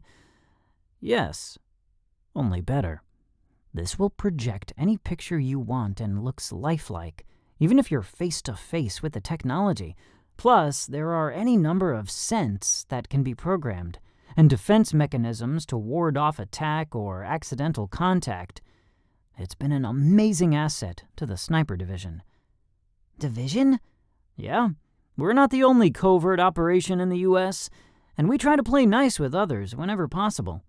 It makes the agency less dispensable if others depend on us for technology. Several dozen red lights scan Randy, then he places his hand on the doorknob and waits. What are you waiting for? I ask. Click. You've got to wait for the computer to check your fingerprints before you turn the knob. He pushes the door open and walks in. Why do we have to keep coming to the lobby? Aren't any of the legs attached to one another? No. The floor plan is designed to funnel people into one enclosed location. If this facility were ever breached, the attackers would be funneled into a single corridor and picked off like fish in a barrel. Plus, it keeps each wing self-sustaining. When you are dealing with so much delicate information, it is best to minimize the contact you have with one another, so one employee won't inadvertently spill the beans on another employee's project or job. It's inconvenient, no doubt about it, but it's for the protection of everyone around here, and most people never venture beyond their own corridor anyway. Interesting. Randy shrugs. It works for us, and that's all that matters. We climb into an elevator, but this one is different from the last one we'd been in. It's fully enclosed, and the doors look more like doors to a vault than an elevator. He presses the lowest button, number 20, then turns to me. We are going to meet Cameron in the training facility. Normally, we would have waited until your training with Drew was complete, but since you're being hunted by Simon, I'm not willing to wait. I know I'll get an earful from Charles, but I think it's necessary. Why won't Grandpa like me to have more training? Because today is going to be less hand-to-hand and more weapons and gadgets. He had me shoot at Simon last night. Randy's eyes widen. He did? That wasn't in his report. He gave a report? Yeah, sure. Everyone gives a report. You gave one to me, remember? Vaguely. It was really late. Randy snickers. Yeah, I caught you drooling a couple times. Well, I apparently left that part out of my report, too, I say, flashing a crooked smile. We might want to revisit that debriefing again and make sure it's complete. Randy tilts his head. Good idea. The elevator dings and the doors open to reveal another cinder block corridor, but this one has a different feel to it. Randy steps out, but I hesitate. He turns to look at me. What's wrong? Something doesn't feel right, I say, peering around him to stare down the empty corridor. Are you sure there's no one here? Randy's eyebrows shoot up. Doesn't feel right? He looks down the hallway, then back at me. It looks empty to me. Do you still want to stay in the elevator? I take one step out of the elevator, but the hairs on the back of my neck go rigid. I look left, then right, then left again, before a smile spreads across my face. I look at Randy's face, but he's watching me with interest. What? I step fully out of the elevator, then walk to the wall and stretch out my hand. Just as I'm about to touch the cinder block, I hear a click, and Randy says, "Stop!" I glance back at Randy. His face has paled 4 shades, and his eyes are wide. Both hands are outstretched, as if about to grab me. I drop my hand. His face softens, and he grabs me by both shoulders, tugging me away from the wall. When I'm centered in the hallway again, Randy says, "Alpha Team, Commander, permission to make contact!"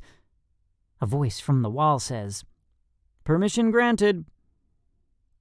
Randy walks to the wall where my hand had been seconds before. He slowly reaches into the wall and pulls away another quantum stealth camouflage curtain. There's a .50 caliber Barrett barrel pointing at my skull. My stomach drops to my toes, and both of my hands shoot into the air. A .50 caliber in a hallway is kind of like towing a Tonka truck with a semi, don't you think? The man's finger slides away from the trigger. Then his head slowly lifts from the sides. "Hello." "Hey." The man looks to his right, then barks, "At ease." Soon, 7 hands appear to emerge from the wall, followed by camouflage curtains being pulled to the side. Randy grins ear to ear and holds his hand out to the first man. "Dunning! I didn't know you were on shift today." The man leans the weapon against the wall and walks around the tripod the gun was propped on. He's about my size, one of the few adults I've seen in this facility. Sort of. Probably in his early 20s, crew-cut camouflage uniform and combat boots that shine under the lights. "Well, some of us have got to work. What are you doing here?" Randy nods towards me. "Giving Nate a tour of the facility. Looks like he'll be our intern this summer." "Intern, huh? Are you sure he has it in him?" "He's already taken on Simon twice and survived, and he figured you out on his own." Low whispers sound behind me.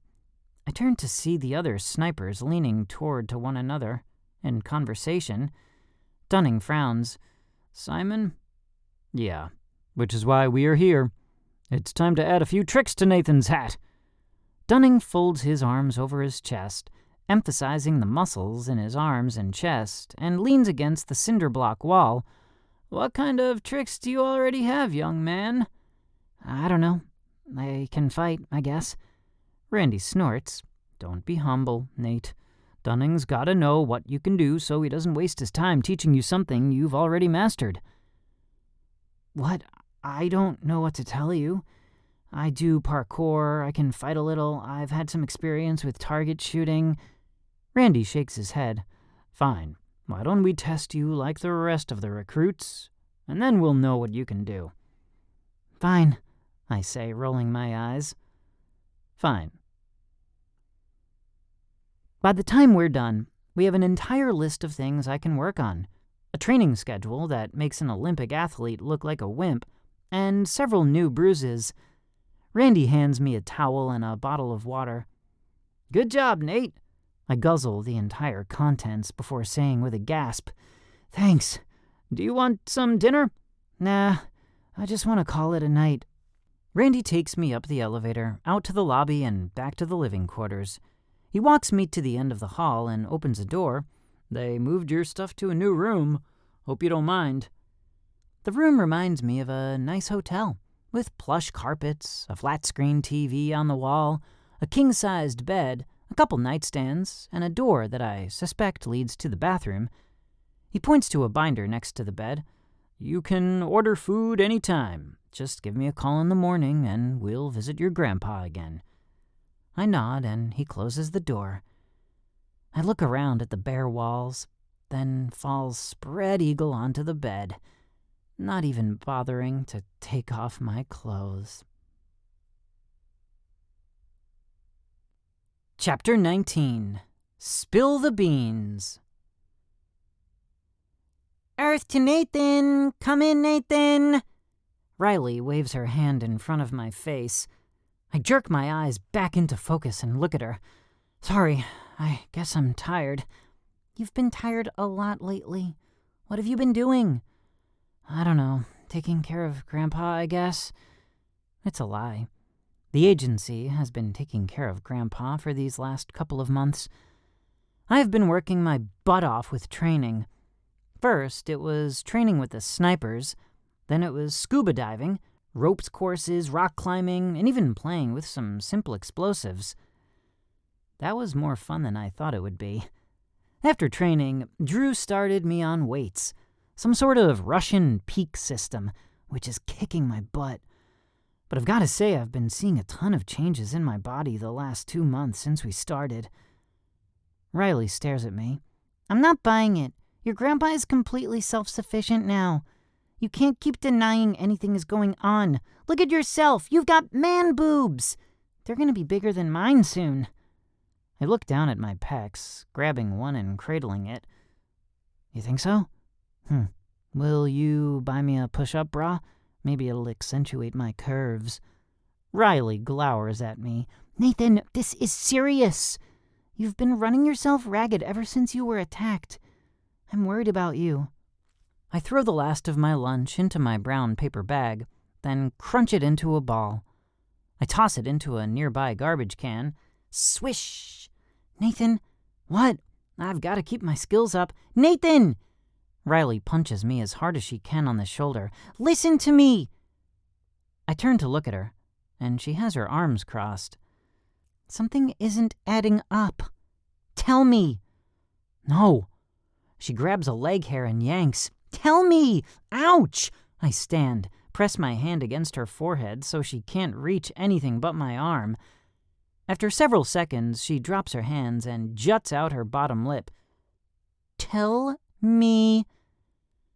I turn and start walking toward the building, making fleeting eye contact with Cameron as I pass him, then say over my shoulder to her, "No!" Riley growls, then runs up behind me, shoving me with both hands against my back. I stumble a couple of steps, then turn. Hey! What is that for? For you not talking to me? That's what? Don't worry about it, Riley. I've got things under control. Like hell you do. You're falling asleep in your classes, zoning off during lunch, you've quit joking, and you're pretty much a zombie every time I see you. Riley lowers her voice. Do you need to see a psychiatrist? Is this some sort of PTSD thing? No, it's not some PTSD thing, I say, walking to my class and stepping inside. Then what is it? Riley stomps her Converse-covered foot, and her bright pink pigtails wiggle from the impact. It's nothing. The class bell rings. She narrows her eyes up at me. Something is up, and I'm going to stalk you until I find out what it is. I put my arms around her shoulders and slowly guide her out of my classroom and point her in the direction of hers. I would expect nothing less. Now, get to class. She punches me in the ribs. I'm watching you, mister. Then she runs down the hall toward her class. I watch her leave, then turn toward my class, not caring if everyone is watching, or that I'll probably be marked tardy. A chill runs down my spine, and I resist the urge to shudder. I feel like I'm being watched.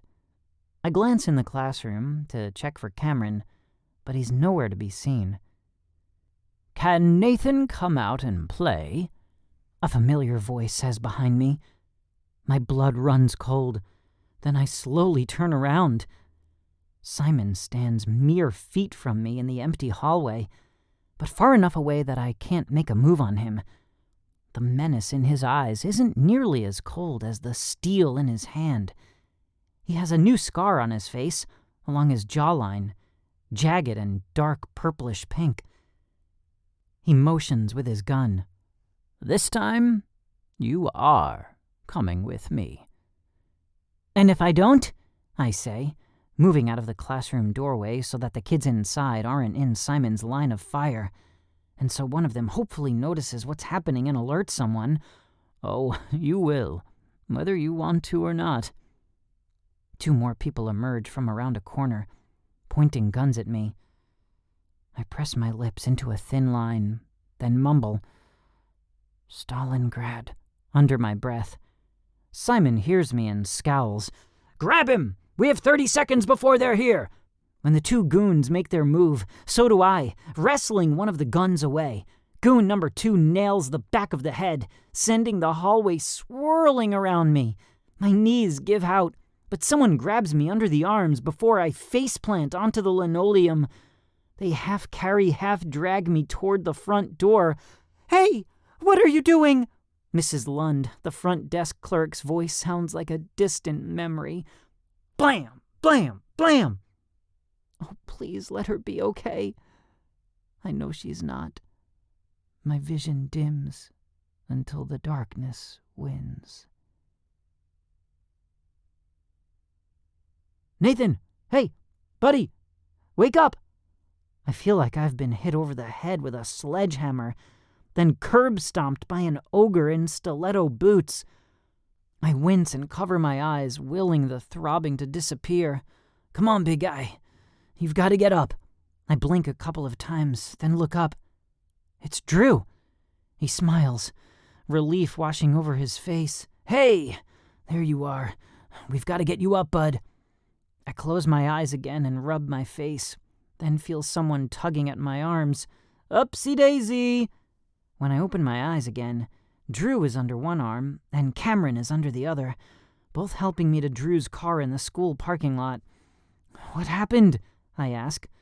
"Simon," Cameron says. "Dude, you are not light. What are you eating? Rocks? Did you get him?" I ask. "Who? Simon?" "Nah, he got away. We weren't going to let him take you," Drew said. "We made sure of that." They deposit me in the back seat of Drew's car and then climb into the front, each buckling their seatbelt. Drew pushes a button on the console of his car and a ringing phone sounds on the speaker system. "Did you get him?" Randy asks. "We got Nathan. Simon got away." "Damn it! We've got to get this under control. Bring Nate in to be evaluated and we'll come up with a new plan." "Yes, sir." Drew pushes the button on the console again, and the car is quiet, aside from the sound of the engine now speeding along the highway. I lean my head against the headrest, laying cattywampus against the seat. I groan. Someone just shoot me and get it over with. "No can do, compadre," Cameron says. "Things are just about to get interesting."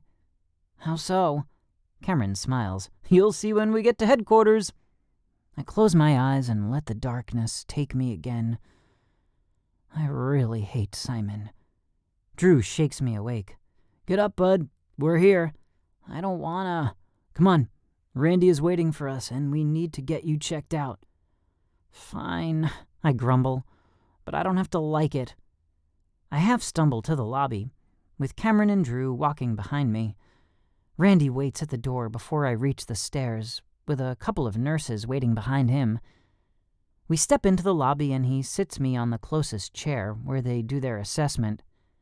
When they are done, Randy hands me an ice pack and pulls up a chair to sit in front of me. "All right, enough is enough. We can't just sit around waiting for Simon to hunt you down." "Well, what else are we supposed to do? Do you know where he is?" "Not exactly, but I know how to draw him out." "How? Tie me up with a little bow on top and leave me out in the open?" "Close." As I open my mouth to ask how, Stacy stands from her desk near us. "Sir, we have a situation." Randy turns to her. "What is it?" She hesitates, her eyes darting from me to Randy. Randy furrows his brows, then walks to her. They speak in hushed tones for a couple of seconds before he grunts and his shoulders droop. His eyes are on me as he trudges back to his seat next to me, then plops himself into the chair. "Nathan, there is no easy way to say this, so I'm just going to spit it out." Randy puts his hand on my arm. "Son, They've got your grandfather. I lean back in my chair and stare at the ceiling, letting my ice pack fall into my lap. When? How? Right after they tried to get you. My guess is when that failed, they went after him. Do you know if he's okay? Surveillance shows him struggling with the men when they drug him out of the house, which is a good sign. And where was everyone? I say, bolting up from my seat. The room spins around me and I sit again. Where was his protection? Someone was supposed to be there making sure he would be okay. Randy drops his eyes to his hands. They're dead. Dead? I whisper. Yes. They died trying to save your grandfather. Good men, all of them. Joshua had 3 little girls. Dean had been with the agency for 20 years. And Sam had graduated at the top of her class at West Point. All of them gone. I drop my head into my hands. Tears prick my eyes and drop to the ground. Helplessness drowns me, leaving a straw-sized hole to breathe from. Just enough to keep me alive until I find Grandpa. I'm sorry, I didn't realize. How were you to know? They all knew the risks when they took the assignment. I'm just not looking forward to talking to their families. We both sit in silence for several moments, each lost in our own thoughts. The longer I think about the situation, the lower my heart drops into my stomach. I take a ragged breath. Randy darts a glance at me, then stands up. Okay. We've had our pity party. Get up. Huh? You heard me, young man. Get your butt out of that chair. He turns to Stacy. Go get us some food. Yes, sir. She flashes a tight smile. When she disappears from the room, Randy turns to me. Nathan, I think we've been going about this all wrong. How's that? We haven't been using our biggest asset. You. Come again? Randy sits in his chair, leaning his elbows on his knees. You are the strategist. We've spent these last several months trying to protect you, thinking you're just a kid, when all this time we should have been using your brain and all the information your father taught you to anticipate Simon's next move. I think it's time we let you in on the operations side of the agency. I stare at Randy a long time, weighing the pros and the cons. But once I'm in, aren't I? I can't walk away when I learn the inner workings of the agency. I'll know too much. Randy presses his lips together. I'm afraid so, son. We normally work in such a manner that the employees work pretty autonomously, kind of like a single pawn on a chessboard, concerned with his or her own next move. This means if one goes rogue, they won't take the entire agency down with them. But Randy leans back in his chair. To see what I see, the entire chessboard and all the players, well, that is an entirely different beast. It was something I had hoped to hold off asking until you were an adult. But considering the circumstances, I think of my grandfather again, and visions of all the different things they could be doing to him flash through my head. I try to shake the thoughts away, but they continue to linger. Stacy walks in with 2 plates. Here you go. Hector happened to have a couple of burgers on the grill. She leans over to me. His burgers are to die for. Stacy's face clouds. Oh, sorry. That may not be the most appropriate term right now. I crack a smile. It's okay. I know what you mean. I sniff the plate. It smells awesome. Thank you. Randy's already wolfing his food down. He nods and groans, letting his eyes roll to the back of his head. Hector never disappoints. Best decision we ever made was to hire him. I take a bite, and then another. Before long, the plate is empty, and I'm wondering how to get another one. Drew and Cameron enter from the back of the lobby and walk to us. Any news on Charles? Drew asks.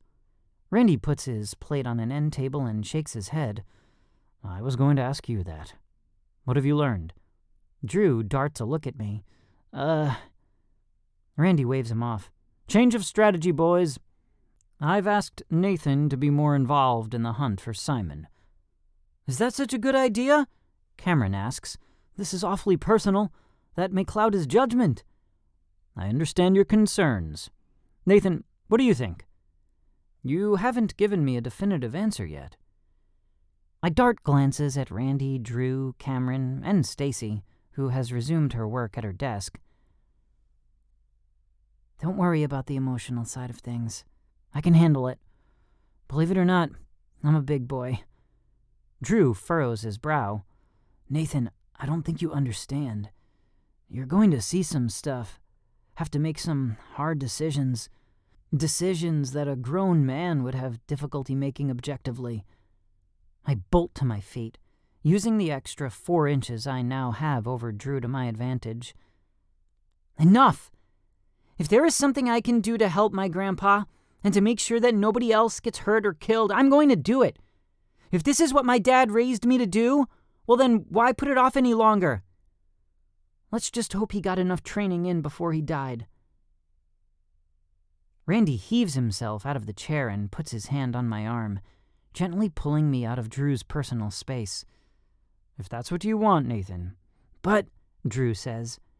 Randy cuts his hand through the air. This is not your decision, Drew. This is Nathan's. Drew's lips press together. Yes, sir. Randy points to Cameron. You and Drew go back to the house and retrieve Nathan's stuff. He's staying here for now. And give Simon a chance to find the compound? Drew asks. Randy sighs. What else do you have in mind? Putting him up in a hotel? Leaving him in the house where apparently Simon can come and go as he pleases? Drew's jaw clenches. No, sir. I'm suggesting he go home with me. That's your personal home. I know. But it's better to risk one person than hundreds. I can relocate. If Simon finds this place, then we're all screwed. Randy deliberates for a second before nodding. Make it happen. Until then, I'm going to get Nathan started on learning all he can about Simon. Maybe he has a perspective we haven't considered yet. I'll have everything ready by tonight. Chapter 20. Working Together. Randy's office is nothing like I expected it. Somehow, I expected an old oak desk with a decrepit computer from the early 90s, a picture of his family sitting on the corner, and a ficus tree in the corner with ratty plaid furniture. I did not expect an expansive office with a U-shaped desk dominating the center of the room, holding 3 sets of computer monitors. The furniture is clean, contemporary, and sparse, with a giant replica of Van Gogh's Starry Night on the wall. Randy motions to one of the chairs in front of his desk. Have a seat. If you'd like your own space, I can request another desk for you to work when you intern. I'm usually not here anyway. Either is fine. I'm more interested in seeing what you can tell me about Simon. Randy sits in a tall leather chair and turns one of the monitors to face me, then begins clicking through several screens. Give me a second. There we go. Simon's file. He clicks on a file folder labeled S. Inside are rows of files, some of them red and labeled classified. Holy smokes, I say. How much do you have on this guy? Well, he used to work for the agency before he went rogue a few years back. Simon is why we do things the way we do.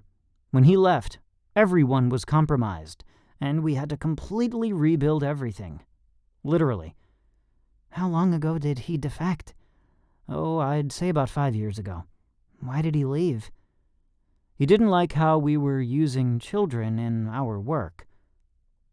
My eyebrows shoot up. Not like that, Randy says. More like he thought we should be using kids in a more comprehensive manner. Kind of like Al-Qaeda does with their kids, using them to do the truly dangerous missions. His theory was, why send an adult you've spent tens of thousands of dollars to train when you can have a kid who requires little training and expense to do the same thing. My stomach roils. You're kidding me, right? That's heartless.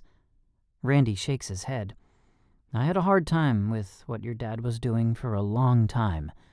It wasn't until I met Drew when he was a teen that I realized the potential of what your dad was trying to accomplish. I think kids your age are old enough to make some of these hard decisions. But taking a 6-year-old... Randy's face twists into disgust. There is no way to justify using a child that young. And that's what Simon wants to do? He nods. Nobody suspects a child, and no normal person would hurt a child. They are the perfect operative. What else can you tell me about him? He was married once, had 2 kids, but they're dead now. How? I ask. Randy shrugs.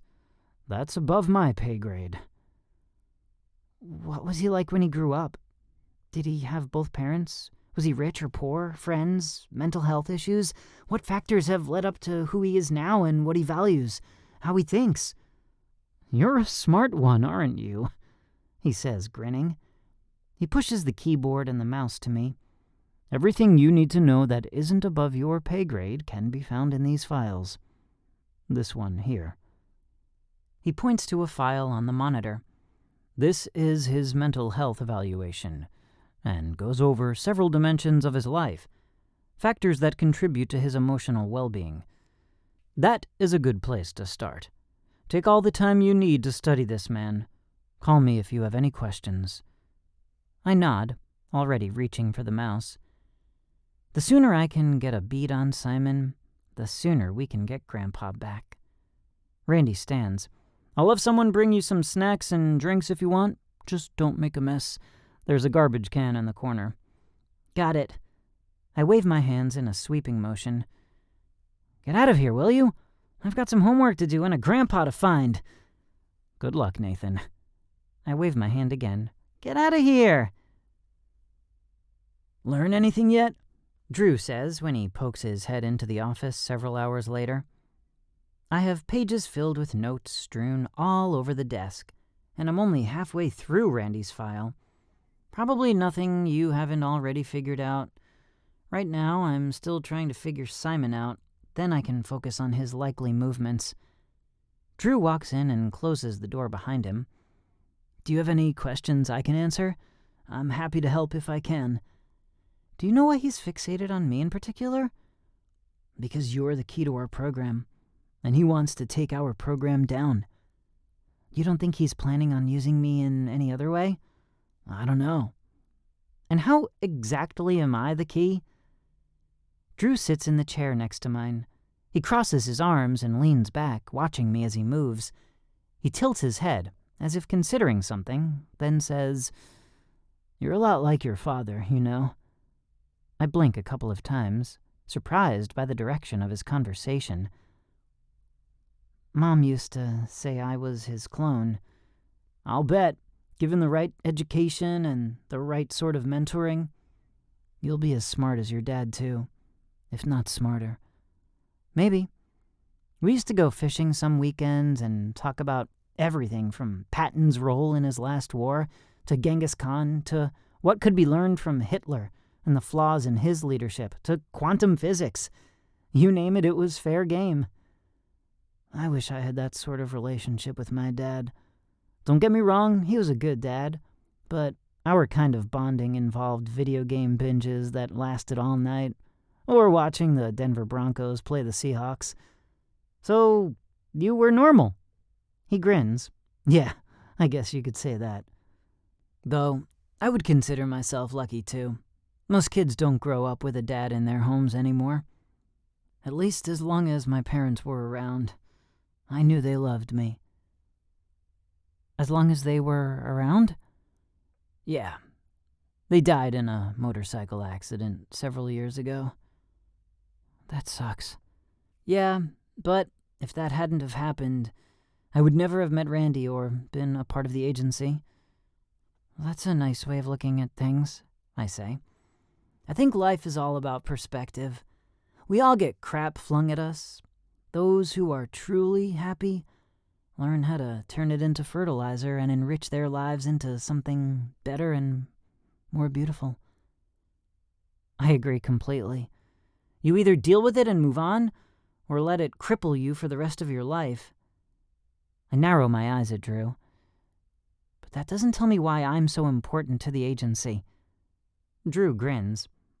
Okay, I don't know all the specifics, because that's how the agency works, but what I do know is that your dad hoped to make you his successor. And well, now that he's gone, my eyes grow wide as saucers. I'm only 15! Plus, I didn't even know this place existed until a couple of months ago. How am I supposed to pick up where Dad left off? Take that with the higher-ups. All I know is the agency is floundering, looking for someone to pick up where your dad left off. Yeah, they've got someone in there now, but they don't have the same perspective he did. All eyes are looking to you to finish what he started. I rubbed my hand down my face. When was someone going to tell me all this? I think they wanted to wait until you were older. We thought we had some time, but Simon keeps popping up. And now he has Charles.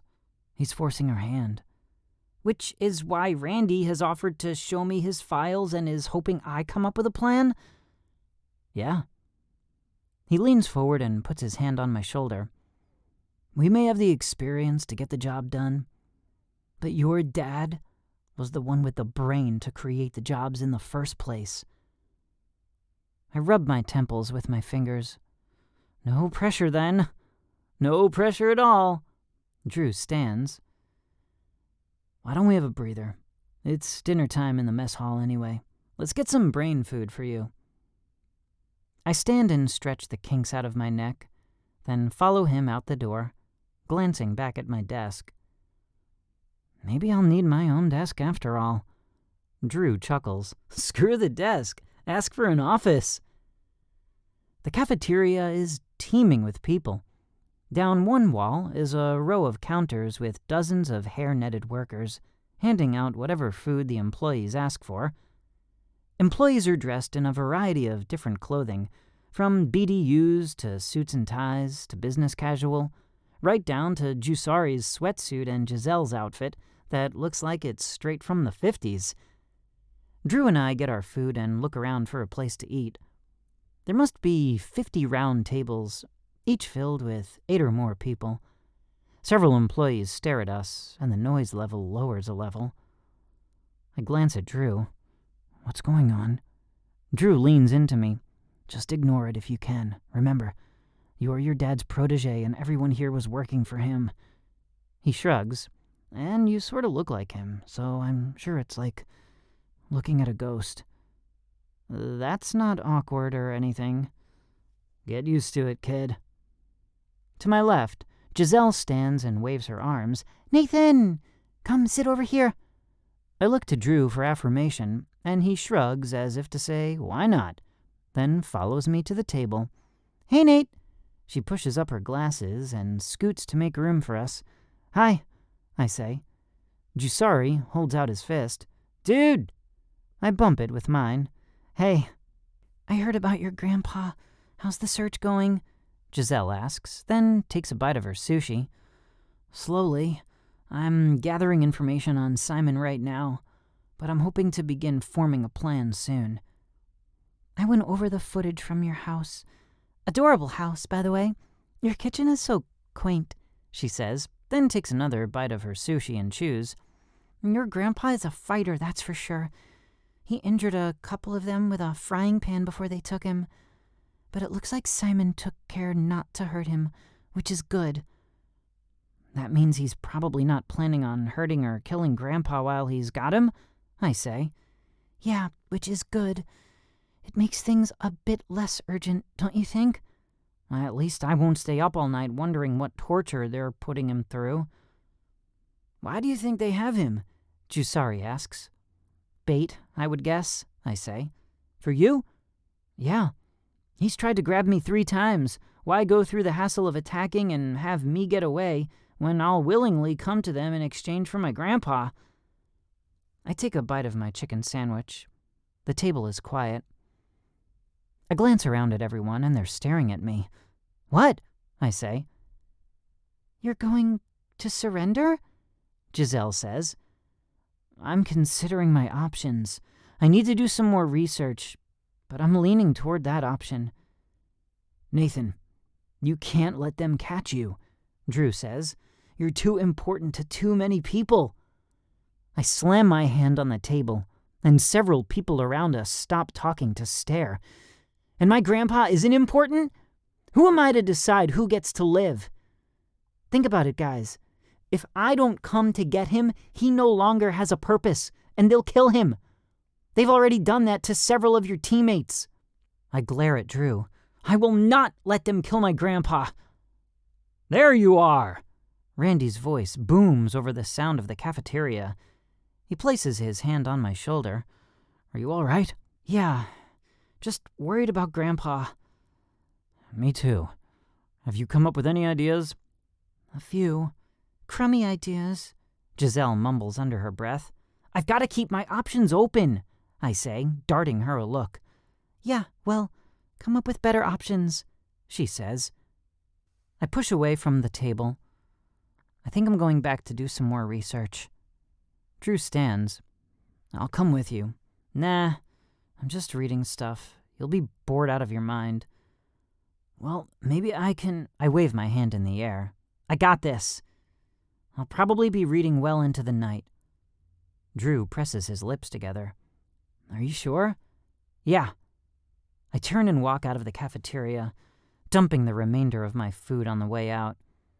Randy is hot on my heels. "Is everything okay?" "Why didn't you tell me I'm expected to take my dad's place?" Randy is silent for a while. "Because we weren't sure you'd want the job. Don't forget, you're 15, son. Most people go to college and change their major 3 to 5 times. How can we expect you to agree to something so young?" "Apparently some people don't have the luxury of choice." "You always have a choice. It's just that there are consequences with each choice you make." I grunt. Ain't that the truth? We get back to Randy's office and I shove the door open. Inside is Stacy, leaning over my pages with her cell phone, taking pictures. She straightens when she hears the door. Randy rushes around me and charges her. "What the hell are you doing?" She doesn't have time to do anything but shove her phone down the front of her shirt before he's grabbing for the phone. "Give it to me!" "You wouldn't dare! That's sexual harassment!" "The hell it is! It's retrieving stolen property!" Randy calls over his shoulder at me. "Call security!" "No!" Stacy yells, then punches Randy in the face and lunges for me and the door. Randy's face whips around, and a fine mist of blood spews out of his mouth and nose as he staggers backward into unconsciousness. "Move!" Stacy bellows as she charges me, but I stand my ground, assuming a defensive position. When she throws her first punch, I block, and the dance of destruction begins. Unlike the other guys I've fought, I'm quickly aware of what makes Stacy so dangerous. She's lithe, flexible, and she's really good at leveraging someone's weaknesses against them.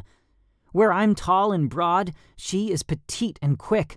Her speed and ferocity are her strengths. It isn't about strength, but precision for her. Instead of employing brute force, Stacy chose atemi, a Japanese fighting style that capitalized on pressure points and acupuncture. I adjust my stance and we circle one another. She tries for the nose, and I block her and counterattack, hitting her face. She grunts as her head whips around, then counters with a punch to the temple. The pain sears through my head and courses down my neck. I fall to my knees. I raise my hands in time to block the knee to my face, but its force pushes me onto my back. I roll back to my knees and stand, blocking several more assaults before I manage to land a solid hit to her stomach.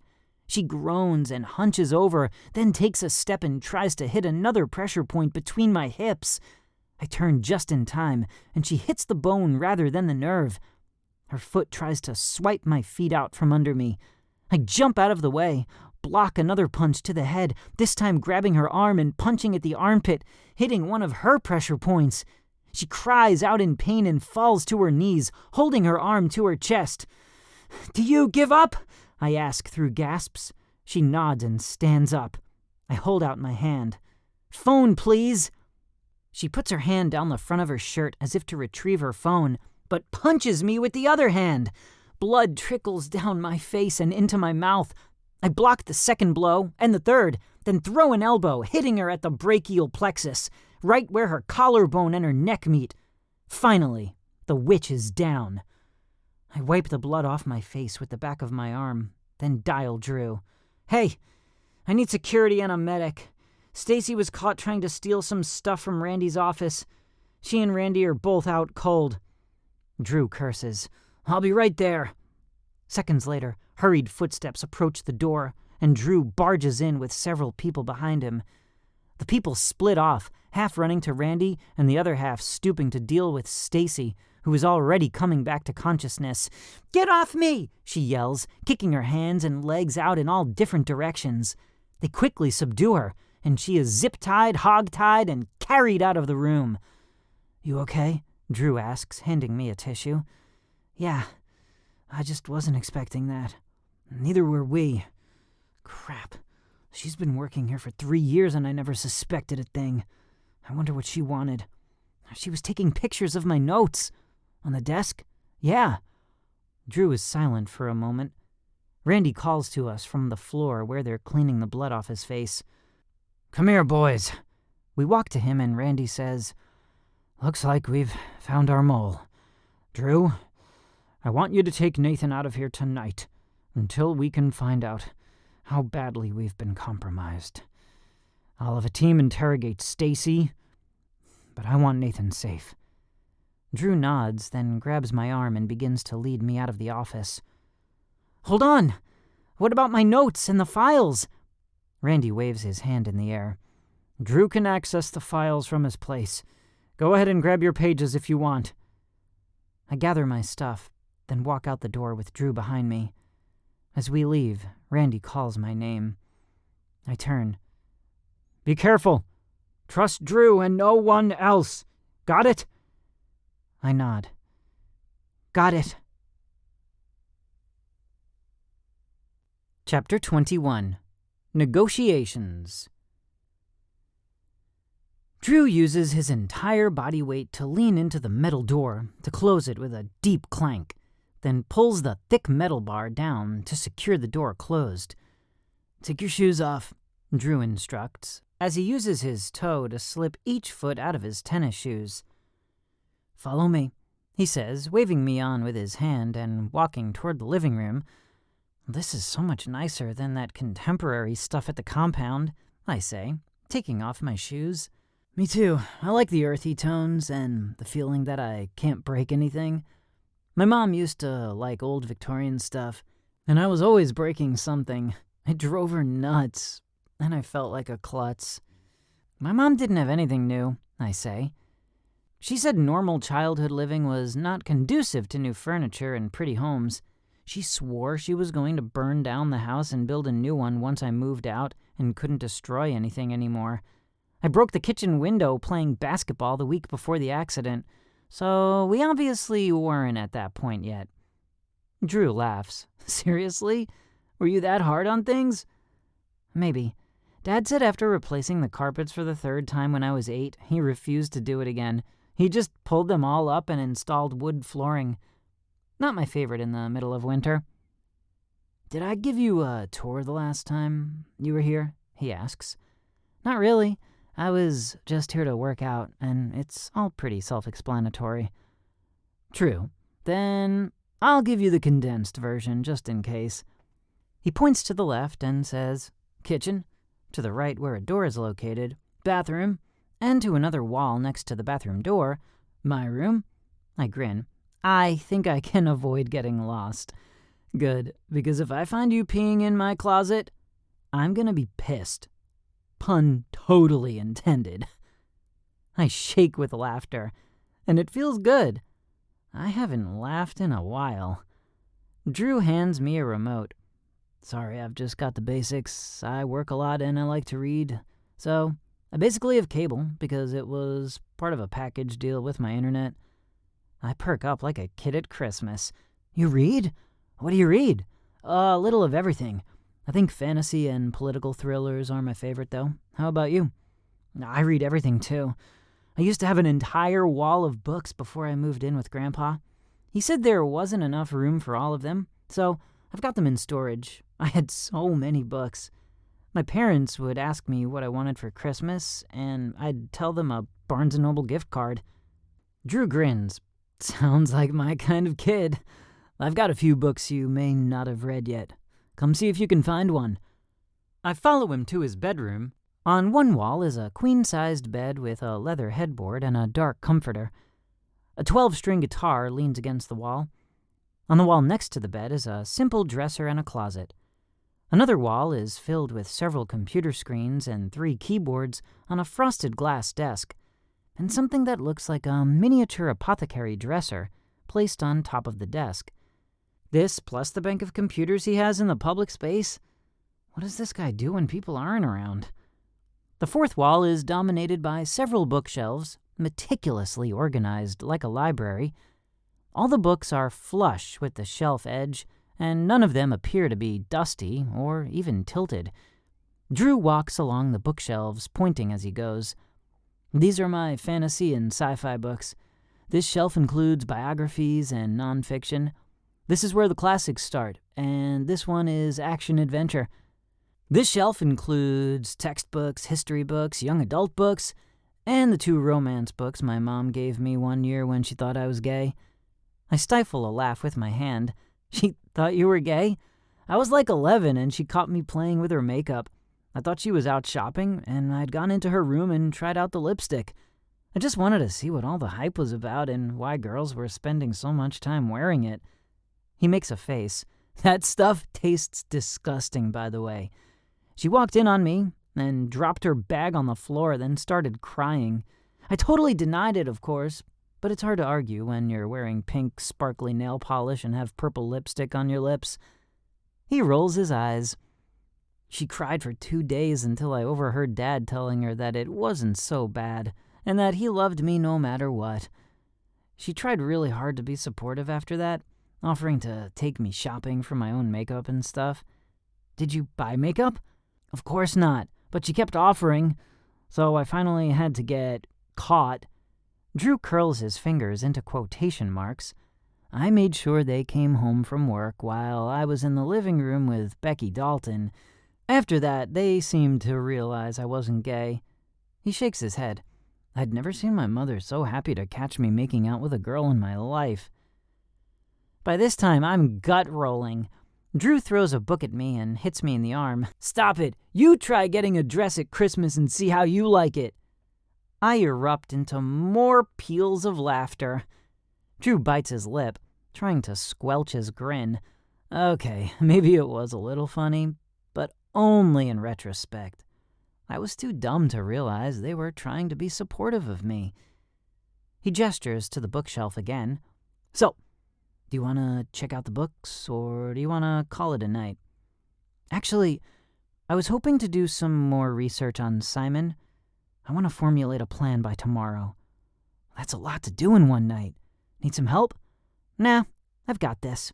Just show me how to access the files and I'll have something figured out by morning. Drew logs into his computer and accesses the files. When he stands, he says, Can I get you anything else? I shake my head. Okay, I'm going to go take a shower and talk to my girlfriend. Holler if you need me.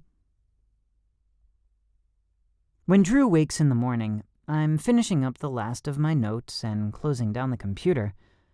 You're up. Did you sleep at all last night? He asks, yawning. I shake my head. Nah, the longer it takes to come up with a plan, the longer Grandpa is stuck with Simon. Drew nods. What did you come up with? I was thinking we could have Randy come over and we could discuss it together. Good idea. I'll text him and see when he can get here. Why don't you take a nap and I'll wake you when he's getting close? Sounds good. I walk to the couch and see a stack of blankets and sheets. I move the sheets to the floor, then faceplant on the leather and fall asleep. Several hours later, I wake up in a puddle of drool and people whispering near the front door. How is he doing? Randy asks. As good as can be expected. Did he say what his ideas are? No, he wanted you here first. Should we wake him? I don't know. He was up all night. Maybe give him a little more time? Drew says. I shift on the couch and the talking stops. I sit up and see both men staring at me, so I wave. Morning. More like evening, Randy says. It's nearly 4 o'clock. I grunt and run my hand through my hair. Did you just get here? More or less, Randy says. What does that mean?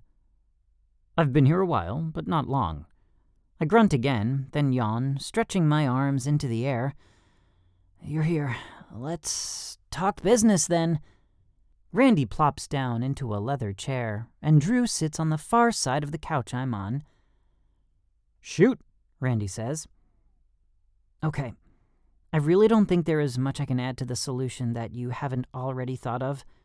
It pretty much comes down to 2 viable options. Which are? Drew asks. We draw him out.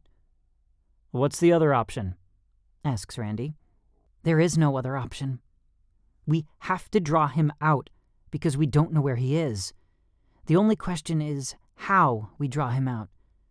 Do we agree to a trade, or do we use me as bait and hope that he takes it? Randy shakes his head. I don't like either option. Neither do I, Drew says. Well, that makes 3 of us. But I don't see any other options. Do you? All I know is that Grandpa is being held against his will, and Simon's patience is going to run out. I think our best bet is to grab him during the switch. The switch? The switch between you, a 15-year-old prodigy, for an old man who is on his last leg and will probably die in the next couple of years? Randy shakes his head. Not going to happen. I slam my hand down onto the coffee table. This is not an option! Either you help me or I do it myself! Drew leans over, putting his hand on my arm. Dude, try to look at it from our perspective. Look at how valuable you are. Nathan, you can't be replaced. We need to protect you at all costs. No! Look at it from my perspective. If you want a leader, then you need someone who will protect and help everyone, not just those you deem worthy of protecting. Those who are old, sick, young, unable to care for themselves, those are the ones who matter. Those are the ones who need saving. Can't you see that? This isn't every man for himself. It's every man helps everyone else. When we quit deciding who is more important than others and realize that everyone is equally important, if I lose my grandpa, I will feel it, which will impact you and the program, and so on and so forth. Can't you see that? Drew and Randy exchange looks. Randy runs his hand through his hair. What did you have in mind? A sense of relief washes over me, as if someone has lifted a 50-pound weight from my shoulders. This is what we're going to do. Chapter 22. Simon Says. Are you sure this will work? Drew says through my earpiece. No, I say, resisting the urge to smile. You're not helping. Be patient, grasshopper. I slowly exit the school, squelching a shiver. Thankfully, I'm wearing black Under Armour dry gear beneath a black t-shirt with white lettering with Simon Says imprinted on the front, and Let's Talk on the back. I'm feeling a little goth today, wearing all black, but it's necessary. I'd worn the shirt to school this morning and kept it on all day long. I wanted to make sure Simon saw me, wherever he is. I meander down the high school's sidewalk and lean against a tree, kicking a chunk of dirt near the base of the trunk. The trick will be to get him to follow me. I'll give it a few minutes, then leave, I say out loud so Drew can hear me. The bell rings and hundreds of kids stream out of the high school like rats abandoning a sinking ship. "Nate!" Riley says, waving as she hurries toward me. I probably would have missed her, except she's wearing a pair of leggings with some wild bohemian design, a neon pink winter coat, and has red and green stripes in her hair. I straighten, my eyes widening, and push off the tree. I don't want Simon to realize she's a friend and make her one of his targets. Change of plans, Drew. Get me now. On my way, he says. Hey, Riley, I say before she's within 10 feet of me. I holler so she can hear me over the swarm of kids around us. My ride is already here. Can I call you tonight? Riley's face falls and she drops her hands. Sure. Cool, I'll, talk to you later. I turn and stride toward the entrance of the parking lot, where I know Drew is coming. The further I get from her, the less likely Simon will connect the dots. Drew's car slows enough for me to hop in before it speeds away. He scans from left and right, his brows scrunched together. Simon's goon at your 10 o'clock. I glance to my left. A girl, at least I think it's a girl, clad entirely in black, is leaning against a green Honda on the side of the road. She's tall and thin, with short, deep purple hair slicked back. Thin, but no waif, no curves to speak of, but there's a hint of femininity to the tanned face with dark eyes. Her race is equally ambiguous, as her gender, a mix of several races, I'm sure. Drew makes an exasperated sigh. We need to work on your ability to see without looking. I throw him a sidelong glance. Sorry. I think of the girl, and a chill runs down my spine. Did I consider all the angles? Is there another mole in the agency who told him our plans? Are we still the hunter? Or are we the hunted now? I check the side mirror, and the Honda pulls into traffic a few cars behind us. My mouth goes dry and my hands are clammy. The hairs on the back of my neck feel as if they're standing on end. I stare out the windshield as my stomach turns angry, boiling with acid. I guess it was too much to ask Simon to be watching when he has his own people to do it for him. Drew glances at me. Are you okay? I think so, I say, blinking several times. It's just creepy knowing the people following you want to hurt you. All the other times he materialized out of nowhere. This time, I know he's coming for me. It's kind of freaking me out. Drew's brows shoot up, and he inclines his head. True, but we have the element of surprise. Let's see how he does on the receiving end of it. Drew turned several times, merging onto the highway and off again, and winding his way around Spokane until even I am thoroughly lost. He stops in front of a cement building with the words Armory etched at the top of the building. The irregularly shaped roofline of the stucco building resembles something akin to a castle, but the large bank of arched windows and neon purple sign above the front doors lend a modern touch to the renovated structure. Drew pulls to a stop in front of the building, taking the only free spot on the street. The Honda passes us. This time I pretend not to notice the car. 3 heads tower above the headrests. Everything's in place, right? I ask him, watching the car turn into a parking lot. He nods. We've rented out the whole building. Everyone inside is ours, he says, motioning toward the front of the building. We walk through the doors and up to the front desk, where a girl, not much older than me, stands at a counter. She's wearing a yellow polo shirt with a company name embroidered on the front. She notices Drew, her eyes giving him a once-over, and breaks into a giant grin. She slides 2 sets of harnesses with targets and clear plastic laser guns over the counter to him. Welcome. Our next session will begin in a few minutes. Drew nods, barely looking at her. Thank you. He hands a vest and a plastic gun to me, and we turn toward the double doors leading to the laser tag arena. The front door opens, and sounds of passing traffic wafts into the building. I start to glance toward the sound, but stop myself. I know it's the girl again. No need to let on I know she's following me. I glance in the reflection of the mirror behind the employee. The girl has a couple guys, late teens to early 20s. Bulky muscles, scowls on their faces, and a couple of random tattoos on their arms and necks. The blonde guy has a white t-shirt and jeans. That'll make him easy to find. The guy with a shaved head has a black shirt. He and the girl will be the hardest to spot in the arena. Come on, Drew says before the group gets too close, yet loud enough for them to hear. He tugs on my arm. I want to find a good spot.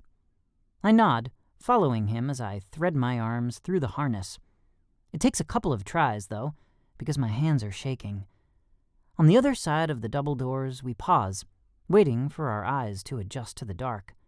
Strobe lights pulse, swinging from one end of the 2-story arena to the other. Black lights make the walls glow an eerie purplish white, and a fine white mist seems to hang in the air, making the room feel spooky. Several black-clad people materialize from around the walls and walk toward us. I glance over my shoulder, expecting the goons to show up, and Drew nudges me with his elbow. Don't worry about them. Kaylee is prepared to keep them busy for several minutes while we get situated. I'm sure right now she's instructing on proper etiquette and how to fasten the harness. He grins. She's mastered the art of stalling.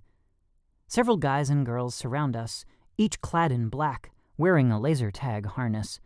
If I'd walked into the arena, I would never have thought they were agency personnel. Well, except Cameron.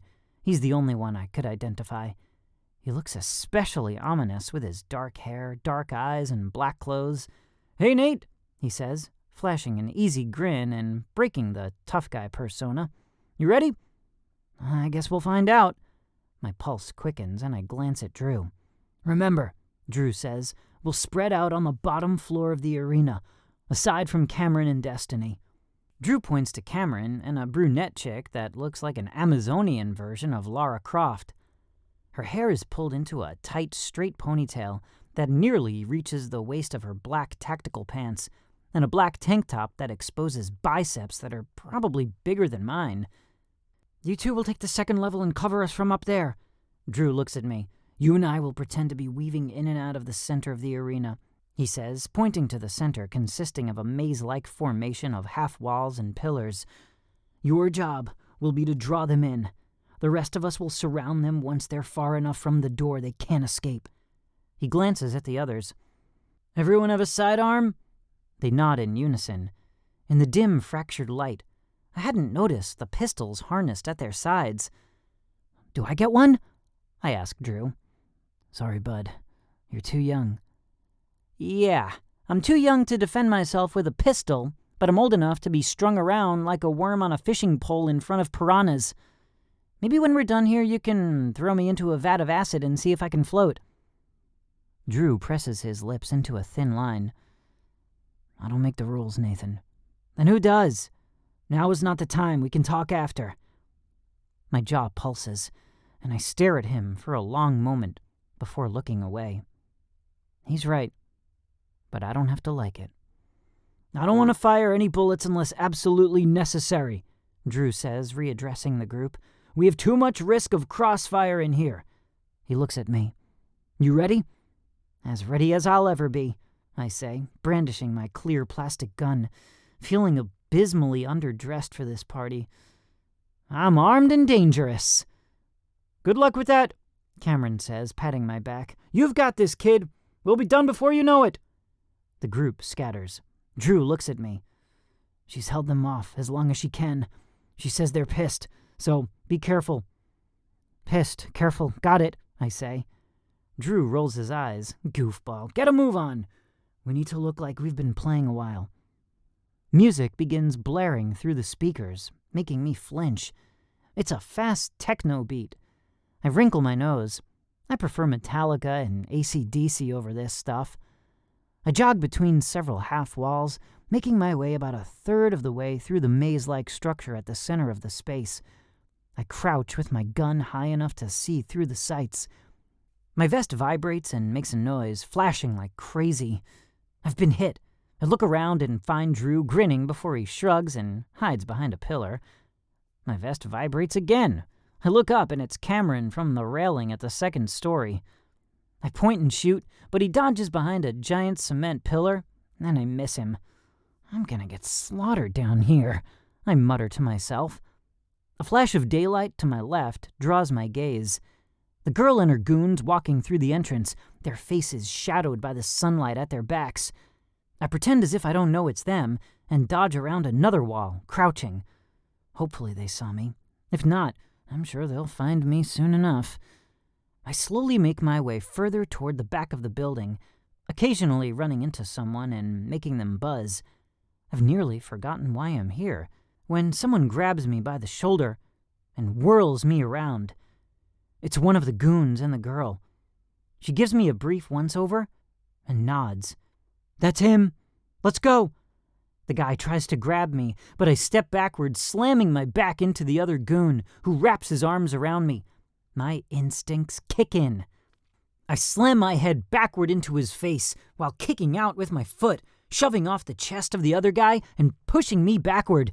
Me and the guy bear-hugging me from behind slam into the wall behind us. He grunts. All at once, our foursome is swarmed by black-clad operatives converging from all different directions. The girl's eyes widen, and she whirls around, knocking one person down, clothes lining another one, and fighting her way out of the group. Drew and a few of the others follow her, but I'm too busy with my guys. Neither of them seems even remotely concerned by the 8 other people surrounding them.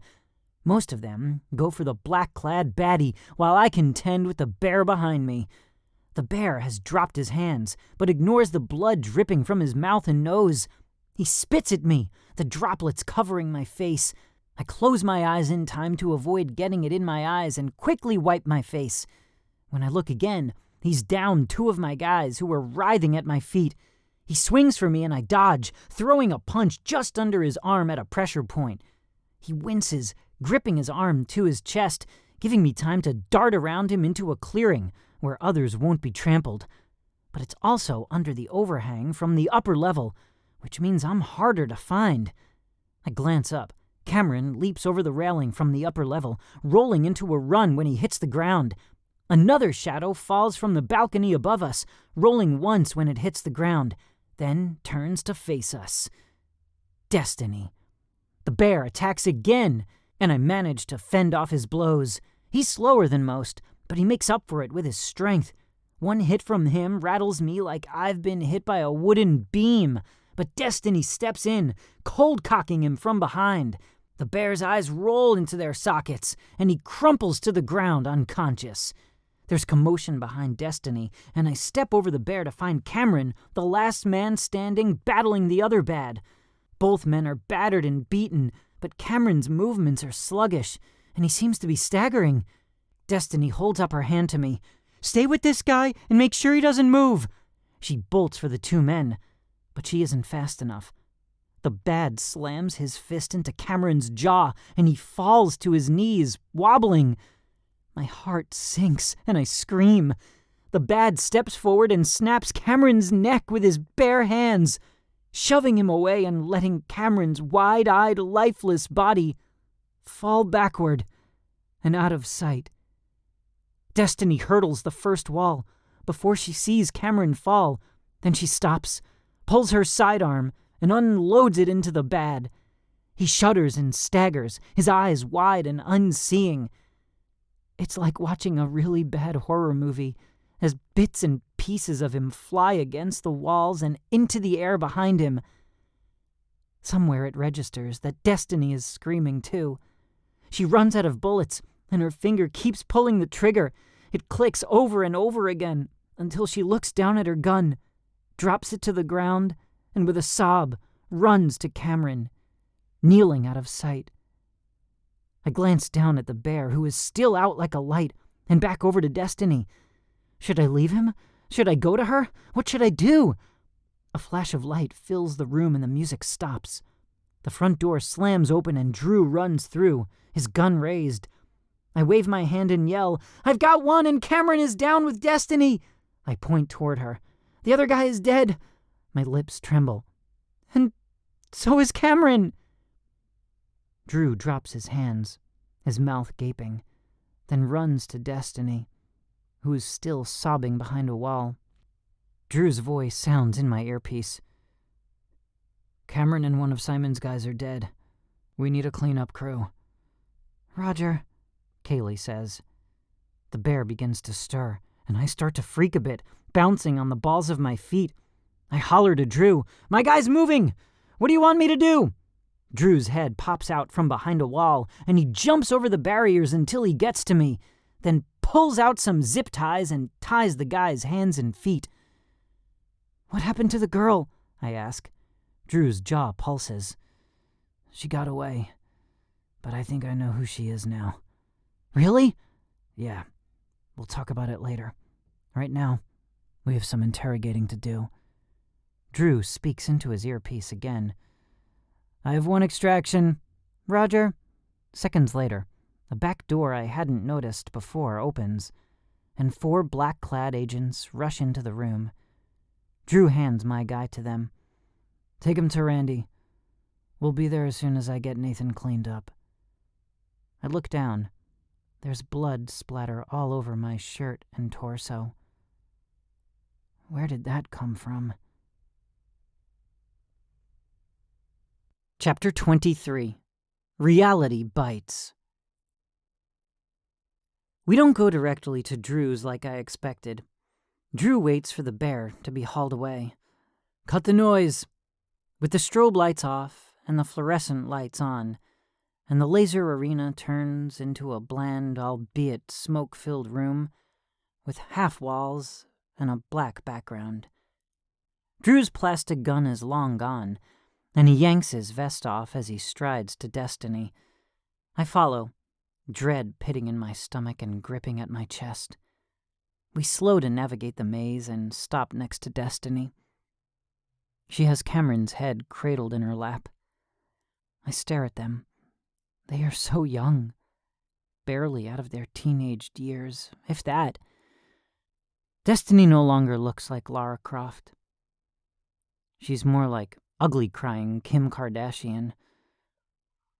Cameron, whom I'd always thought of as my personal protector, looks helpless and weak, like a sleeping child.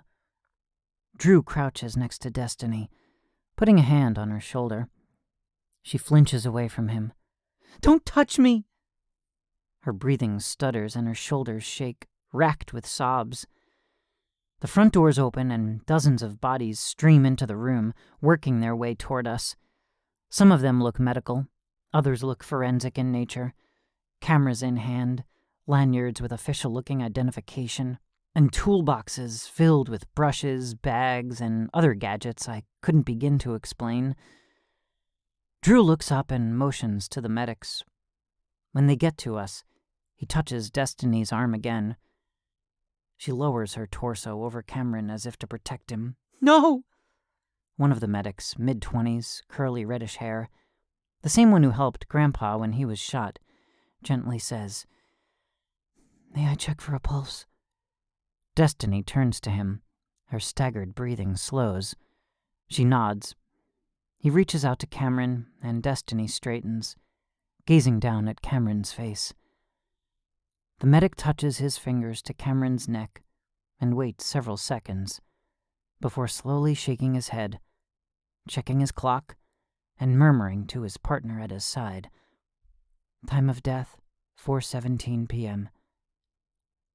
Destiny looks heavenward, fresh tears streaming down her face. I glance at Drew. He slowly reaches for her shoulders and helps her slide out from under Cameron as the medics cradle his head, slowly lowering it to the ground.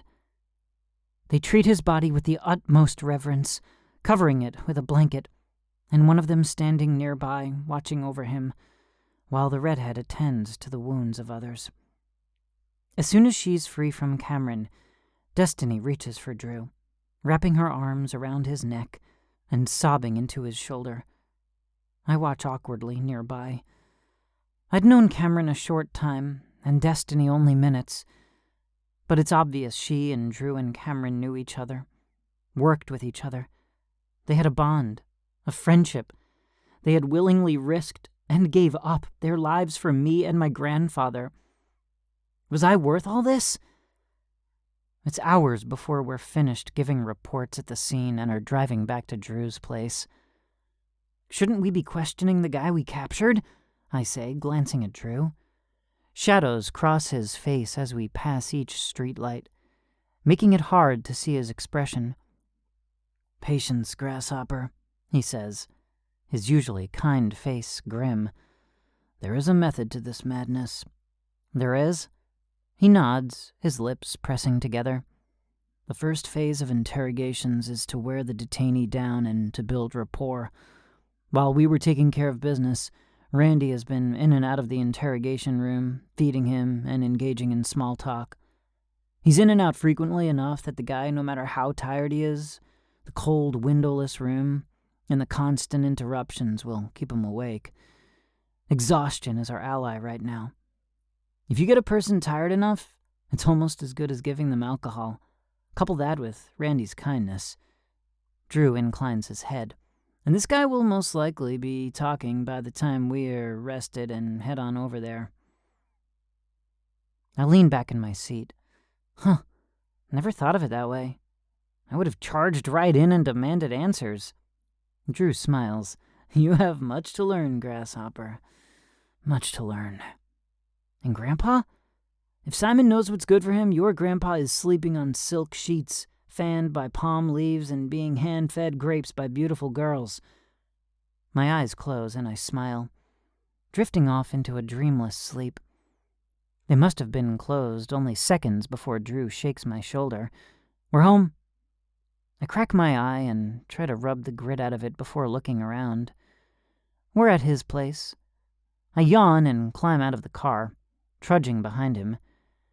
Images of our new prisoner in a cement room, trying to sleep but being interrupted by Randy, flash through my mind. It feels oddly satisfying. Then Cameron's vacant stare flashes through my mind, sobering me to full alertness. All of a sudden, a few hours of sleeplessness don't seem nearly enough. A shiver ripples down my spine at the memory of Cameron's face. He was the first person I've ever seen actually dead. I'd been knocked unconscious when my family died, and they had a closed casket for the funeral. I was told their bodies were too mangled. My mind jerks back to the present, to the clank of Drew unbolting his front door. After you, he says. I shuffle inside, ignoring my rumbling stomach, and grab a towel, heading for the bathroom. I want to get this blood off my body as fast as I can. The idea of someone else's blood splattered all over me makes my skin crawl. If I could have made the shower any hotter, I would have. I would have scorched the skin right off my body. Cameron's face and the sounds of Destiny's sobs echo in my brain, haunting me. I cover my ears, but the screams persist until my stomach roils and I heave the contents of my empty stomach down the drain. I stand in the water's stream, coughing and spitting, letting my tears mix with the water until droplets turn ice cold and my muscles ache from shivering. When I emerge from the bathroom, Drew is sitting at the counter, listening to a message on his phone. He glances up and quickly switches off the sound, plastering a smile onto his face. Better? Not really. I sit onto a bar stool next to him. He slides a plate consisting of a turkey sandwich, string cheese, and chips at me. Eat up. You're gonna need your energy. My stomach rumbles despite the shower incident. I take a bite and close my eyes, managing to stay awake long enough to finish the sandwich. Do we need to leave now, or can I take a nap? It's 3 a.m. Let's get a few hours rest first. I nod before sliding off the bar stool and shuffling to the couch, where I faceplant onto the cushions. I hope Drew sets an alarm, otherwise I may not wake up for a week. How many buildings does the agency own around here? I ask as Drew pulls onto a long gravel road. Drew casts a sidelong glance at me. Best not to ask. Sunlight filters through majestic pine trees, creating hazy beams through dust kicked up from our tires. We approach a giant tree, rotted in the middle and broken in half. The top leans over our trail onto a trunk on the other side of the road. Drew slows to a stop and rolls down his window. His lips twitch upward before whistling the first line to a show tune. The name is on the tip of my mind, but I can't recall it. Drew never really struck me as a show tunes kind of guy. Why are we stopped, and why is he suddenly breaking into song? Movement in my peripheral vision catches my attention. I glance toward it, and my eyes bulge. A camo-clad guy seems to materialize out of thin air, nods at Drew, then disappears again. Like, seriously, disappears. I was staring at him, and then he was gone. I stare at that spot until Drew slowly pulls forward. Drew drives right through the tree trunk, and it's as if the world ripples and lifts, or we drop. I'm unsure which until I realize the forest scenery was a giant mirage, one of those quantum stealth doodads the size of a giant movie screen. It's attached to an elaborate pulley system that pulls the faux scenery up enough for the car to drive through, then drops again, obscuring us from view. I'm seriously beginning to question my sanity and the validity of my own eyesight when Drew draws my attention from the screen. A half-dozen armed agents, at least that's how many I can see, are positioned around the clearing. Drew's car rolls to a stop in front of what appears to be an outbuilding about the size of Grandpa's house. 2 stories maybe, metal roof, faded green paint that appears to be peeling in several places. I follow Drew through the dinged and dented front door of the outbuilding. Like the other building, this one is completely modernized inside. Aside from the desk near the door, it looks like someone's living room. 2 overstuffed leather couches sit across from one another, a coffee table between them. A couple of mirrors dominate the side walls, with 2 doors on the opposite side of the room from us. Brandon, a.k.a. Bam Bam, is sitting at the desk. His bronze skin is especially dark next to the burgundy of his button-up dress shirt, black, slicked-back hair, and day-old scruff on his face. One hand rests on top of the desk, and the other reaches underneath, presumably poised on the trigger of some gun. Though his eyes have dark circles under them, they're alert, watching our movements. Brandon's eyes meet Drew's, and Brandon raises an eyebrow. "I'm waiting." Drew's shoulders slump, and he looks heavenward. "Really? We're gonna do this now?" Bam Bam shrugs, his lips tilting upward, a belligerent twist to his face. "I don't make the rules, but I'm happy to enforce them if it makes your life any more difficult." Drew's lips purse, and his jaw pulses a couple times, before he stares at Bam Bam, reciting in a monotone voice, "I feel pretty, oh so pretty." Bam Bam breaks into a triumphant grin. "Attaboy! Just 5 more days and your punishment for losing the bet will be over." Drew glares at him. "Can I go now? I want to see how Randy's doing." Sure, Bam Bam says, pulling out a lighter and flicking it until a flame appears. He waves his other hand dismissively. "Randy's about to start, so you'd better hurry." Drew's eyes bulge. "Why didn't you tell me?" He strides to the door on the right, pressing his hand over an 8x10 picture of some old lady. The glass turns an eerie shade of red. Scanning his hand before the door clicks, and he turns the knob. Lights flicker to life when he steps into the hallway. Gray cinder block walls give the space a dank, claustrophobic feel. Unlike the compound, this hallway is shorter, with only enough space for 3 windows on each side of the hall. "Have you ever seen an interrogation before?" Drew asks over his shoulder. "Only in the movies. It's not like this is standard curriculum for high school." He stops at the first set of windows and touches a button next to the door on the left. "We have 6 rooms in this facility." "How many facilities do you have?" Still, best not to ask. I roll my eyes. 6 interrogation rooms. Got it. He points to the newly illuminated room.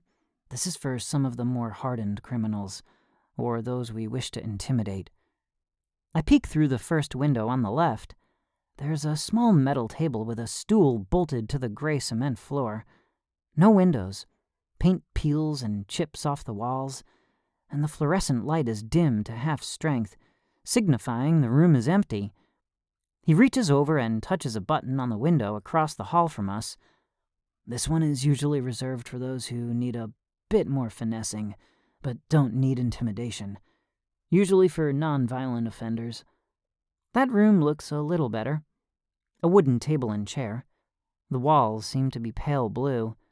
A small sink and counter with some paper cups stacked next to the sink. We move to the second window on the right, and he pushes a button. The light flickers on. The room seems to have a feminine quality to it, almost like I'd imagine a grandmother's house to be.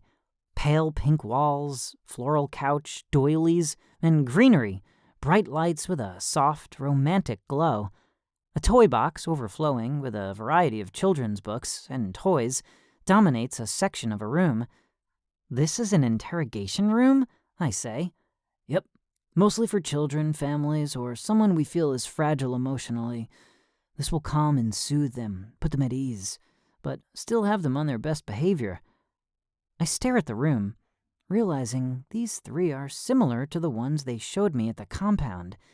How much interrogating does the agency do? We take a few more steps and Drew jerks his head to the brightened window to our left. I glance over and see our prisoner facing us. Well, sort of. His head is resting on the wooden table, his cuffed hands resting on the table where they're shackled to the furniture. Randy is already across from him, his back to us. Chapter 24. Good Cop, Bad Cop. The boy raises his head. One eye is nearly swollen shut. His nose is misshapen and purple. Bruises cover his face, and he has a pretty good-sized cut on his lip. Did I do that to him? He opens his good eye. It's bloodshot, like he hasn't slept in a week. I take a good look at him, looking past his injuries. He's probably about the same size as me, 6-footish, if I remember from yesterday. His blonde hair is longer than mine, but not much, and he's young. I stare at his face a long time. He's really young, 15, 16 at the most, judging by the looks of his muscles. Sheesh, he's been put through the ringer. A sense of uneasiness ripples through me. Old man Randy is about to interrogate a kid. It's like a lion stalking a bunny rabbit. Drew presses another button next to the window, and audio from the room filters through the speakers above us. "How did you sleep, Kenny?" Randy asks. Kenny's one good eye slowly blinks. "I didn't." He gestures to his shackles. "It's hard to sleep when you're chained to a table." Drew points to the room and says, "The blue walls are designed to subliminally calm the prisoner. That little kitchenette shows that we don't consider him a threat because we've left him access to plastic silverware and other kitchen items that could be used as weapons by a capable person. Wooden chairs and table are less institutional, so someone will feel more at home and relaxed, less on guard." He points to the corners. There are cameras in 12 different locations to monitor facial expression, tensing of muscles, movement of eyes, and even what his hands and feet do under the table when he answers questions. Sensors monitor heart rate, change of tone and inflection, increased or decreased body temperatures, and several other indicators for lying or suppression of information. My jaw drops. You can do that? And more. But Randy is old school, so he likes to interrogate based on body language and facial cues. Drew nudges me with his elbow.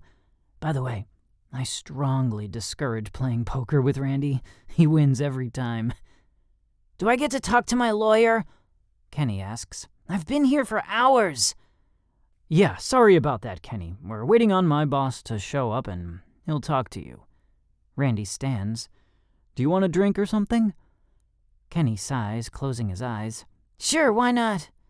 Maybe if I piss myself, you'll let me go." Randy walks to the kitchenette and grabs a cup next to the sink. "Do you need to use the bathroom? I can have a couple of the guards escort you or something.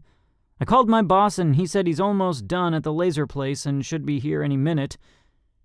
Randy pulls a glass bottle of soda from the fridge and fills the cup with water, then carries them back to the table, handing the cup to the boy and sipping on the bottle. Kenny shakes his head. don't need to piss. I just want to get out of here and go to bed." Randy nods, yawning. "I feel ya. It'd be nice to crawl into a nice warm bed right now, wouldn't it?" Kenny leans over, resting his head on his hands, his shoulders slumping. "Yeah." A door opens at the far end of the hall, past the last set of windows Drew hasn't shown me yet. Giselle walks in wearing a Catholic schoolgirl uniform, black Converse and long pigtails.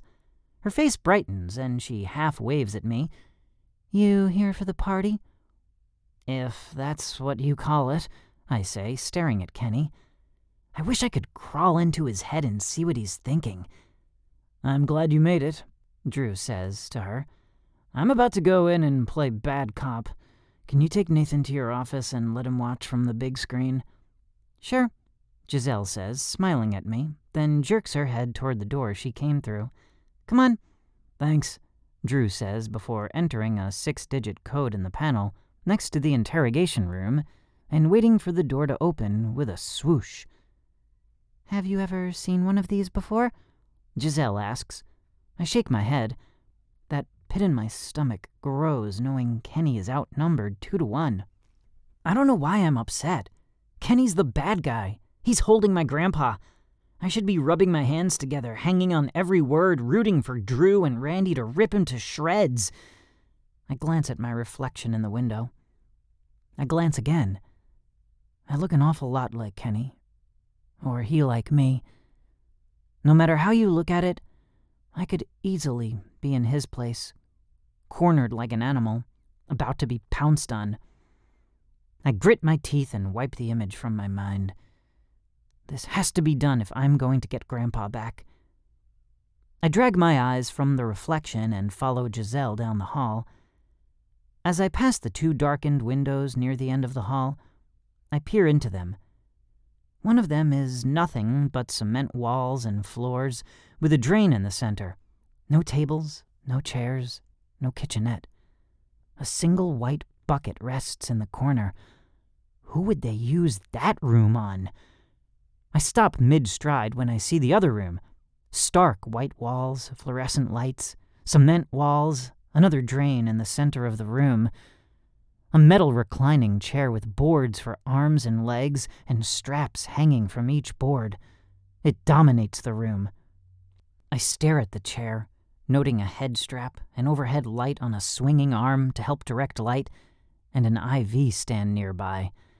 Stainless steel rolling carts, positioned nearby with dozens of gadgets and tools, stand ready for use.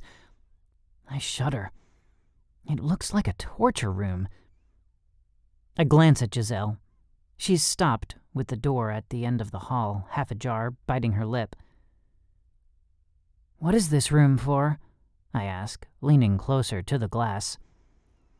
"Best to ask Drew about that room." She wraps her arms around her torso, almost shrinking into herself. "Thank goodness it's almost never used." "Almost never?" I ask, putting a hand on the glass and leaning closer. As in, sometimes it is. "We are black ops, Nathan. Sometimes the government asks us to do things the rest of the world likes to pretend never happens. And sometimes we do them, so the rest of the world doesn't have to share in the horrors we live with." Her frown deepens. "If you ask questions, you'll get answers. But make sure you really want to know them before you ask." I stare at the room for a moment longer, warring with myself about whether I want to know the answer. But the room, and memories of Kenny currently being interrogated, haunts me. Is the agency as innocent as they led me to believe? I put my other hand on the window, and then my forehead, feeling the cool glass on my skin, and wishing it would calm my frazzled nerves. I have to know. How many people have they interrogated in this room? "Only one person since I've been here," she says. I stare at the tools of torture. "Who?" "Simon." My eyes bulge, and I turn to look at her. "You had Simon?" "He used to work for us, remember? She picks at a peeling piece of paint on the doorframe. Long before he defected, certain members suspected something was up. Things just kept, She shrugs. happening. Finally, after numerous warnings and questions and disciplinary action, Keith ordered the interrogation. Giselle presses her eye closed, her mouth forming a look of revulsion. I saw the video. They weren't nice. She looks up, her eyes haunted, pleading. But they had to. The entire organization was on the line. All those kids would be compromised. She shakes her head. He must have known ahead of time he was going to be interrogated and took something. I don't know. She turns, staring at her reflection in the darkened window behind us. After that, he was never the same, and he made sure we weren't either. Giselle lets out a sigh, then makes a sweeping motion with her arm, gesturing to the door.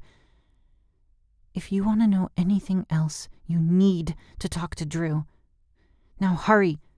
We're missing the interrogation, and I'm going to get in trouble for not doing my job. I follow her through the door and down a flight of stairs. We make several turns through a maze of corridors until we arrive at her door.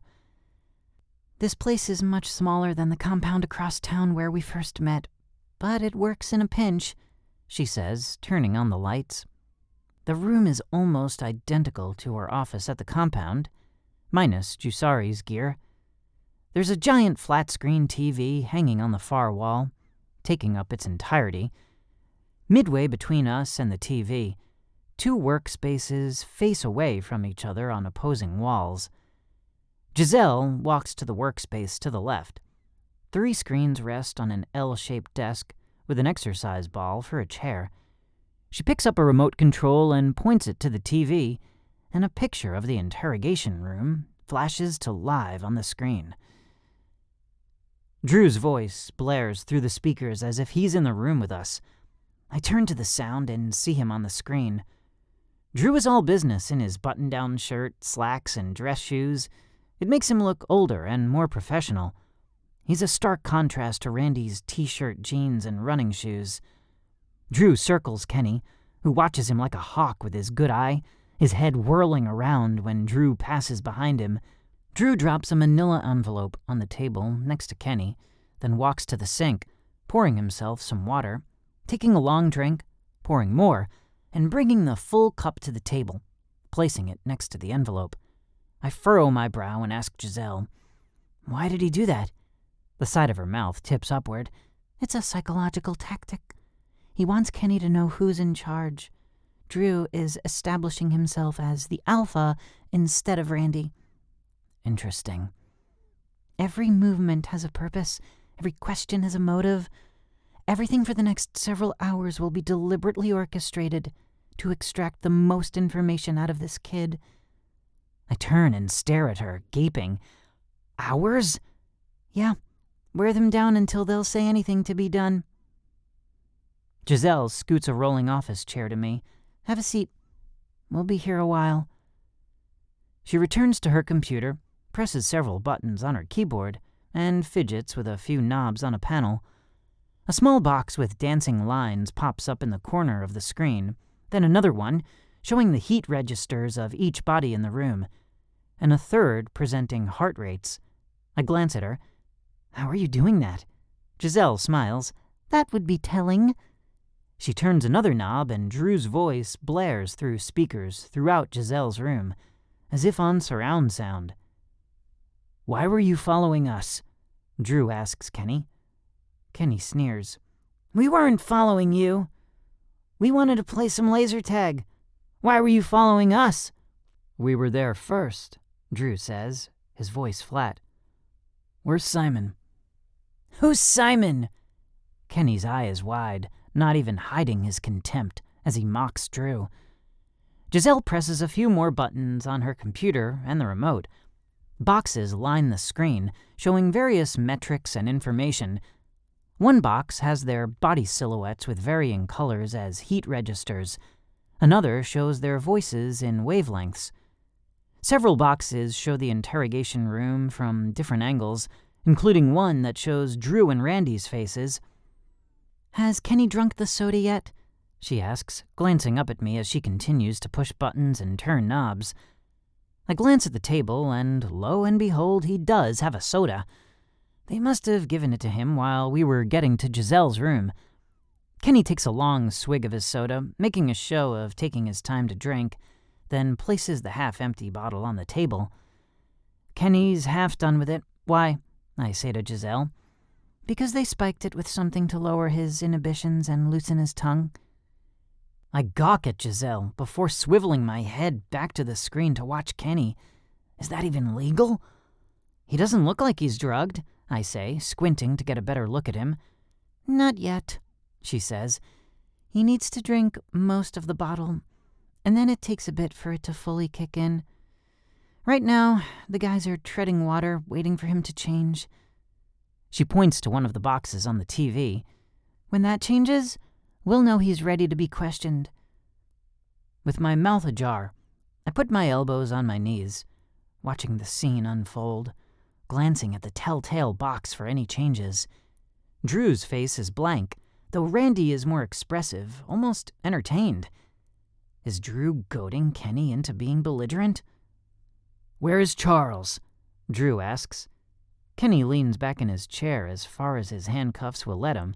"Who is Charles?" At the sound of my grandfather's name, I stiffen, my blood boiling. Any compassion I had for this kid has dropped a notch. Finally, someone is doing something about my grandpa, even if it's just an inquiry. Drew pulls some 8x10 color photos out of the manila folder and slides them over the table to Kenny. I crane my neck to get a better look at what they are. "These pictures are of you." Drew points to a person in the picture.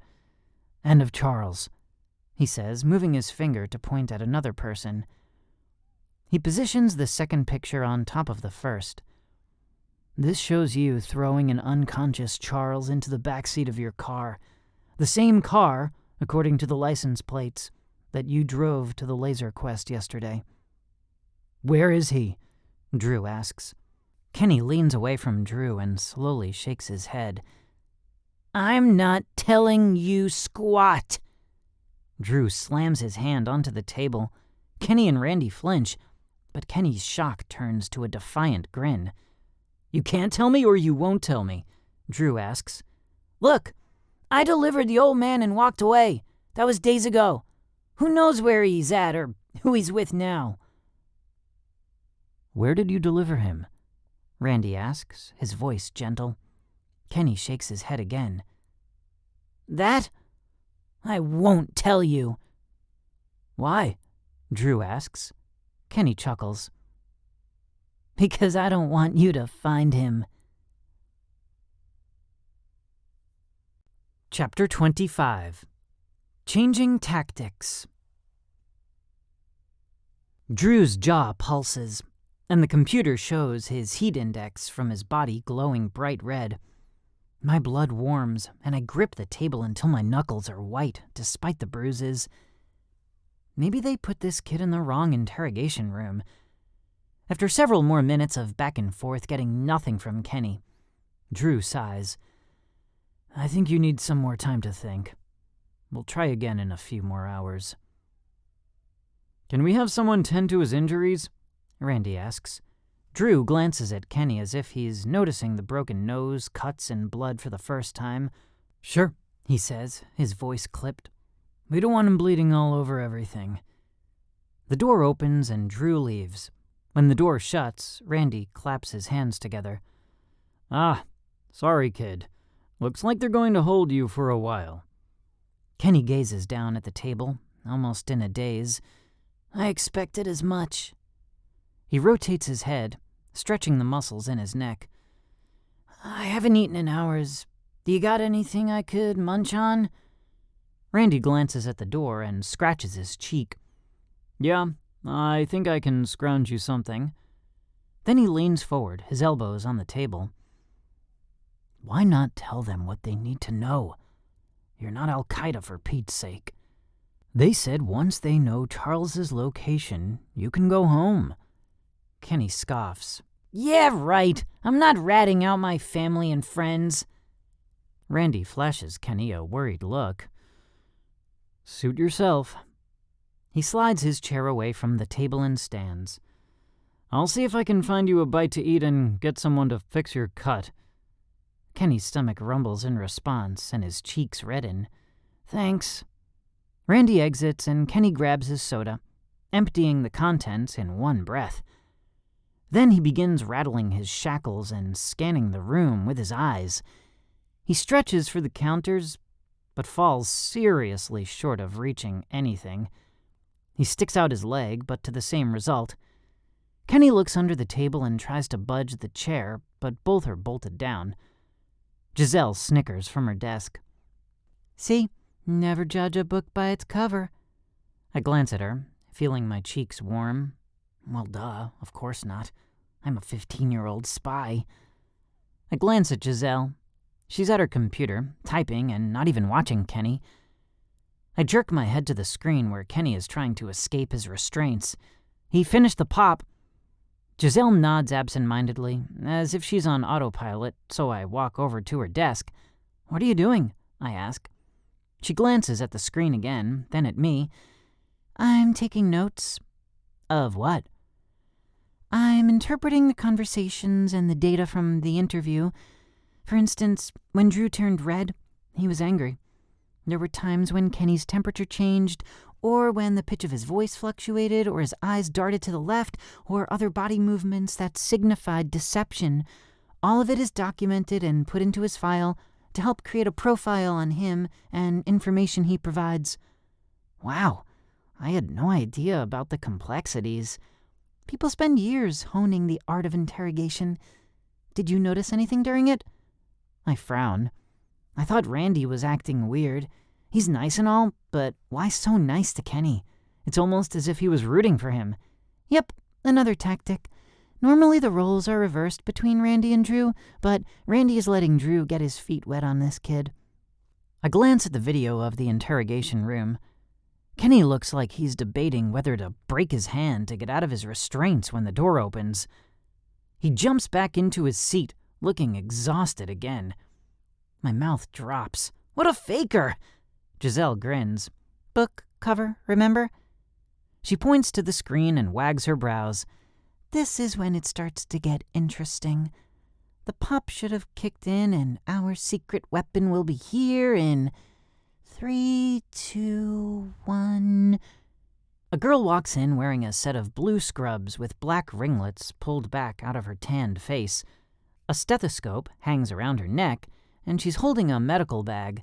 She has big eyes and a touch of makeup, with freckles covering her face and arms. Kenny's mouth drops, and his eyes taking in every inch of her. Giselle snickers next to me. Close your mouth. Salivating over Amy doesn't suit you, she says. Randy waits in the doorway. Would you like to come in? Amy tilts her head at Kenny, narrowing her eyes. You gonna behave, or do we need a babysitter? Kenny widens his eye and shrugs. I'm chained to the table. I'm not gonna do anything. The girl glances back at Randy. We should be good, but don't go far, just in case. Gotcha, Randy says, backing out of the room. But before he can close the door, she says, And can you have someone find him a new shirt? This is a health hazard. The door clicks shut, leaving Amy alone with Kenny. He flashes her a lazy smile, then says, What brings you to my corner of hell? She sits in the seat across from him, tucks a stray ringlet of black hair behind her ear, and opens her bag, rummaging through the contents. I was told a little devil needed tending. She fishes out a bottle and several gauze squares. Lean forward, please.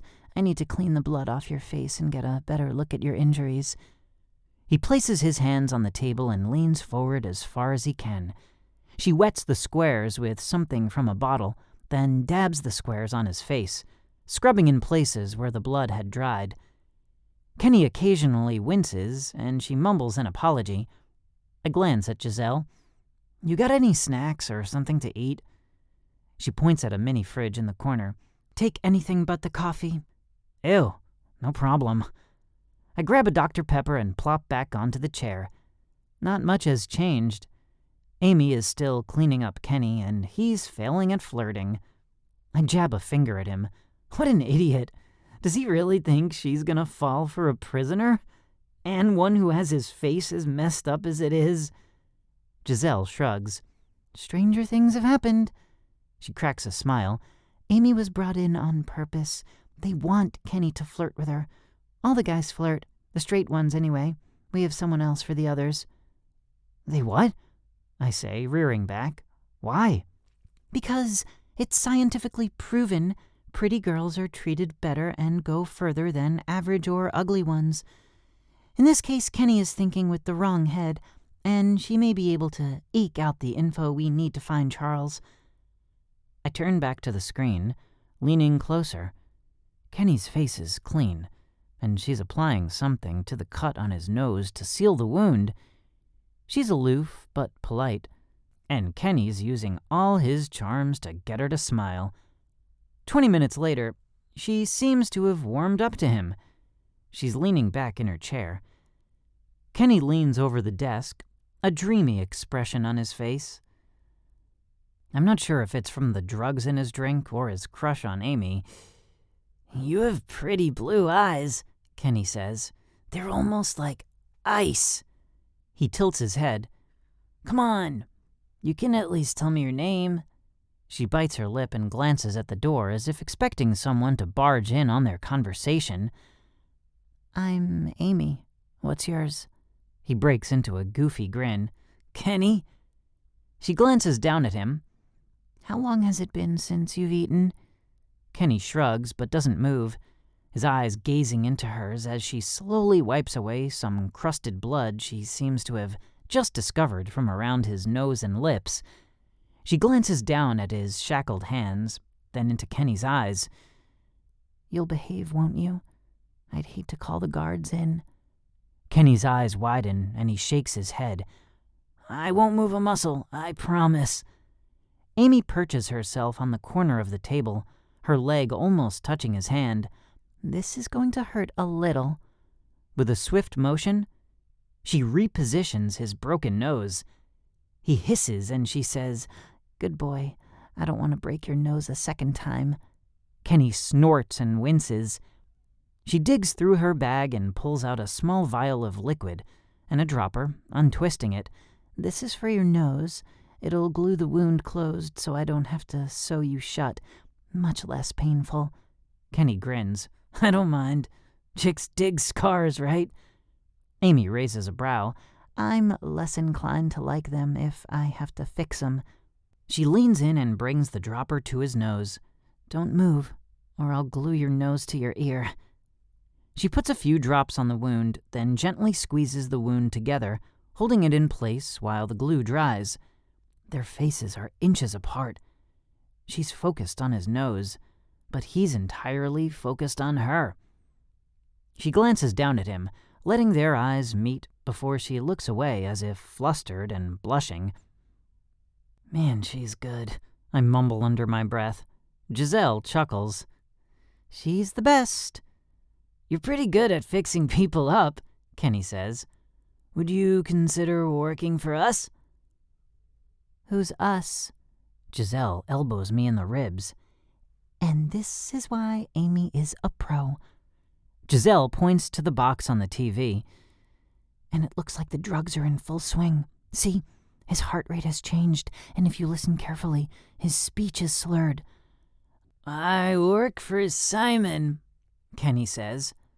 Who's Simon? Amy asks, furrowing her brows briefly before looking away to dig through her bag again. Kenny's mouth pops open and his eyes widen. Who's Simon? He leans back, aghast. You don't know who Simon is? I haven't been working here long, Amy says, lifting one of his arms and checking for wounds. Should I know him? Kenny chuckles. He's the one who should be running this agency, not little Miss Courtney. He was the one who was supposed to take over Keith's job after he died.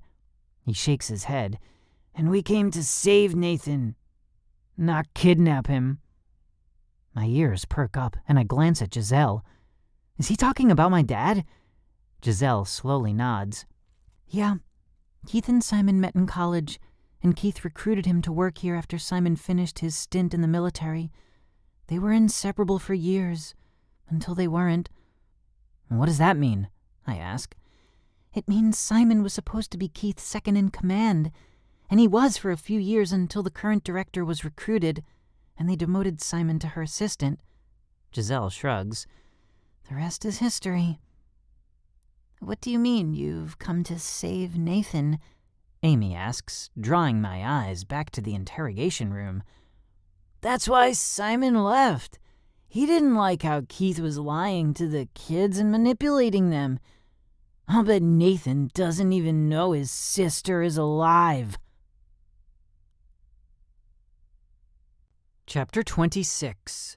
Toy Soldiers. It's as if the world around me stops, and I'm the only person moving. I stare at Kenny's open mouth. Did he just say what I thought he said? Then everything fast forwards and Kenny says, I bet the agency lied to Nate and told him his sister was dead just so they could manipulate him into doing what they wanted to do. It takes every bit of discipline I possess not to flinch. My core and hands drain of warmth, turning cold and clammy. I stare at the screen, watching Kenny talk, but I can't seem to concentrate beyond the last statement. I school my face to remain emotionless, just like Dad taught us as kids when we played card games. But my brain is a completely different story.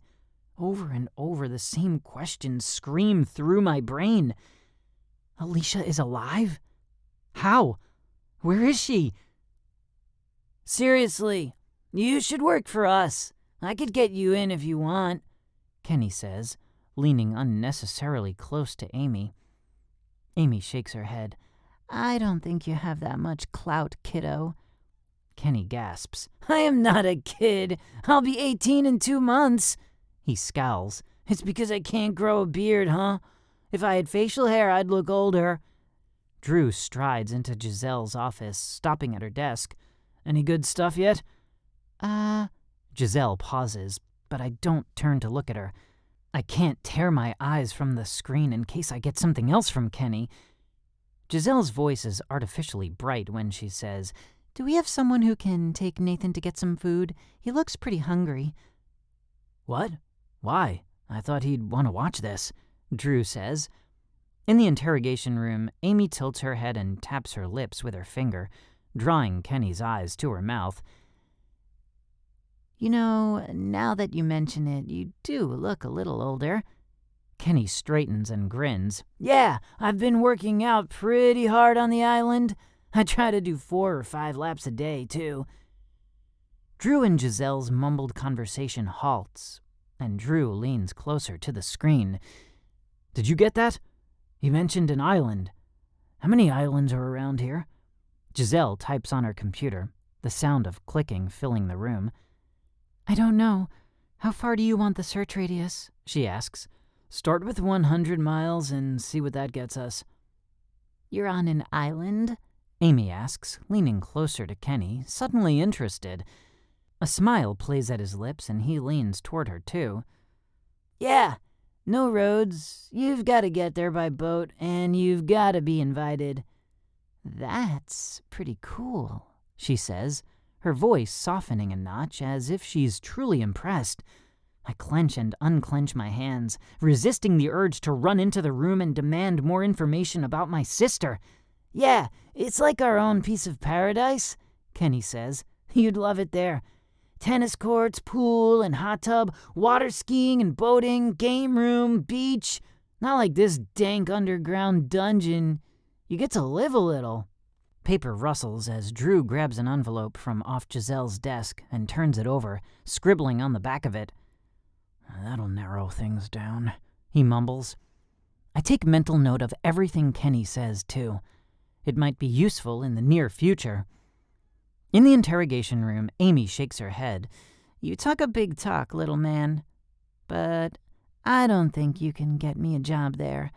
And I'm pretty sure Simon won't pay me as well as they do here. Kenny strains against his wrist restraints. I can do one better. I'll bet I could call Simon up right now and he'd give you a job on the spot and a raise. Amy raises a brow. Why would Simon do that for you? Because, Kenny grins, I'm his third in command, and I'm pretty sure he's pissed Vel didn't bring Nathan in. If I come back from this interrogation with one of Courtney's people in tow, I'll be redeeming myself. Randy rushes through the door, making a beeline for Giselle, and I glance over my shoulder at them. "Did you catch that about the island? What have you found?" Randy asks. "Nothing yet," Drew says, his head craning to see the contents of the computer screen. "Anything else?" Drew asks. Giselle's eyes are on me, wide and panicked. Kenny said, "Not yet," Randy says, then points at me. "You keep watching. Holler if you hear anything of interest." "Got it," I say, planting my elbows on my knees, my eyes glued to the screen. I ignore Giselle's questioning face and turn up the volume of the TV a couple notches to appear as if I'm drowning out the excitement of the trio at the computer. "I'm not the bad guy here, Amy," Kenny says. "I know. That's what they're telling you guys. What they're telling Nathan. But I'm not. We're trying to protect him." They're nearly touching now, as if she's completely drawn into his story. Kenny shakes his head. "We're trying to save him from being brainwashed by the agency. Simon told us all about it, how they recruit the kids, tell them the agency is going to watch over and protect them, how the kids will be asked to watch out and protect the little guy, and then bam! All of a sudden, kids like Nathan are up to their eyeballs in covert operations, shooting guns, killing people, and running for their lives." Kenny stares at the wall for a moment, then says, "If the agency was as good as they say they are, they wouldn't have attacked Simon's compound and killed my dad, or the 5 other kids sleeping in their bunks. They wouldn't have split Nathan and his sister up after their car accident and told each of them the other was dead, and then manipulated them into working for the agency as their spies." Kenny shakes his head. "No. That sounds like pure evil to me." All movement stops at Giselle's desk, and the room is silent, aside from Kenny. I know they're watching me, waiting for a reaction, but I refuse to give it. I have one chance to play this right and discover which side is telling the truth and which one is lying to me. So, I do nothing. I don't even twitch. I don't take my eyes off Kenny. He's staring at Amy, his eyes intense and earnest. He reaches out his hands to touch hers, but his restraints won't let him, so he lets them drop to the table. Amy doesn't refute Kenny's claims about Alicia. Does she know about Alicia? Is Alicia really alive? Or is Kenny making this story up to make her think he's the good guy? "I've never heard anything about Nathan's sister being alive," Amy says, as if reading my thoughts. "What makes you think that?" "Because I've seen pictures. We have a team trying to extract her, too." "How do you know those pictures are recent?" Amy says. "They could have been taken before her accident." I feel a presence behind me, but I refuse to turn around. I stay glued to the TV, hanging on every syllable coming out of Kenny's mouth.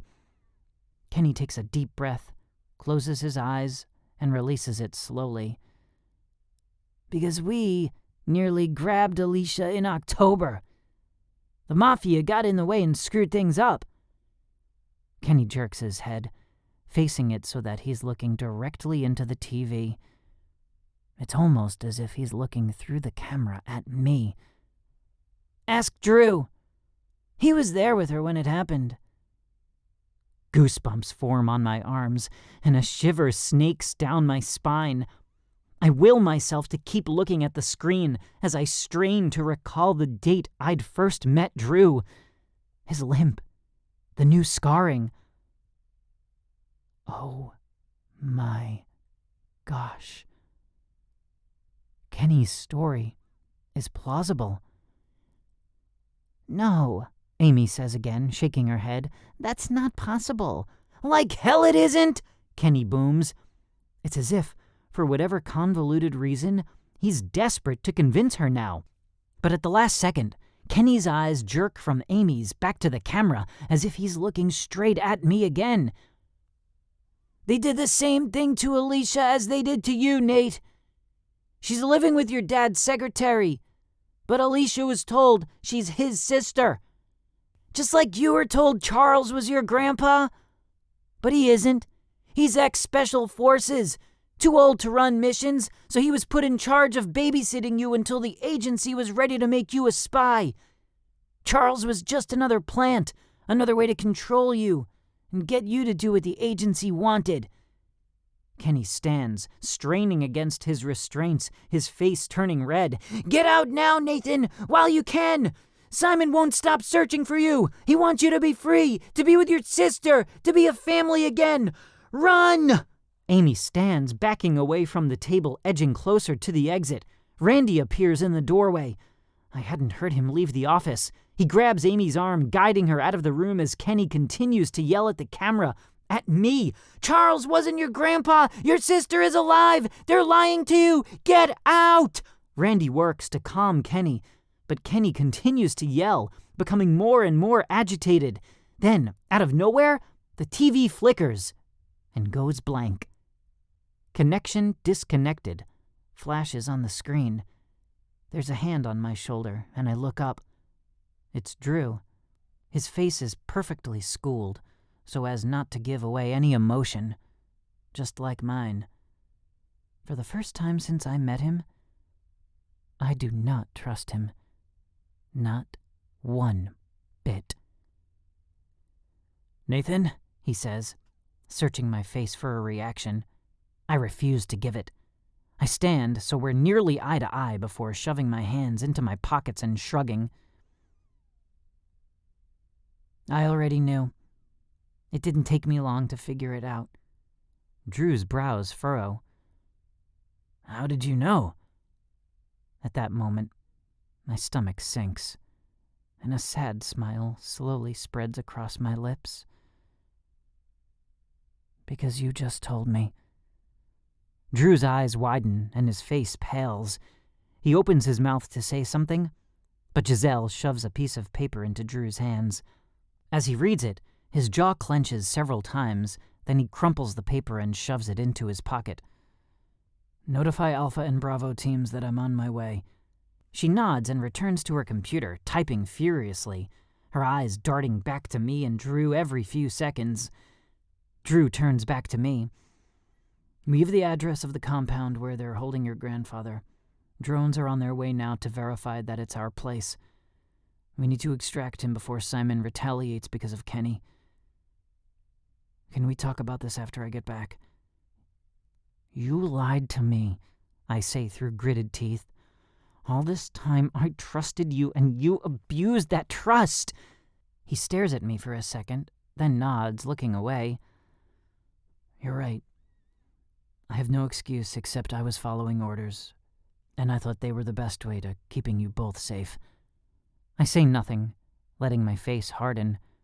Finally, he nods, then hurries out the door. When the door clicks behind him, I look up. Giselle is staring at me, an eyebrow raised. "You, my friend, would probably annihilate Randy at poker if you ever played him." I stare at the door for a beat before growling and flinging it open. I'm not done with Drew yet. He totally knew Alicia was alive. He knew about her all this time and didn't tell me. Charles can wait 5 more minutes. "Drew!" I find him with his hand poised on the door to the stairs. He stiffens at my voice but doesn't turn around. "Why didn't you tell me?" I ask, walking toward him like a tiger stalking its prey.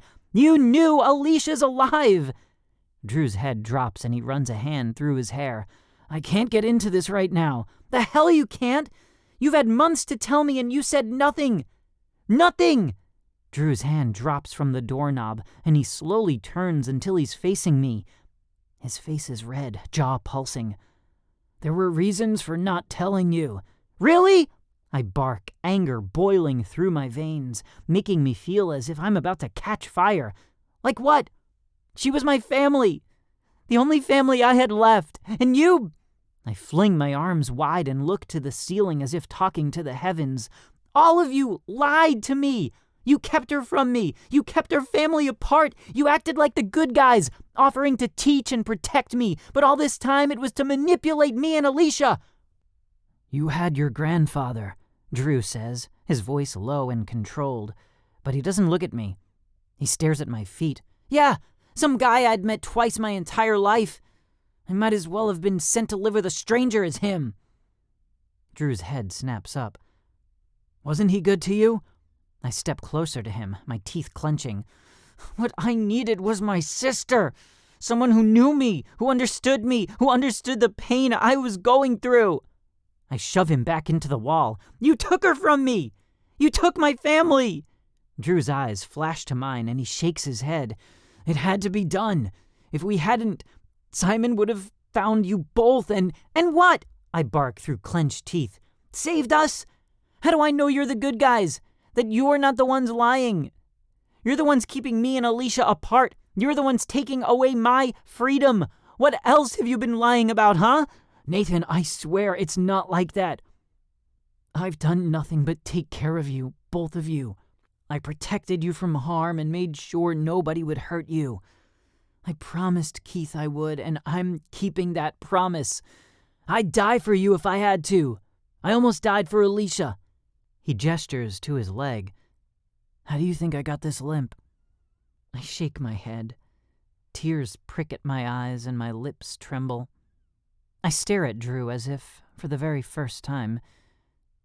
How can I believe anything coming out of your mouth? Where is she, Drew? Drew's back is pressed against the door now. He slowly shakes his head, sadness in his eyes. I can't tell you, man. I can't. You have to! I'm sorry. It's better this way. Something snaps, and rage explodes through me like a firebomb. Tell me! I bellow, punching the metal door next to his head.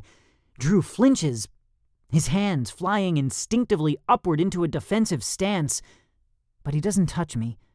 I bring my hand back, and it's screaming at me, burning and throbbing, blood running down a finger from a gash in my knuckle.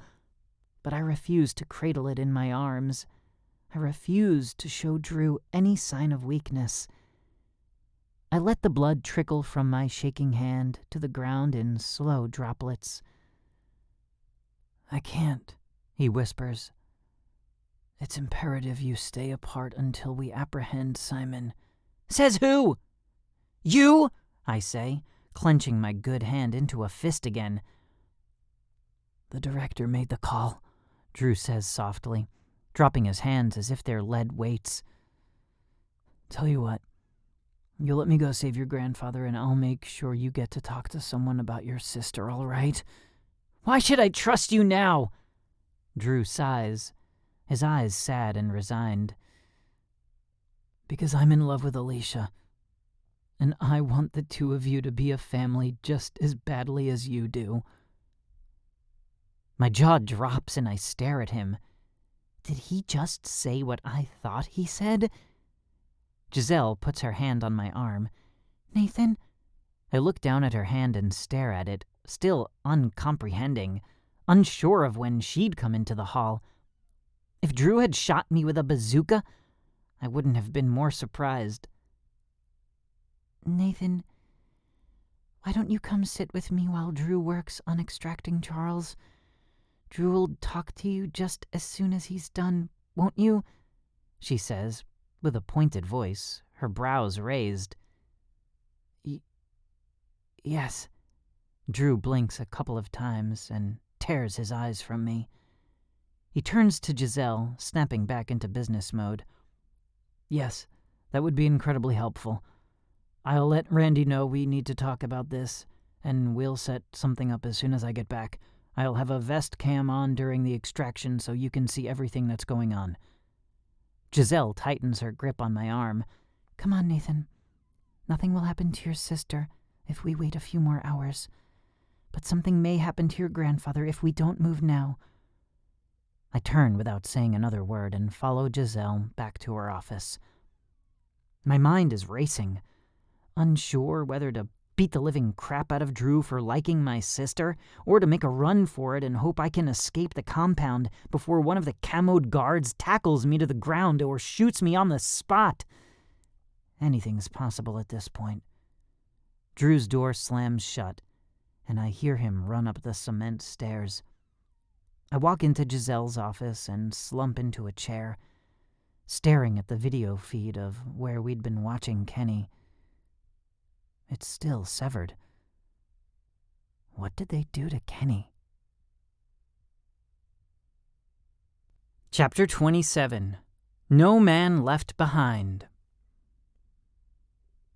The office door opens and Randy rushes through, his face red and blood dripping from his lip and nose. I'm oddly satisfied with his appearance. His eyes dart to me and quickly away before he strides to Giselle. They talk in low murmurs for a few seconds before he hurries out the door again, leaving me alone with Giselle again. And just like that, I've gone from agency legend to outsider and ticking time bomb. Unbelievable. "Looks like it's just you and me for a while," she says, her voice sounding artificially cheerful. "They'll be gearing up for the raid, and I'm the command center. That means you'll see everything from here, courtesy of all the vest and other cams." She waves her hand around in a flourish, as if showing off her office. "We have about an hour before anything crucial happens, so let's get a bite to eat." Her stomach growls almost as if on cue. "I'm starving." The cafeteria looks a lot like a high school lunchroom, with rows of foods like sandwiches, pizzas, burgers, and such. I grab a few slices of pizza and a Dr. Pepper before following Giselle to a table and sit across from her. She's been silent since we left the office, sliding glances at me as if gauging my mood. After another one of her glances, I sigh. "Spit it out, will ya? Or I'll start throwing pepperoni pieces in your ice water." A corner of her lips tilt upward. "Sorry. I'm just waiting for you to start freaking out or something." "Freak out? Why? Because Drew and Randy are lying idiots who've withheld life-altering information from me?" I look heavenward. "Why in the world would you think I'd freak out about that?" I sniff, looking away from her, watching the surprisingly diverse crowd of lunchgoers as they mill around the lunchroom. There's a girl who can't be more than 9 or 10, playing in a tiny courtyard next to the cafeteria, with some military guy who must be babysitting her or something. In another corner, some teen with an impressive hot pink mohawk talks animatedly with a girl in her 20s, giving off a strong rockabilly vibe, sitting next to someone wearing a polo shirt and another guy with dreads and sandals. If I'd tried, I couldn't have created a stranger group of people. All they're missing are blue-skinned aliens and giant spiders. "What are you going to do?" Giselle's quiet voice breaks through my reverie, and I turn back to her. "I don't know. They had plenty of time to say something and didn't. That doesn't make me want to trust them much." She stares down at her salad. "I didn't know. I swear. I would have told you." She leans her elbows on the table, staring into my eyes. "I'm sure they had good reason." "Maybe. But they're in no hurry to tell me what it is." "That's because they're trying to save Charles. I'm sure they'll talk to you when they get back." "I'm sure they will," I say, my voice dry. They don't have a choice now that their secret is out. The question is, will I believe them? Giselle and I stare at each other in silence before I stand up and throw my untouched pizza in the trash and take my soda with me. She follows me out the door and back to the office. When we arrive, a couple of people are leaving the room. Inside, the room is transformed from a computer geek's refuge to a war room. There are more desks, each equipped with several monitors, and the same sort of equipment Kaylee was using. I plop back into the office chair next to Giselle's desk. She sits on her yoga ball, turns on all her computer screens, and positions them so they're faced in a semicircle around her. I watch in awe as she opens various video feeds and programs and type furiously, her brows furrowed in concentration. Giselle, you there? Drew's voice blares from the speaker, and the video feed labeled as his has his face in it, squinting. I recognize several people from the laser tag arena checking their weapons and securing bulletproof vests behind him. Drew already has his vest on, with a rifle slung over his shoulder. I'm here, she says, adjusting the volume. What you need? We're en route to the compound at Hope, Idaho. The drive will be another 45 minutes. Then we'll release the drones and take the watercraft to the island. From there, you'll need to command the drones and work whatever magic it is you do. Roger, she says. Her hands move from screen to screen, making adjustments and testing all the devices. Kaylee and Jusari should be here shortly to work the drones. Nathan and I will be your eyes. Drew's brows raise at the same time as mine do. Nathan's gonna help? He asks. Giselle darts a look at me. You okay with that? I'm a man down without Cameron, and you seem to catch on quick. Sure, if you want me to. She flashes a grin. Absolutely. Okay, that's settled, Drew says. We'll check back when we're about to go into the water. Roger that, Giselle says again. I'll expect you in 45 minutes. Drew's screen goes blank, and Giselle flips her hair over her shoulder again, pushes her glasses up her nose, and turns to me. You don't mind, do you? I should have asked, but... The door opens, allowing a stream of light to brighten the room. Kaylee walks in, her blonde hair pulled into a ponytail, and she's changed out of the yellow polo shirt she'd been wearing at the laser tag arena. Now she's in a black t-shirt and cargo pants, a scowl on her face. Did you request me for drone duty? Yeah, Giselle says over her shoulder. Jusari will be here to help too, but I needed the best and you're it. Kaylee scowls. I wanted to go with the others. No, you wanted to be with Drew, Giselle says, not looking up from her screens. You can flirt with him when I don't need your mad skills. Kaylee's eyes narrow. That thing about Drew is not entirely true. He has a girlfriend, and you know it. Yeah, and I'm sure she wouldn't appreciate you flirting with him either, and I don't think Charles would appreciate you distracting Drew while you should be extracting him from Simon's compound either. That wasn't your call to make. Kaylee spits, striding to an empty office chair and dropping into the seat, folding her arms. Apparently it was because you're here. If you don't like it, you should have let someone else win during drone training. Kaylee growls and spins her chair to face the computer at the desk behind her. She grabs a set of headphones and pulls on a white pair of gloves, which somehow triggers a holographic keyboard on top of the desk. Then she moves her hands in the air.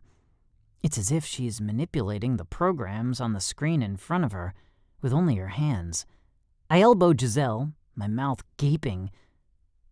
Why do you have a wired keyboard and mouse when she has that? Giselle lifts a shoulder. I'm old school. I like the sound of the keyboard clicking, and I hate it when I'm in the middle of a project and the devices start glitching because the batteries are low. She grits her teeth. Did I say I hate it when the batteries die? Because I do. Note to self, buy Giselle more old-school keyboards for Christmas, just in case this one breaks. She snickers and glances at me. Sorry, I have strong opinions. No worries. I won't ask you about wireless devices if you promise not to tell me Fords are better than Chevys. Well, that's because they are. Oh, no, you didn't, I say, my mouth gaping. How can you say that? It's blasphemous to even say such words. I put my thumb to my forehead and extend my pinky into the air as high as it will go. Giselle makes a face. What are you doing? Making a lightning rod because God is going to strike you down for your blasphemy. I step away from her.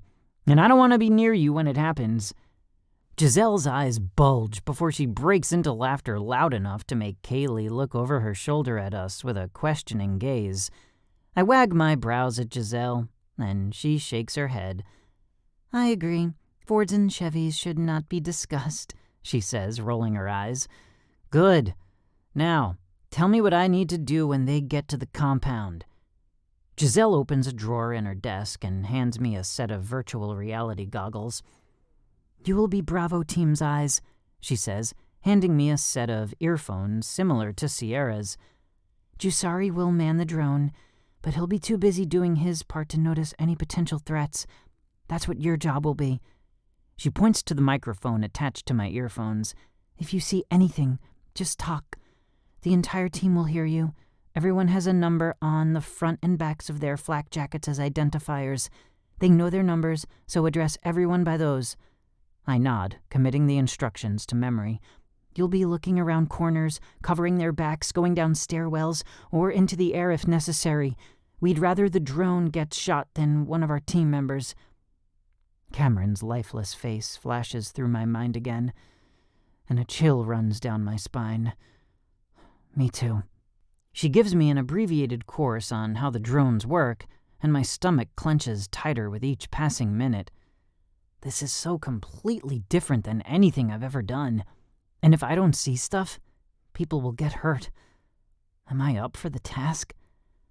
Heaven knows I should have taken something for the motion sickness I'm almost 100% sure I'm going to get from the goggles. Giselle checks the clock on her computer and runs a hand through her hair. Where's Jusari? I'm here!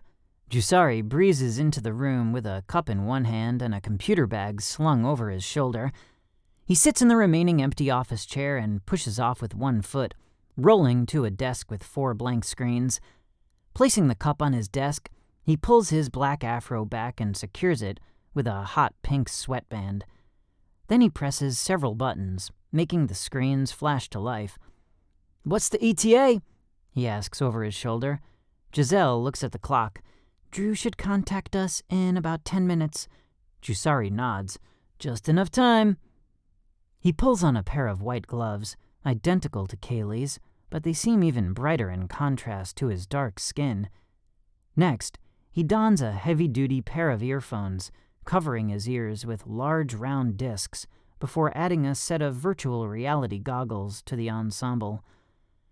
"Dude, he means business," I say. He had someone get injured a few months back because he got distracted, Kaylee says. It seriously messed with his head. He doesn't ever want that on his conscience again. So, he makes sure to block out all distractions. I nod. Fair enough. Speaking of distractions, Giselle says, handing me a set of earphones. Put these on. You'll be able to hear everyone through here, and there's a microphone for talking. Giselle, you there? Drew's voice is loud and clear through my headphones. Roger, she says. Where are you at? We're about 5 minutes from embarking. Randy will lead Alpha Team and I'll be in charge of Bravo. Roger that, she says, typing away at her keyboard. Kaylee will pilot Alpha's drones and will be their eyes. Jusari will pilot Bravo, and Nathan will be your eyes in the sky. Roger, Drew says. Prepare for flight. Giselle motions for me to put my goggles on.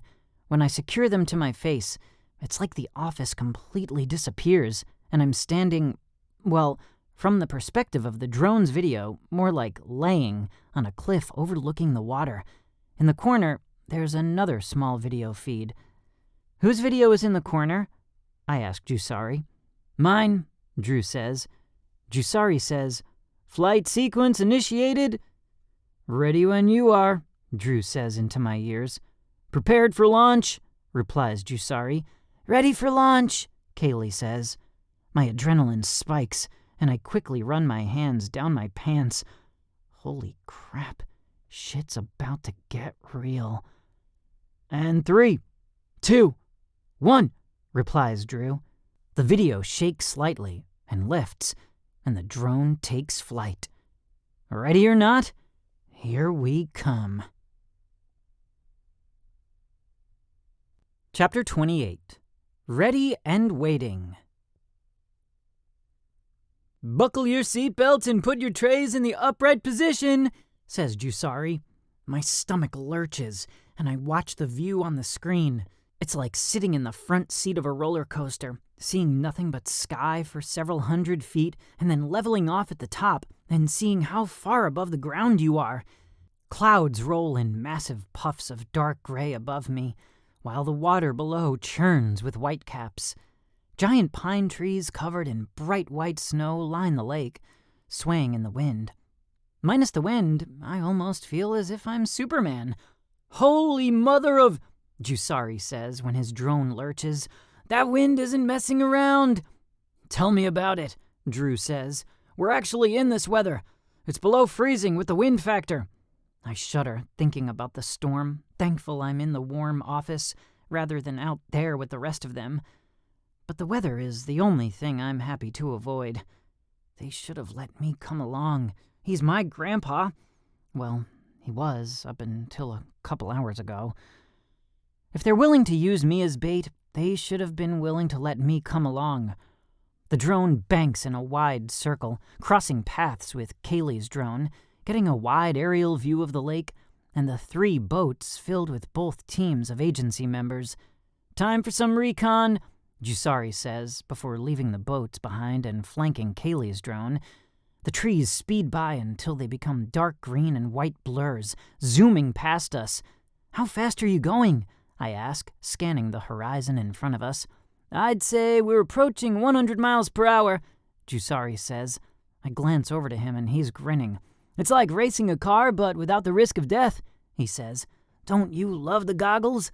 You almost feel as if you could reach down and touch the water with your hand. Oh yeah, I say, except I'm practically wetting myself going these speeds. I'm obviously not cut out to be a fighter pilot. A massive house appears on the screen, growing as we get closer. It must be 5 or 6 times the size of Charles's split-level home. Irritation burns through me, and I remind myself to add Charles being an agency plant to my list of things to yell at Drew about. I stare at the house. No, Kenny was right. This is definitely a compound. The building rests on top of a large rocky hill, covered in pine trees and skeletal-like versions of what used to be leafy trees.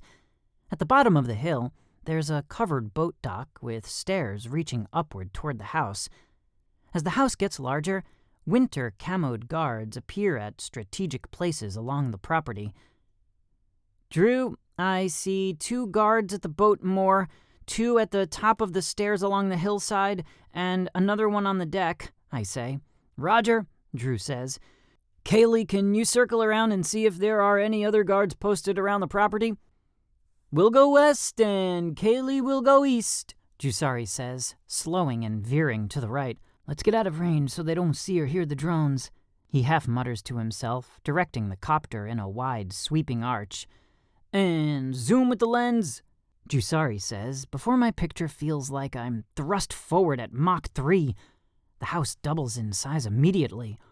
My stomach drops and I physically lurch forward. Whoa!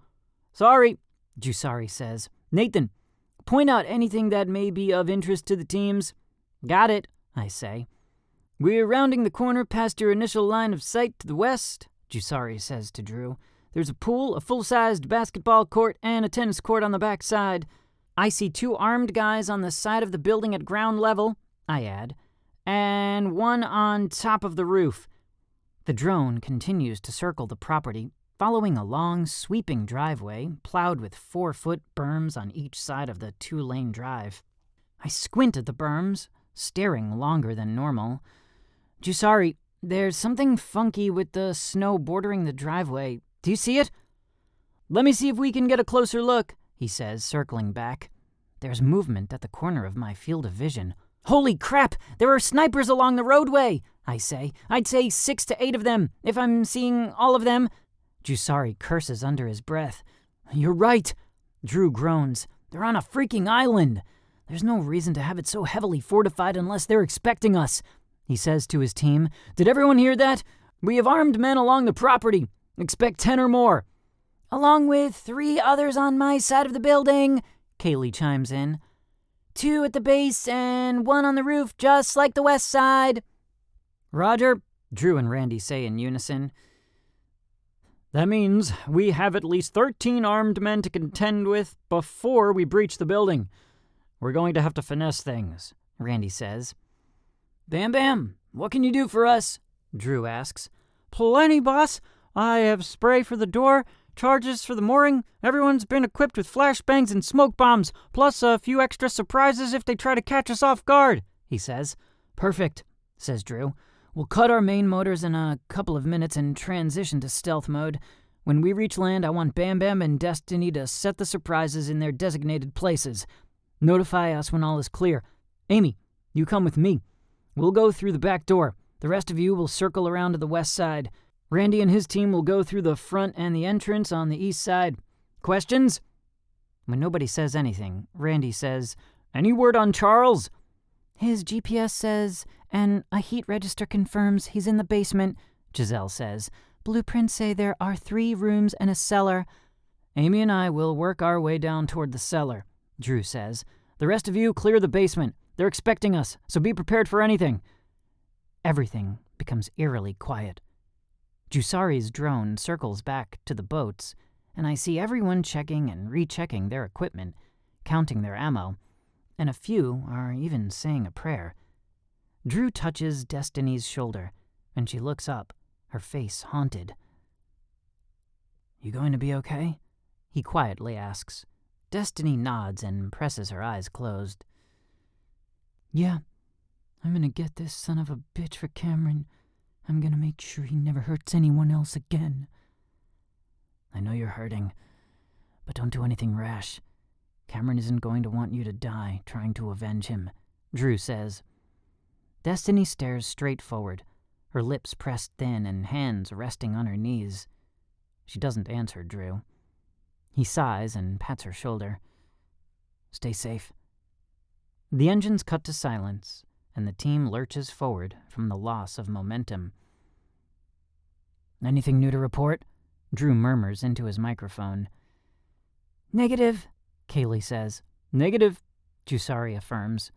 Drew motions with his hands. Everyone, take your positions. Randy says.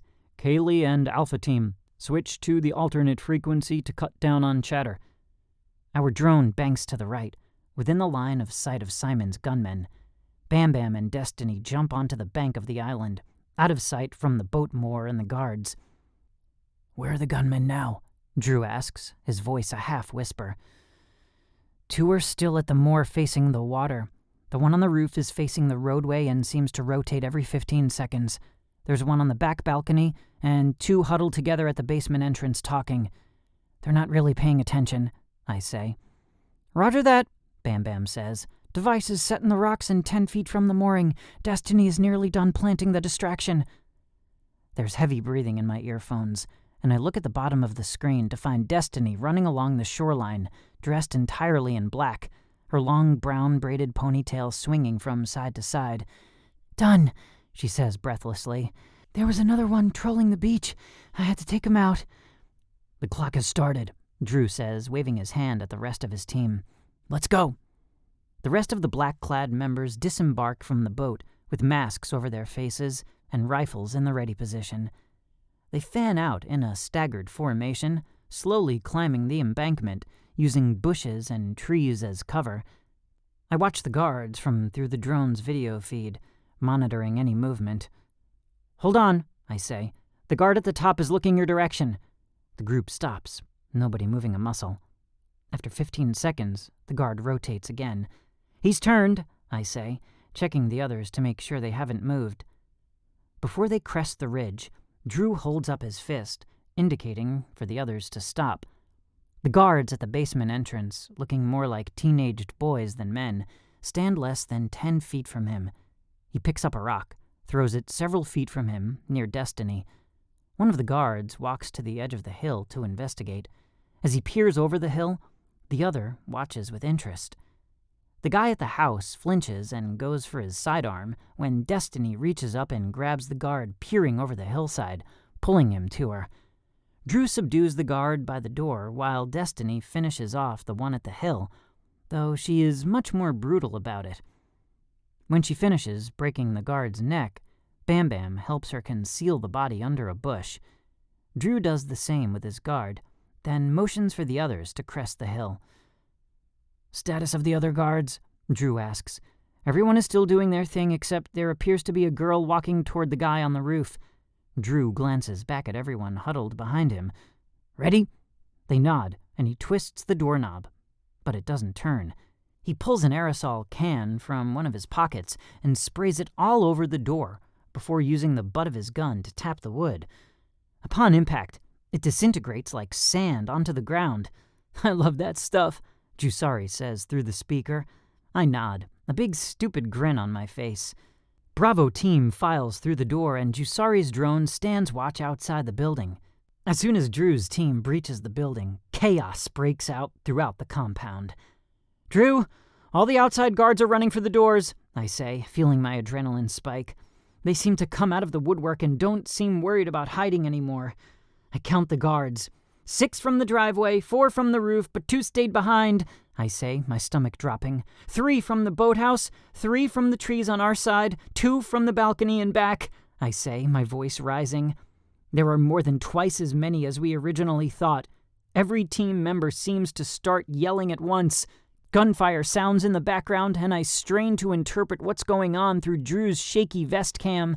He whirs around, and I watch a deluge of arms, legs, and black clothing as he disables someone to his right, dropping him to the ground. He moves to the next person with efficiency and precision. And then the next. Occasionally, I get glimpses of Destiny kicking someone, hurdling a couch, firing around a corner, or using other mad ninja skills while they fight through the rooms. My hands grip the desk until my knuckles are white and sweat forms on my neck. This is worse than watching a high-intensity video game because I know it's real. It's happening, and there's no way to jump in and help. All I can do is sit here, 100 miles away, and watch everything unfold. 1, 2 people drop. Drew's hand comes up to wipe his face, and there's blood on the back of his gloves when he pulls it away. His breathing is fast and labored now. And then, just as quickly as it began, everything dies down into the background. The video shakes as he runs down the stairs, leaving the others to fight off Simon's men. He pauses a few steps from the bottom and raises his pistol, keeping it close to his body. He reaches out and gently rotates the knob at the bottom of the stairs, letting the door slowly open. It's hard to see anything. The room is totally dark. There's a click and one light illuminates, leaving corners obscured by shadows and darkness. The basement seems cavernous, with thick cement columns running from floor to ceiling at various intervals. 2x4s divided by bare insulation dominate the walls, and empty light sockets hang from the ceiling. Drew pulls out his flashlight and scans the darkness, walking deeper into the basement until a partial wall ends, creating a corner and a hallway going further under the compound. Chills run down my spine. Drew creeps further away from the only source of light in the basement and becomes consumed by darkness, with only his flashlight to help him find his way. He gasps when his light hits a wall to his left. Charles hangs from a massive metal hook in the ceiling. His bare torso is bruised with a bloody chin resting on his collarbone. His feet rest limply on the cement. The entire weight of the man's body is supported by the ropes at his wrists. Drew curses and runs to Charles, yanking off a glove and putting his hand up to the old man's neck. He curses again. "He's got a pulse, but it's faint. We'll need a helicopter once we extract him." "Roger," Giselle says, typing furiously on her keyboard. "Putting in the coordinates now." Drew puts the flashlight in his mouth and pulls a knife from his belt. He saws at the ropes around Charles's wrists, cutting through the bindings. Charles's body collapses into Drew's arms. Drew grunts and drops the knife and flashlight so he can catch Charles with both hands. The video feed goes dark. There are muffled groans and grunts, followed by Drew murmuring, "We're here, Charles. We're going to get you out. Hold on, buddy." I lean closer to the screen, trying to see something, anything. More scratching and muffled movements. "I'm going to fireman carry you, okay?" Drew says. Charles does not respond. The flashlight, its beam shining away from Drew, illuminates a bare wall. A shadow of Drew's hand grabs it. Drew turns back to Charles, shining the light on him, and takes a sharp intake of breath.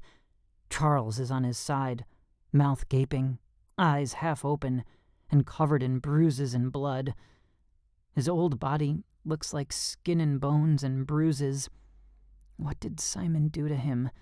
Drew bends to pick him up, grunting as he stands. "I have Charles," Drew says out loud. "How are the others?" I blink and glance at the video feed from the drone.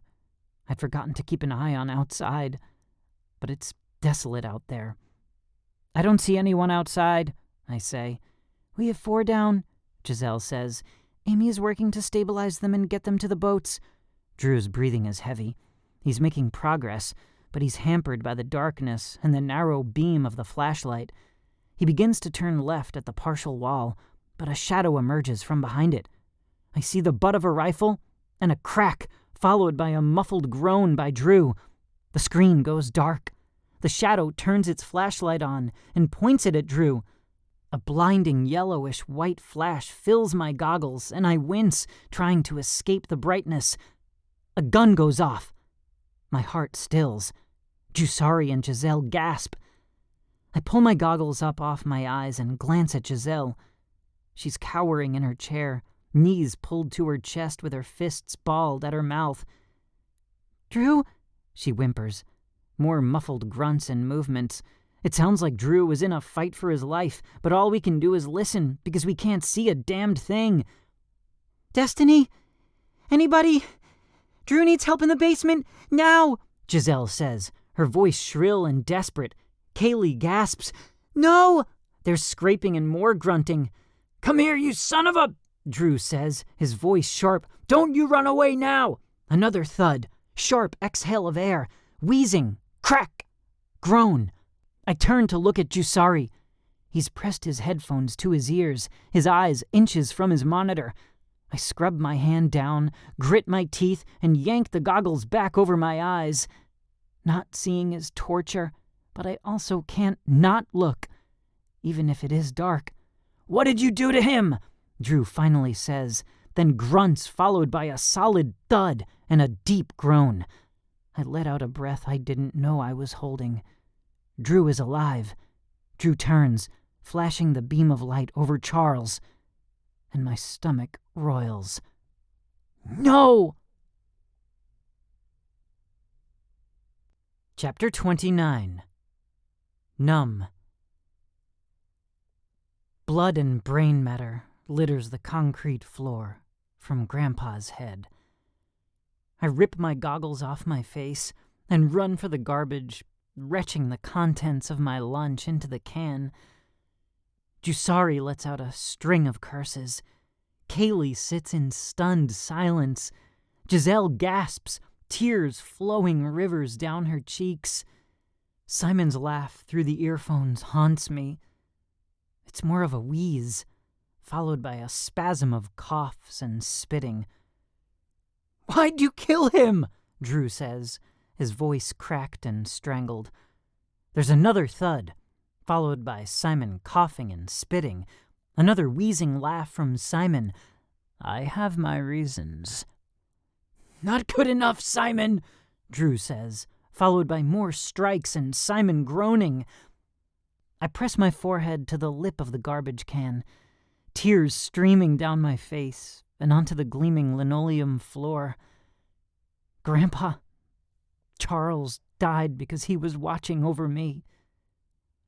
"You think Charles was some big saint," Simon says, his voice hard and bitter.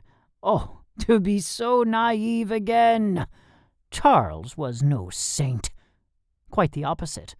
He was a parasite, feeding off whomever and whatever gave him the most reward." There's another thud, followed by a groan. "You should be thanking me, kid. It was only a matter of time before he double-crossed you like he double-crossed me." "Liar! He was nothing but good to you," Drew says. "If that's what you call killing my friends without probable cause," Simon spits. "You weren't there when they raided my house. What did the reports say? Did you read them?" Simon chuckles, probably filled with more lies. "Always written to make the agency look good." Simon groans again, and fabric scrapes over the cement. "Charles was the first one in the house. We were playing poker, and he shot all 3 of my buddies with the cards still in their hands. By the time he had his gun trained on me, Vel had run into the room and stabbed him with the butter knife she'd been using to make a sandwich. Simon laughs, a wheezing, strangled laugh. That girl is tougher than you and I combined, son. If you take me, you'll have to deal with her. And you're no match for her. I don't have to be, Drew says, then grunts. When we have you in custody, she'll lose her will to fight. You underestimate Val's hatred for the agency, Simon rasps. Taking me will make her more bloodthirsty. Move, Drew snaps. Where's Nathan? Simon says casually.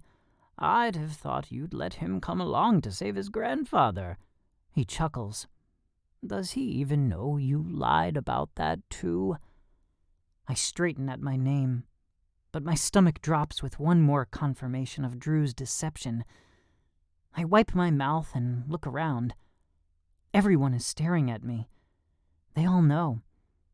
Did they know before now? Did they always know? And I'm the only one not in on the deception? I will find him, you know, says Simon. I won't stop until I have them both. I'm days away from finding Alicia, and you won't be there to protect her. Simon's chuckle strengthens into a laughter. Because you're babysitting her little brother. What a predicament the great Drew Jacobson must be in. Choosing between the girl he loves and her little brother. My blood warms, and I clench my hands into fists. Indignation swells up inside me. I am not a child to be babysat. I grab my headphones, about to pull them off my ears, when I hear a muted thud, Drew grunt, and a static-filled crackle of him falling onto his chest and the camera. More muffled movement, thuds, groans, and yells fill the audio.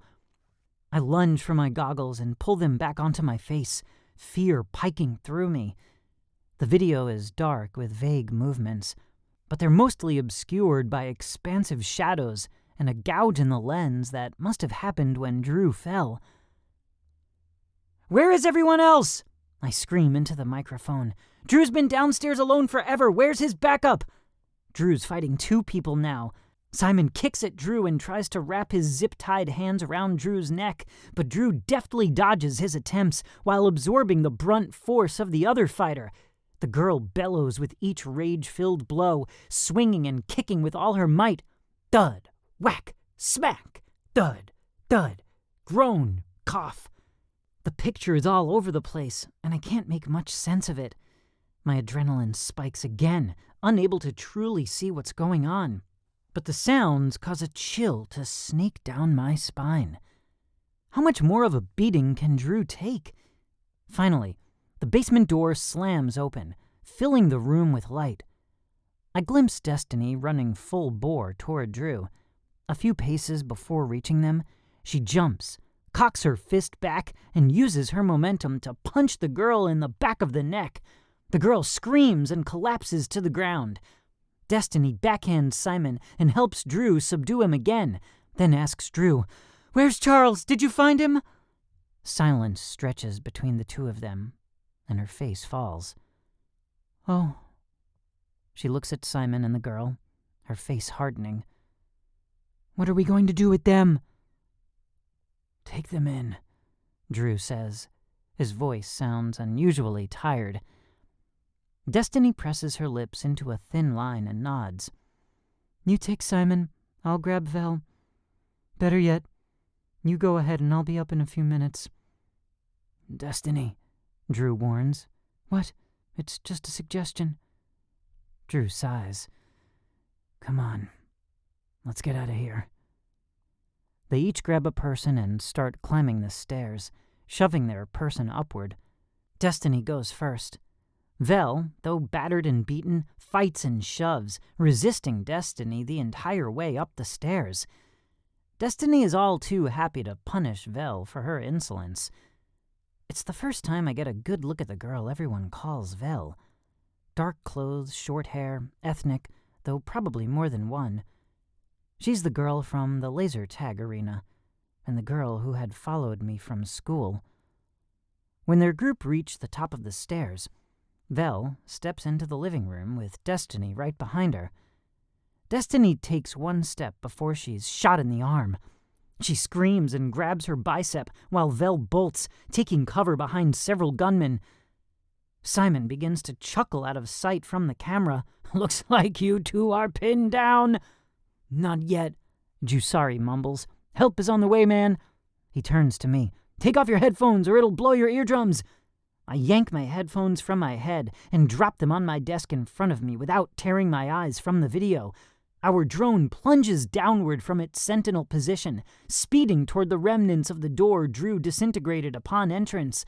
My stomach lurches and my stomach objects as Jusari weaves in and around people and annihilated furniture toward the basement door, which is now hanging on its hinges. Walls are pocked with bullet holes, and the once luxurious living room looks like a hurricane hit it. As we approach, I find Destiny huddled behind what's left of a wall, flinching as a piece of plaster explodes near her head. "Preparing to drop a flashbang in 3, 2, 1. Jusari maneuvers the drone so that it drops the flashbang near the top of the stairs. A thunderous sound emits from the headphones on the desk. The last thing the camera picks up before flickering off is the shooter's eyes widening and flinching as the bang goes off. I yank off my goggles and turn to Jusari. "Put your headphones back on," Jusari says. He rips his goggles off and rolls his chair over next to Giselle. 2 of her screens are blank like mine, but the others still have feeds. As soon as my headphones are back on, I recognize chaos. Footsteps clamber up the basement steps. Renewed fighting consumes the room. Screams and grunts, tables being slammed into, and Destiny cussing like a sailor. Remind me never to piss that chick off.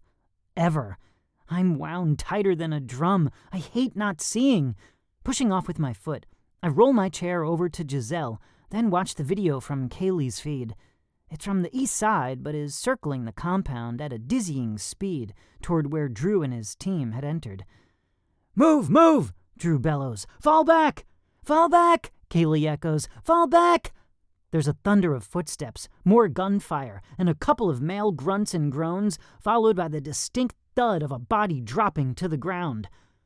Kaylee's drone reaches Drew's exit at the same time. Drew, Destiny, and 3 others burst from the building, half running, half hobbling. They go for the hillside and dive over it. Several of Simon's men follow, shooting at them. "Bam, bam!" Drew bellows. "Boom!" Several charges go off near the home, and Simon's men duck for cover. It's enough time for Drew and the rest of his crew to distance themselves from the compound. Heavy breathing, gasping, and scraping fill my ears through the audio. "Keep going," Drew says, panting. "We're almost there. I've got you. Here, lean on me." "Do we have everyone?" says Randy. It's the first time I recall hearing his voice during this whole encounter. "Yeah, I think so," a female voice says. "Where's Charles?" Silence. "Charles is dead," Drew says. "Simon killed him during the extraction." More silence. Someone cusses not so quietly. "We all feel your pain," Randy says. "But let's get home first." "Agreed," says Drew. An engine roars to life, increasing in pitch as the engine pushes closer to its limit. "Kaylee," Drew says. "Still here," the blonde says. "What's it looking like at the compound?" "Lots of smoke and a few small fires. A couple people have emerged, but not nearly as many as before." "Any sign of Simon?" Drew asks. "Not yet." "What happened?" Randy asks. "I'll tell you everything once we get back," Drew says. "Right now, we have other things to worry about." "What's that?" Randy asks. "Nathan." Chapter 30. Struggling to Survive. Jusari, Kaylee, and Giselle look at me at the same time. I pull my headphones off and stand up, stretching my arms and back. I hadn't realized how tense I was until we were done. I drain my Dr. Pepper and throw the container in the trash, trying to look nonchalant despite the knots in my stomach. "I think I'm gonna go to the cafeteria and get another soda," I say, jerking my head toward the door. "Do I need an escort?" Giselle narrows her eyes. "Is everything okay?" Yeah, I just need a minute. She and Jusari exchange looks, and he shrugs. I don't see anything wrong with it. He looks at me. You know how to get there, right? Yeah, we ate there for lunch. Are you gonna be all right? Giselle asks, her brows furrowed. I force a smile. Yeah. She puts her hand on my arm. I'm sorry about your grandpa. Thanks, I say, looking away. I'm not sure how I'm supposed to feel about all this. Kenny said he's not my real grandpa, just a plant by the agency. Is that true? Simon says Charles killed his friends in cold blood, but Grandpa, Charles, was always good to me. How am I supposed to handle this information? Finally, Giselle nods. Okay, don't be too long. There will be a report you need to fill out regarding what you witnessed earlier. Got it. Only a few people fill the cafeteria at this time of night. I check my clock, nearly 9 p.m. My stomach starts to growl, and I realize I never even ate my pizza at lunch. I get a sandwich, couple bags of chips, couple sodas, and an extra-large brownie before making my way to the seating area. 3 people fill the seats, but I'm not interested in talking to any of them. I make a beeline to the courtyard I'd seen earlier, and follow the windows until I find a door, pushing it open. Once inside, I realize it's actually more like a greenhouse-type area, fully enclosed from all sides, with a giant skylight 20 feet high where the sun and stars shine down. But there's real grass and real trees and bushes inside. It's late, so the courtyard is basically dark, which is how I want it. This is as close to hiding as I can be when there's no place to run and cameras all over this stupid compound. At least I'll be harder to see from the cafeteria. I find the low rock wall I'd seen the little girl playing on earlier, and sit, resting my back against it and facing the cafeteria. A shadow from a nearby tree obscures me into the darkness further. I put my foot on the ground next to me and eat, hoping to appease my now growling stomach, and praying the food stays down this time. Finally alone, without any new emergencies or anyone hovering over me, I have a moment to think. Tension slowly trickles from my body, replaced by a suffocating weight of what today means. Alicia is alive, but I don't know where she is. The agency, Drew, has been lying to me this whole time about her. Drew's in love with her. Is she in love with him? Ew, that's just weird. Charles is dead. Charles was not my grandfather. Charles was a plant by the agency to watch over me after my parents died. I have no place to go. No other relatives, no adults to run to. What does that mean for me? What are my options? Am I homeless? Am I a ward of the state? Do I have to go into a foster home? Am I stuck at the agency? Will they make me stay here? With each realization and each question, the weight becomes heavier and more debilitating, like buckets of sand pouring over me while I'm in a sleeping bag. Except my head is where my feet should be, and I'm suffocating fast. I'm backed into a corner with no way out. Much like playing a game of chess, I carefully weigh what few options I have, their pros and cons, then switch perspectives, hoping to find another angle. The hardest part is keeping my emotions in check. What I really want to do is go berserker on everyone, beat the living crap out of Drew for lying to me and keeping my sister from me, and then blow this place up. I want to find Alicia. But life isn't that simple, especially when you're stuck in a heavily armed building with guards that will most likely shoot you if they think you're a threat. I'm no longer a visitor. I'm a prisoner. I'm lost in thought when the door to the enclosure opens and a guy walks in, apparently unaware I'm here. Shadows obscure his face because of the backlighting of the cafeteria, but his head is down and shoulders slumped. A little under 6 feet tall, lean, dark hair. hard to tell ethnicity or age, can of soda in his hand. He walks to a nearby tree and slides down the trunk until he is sitting on the grass. He covers his face in his hands and starts to sob. My mouth drops, and horror rushes through me, watching this guy cry. I want to sneak out, but he's between me and the door. There's no way I'll go unnoticed. He sobs for several seconds before calming to sniffs and mumbling to himself over and over. What am I going to do? The guy leans his head against the tree's trunk and looks toward the skylight. I get a better look at his face.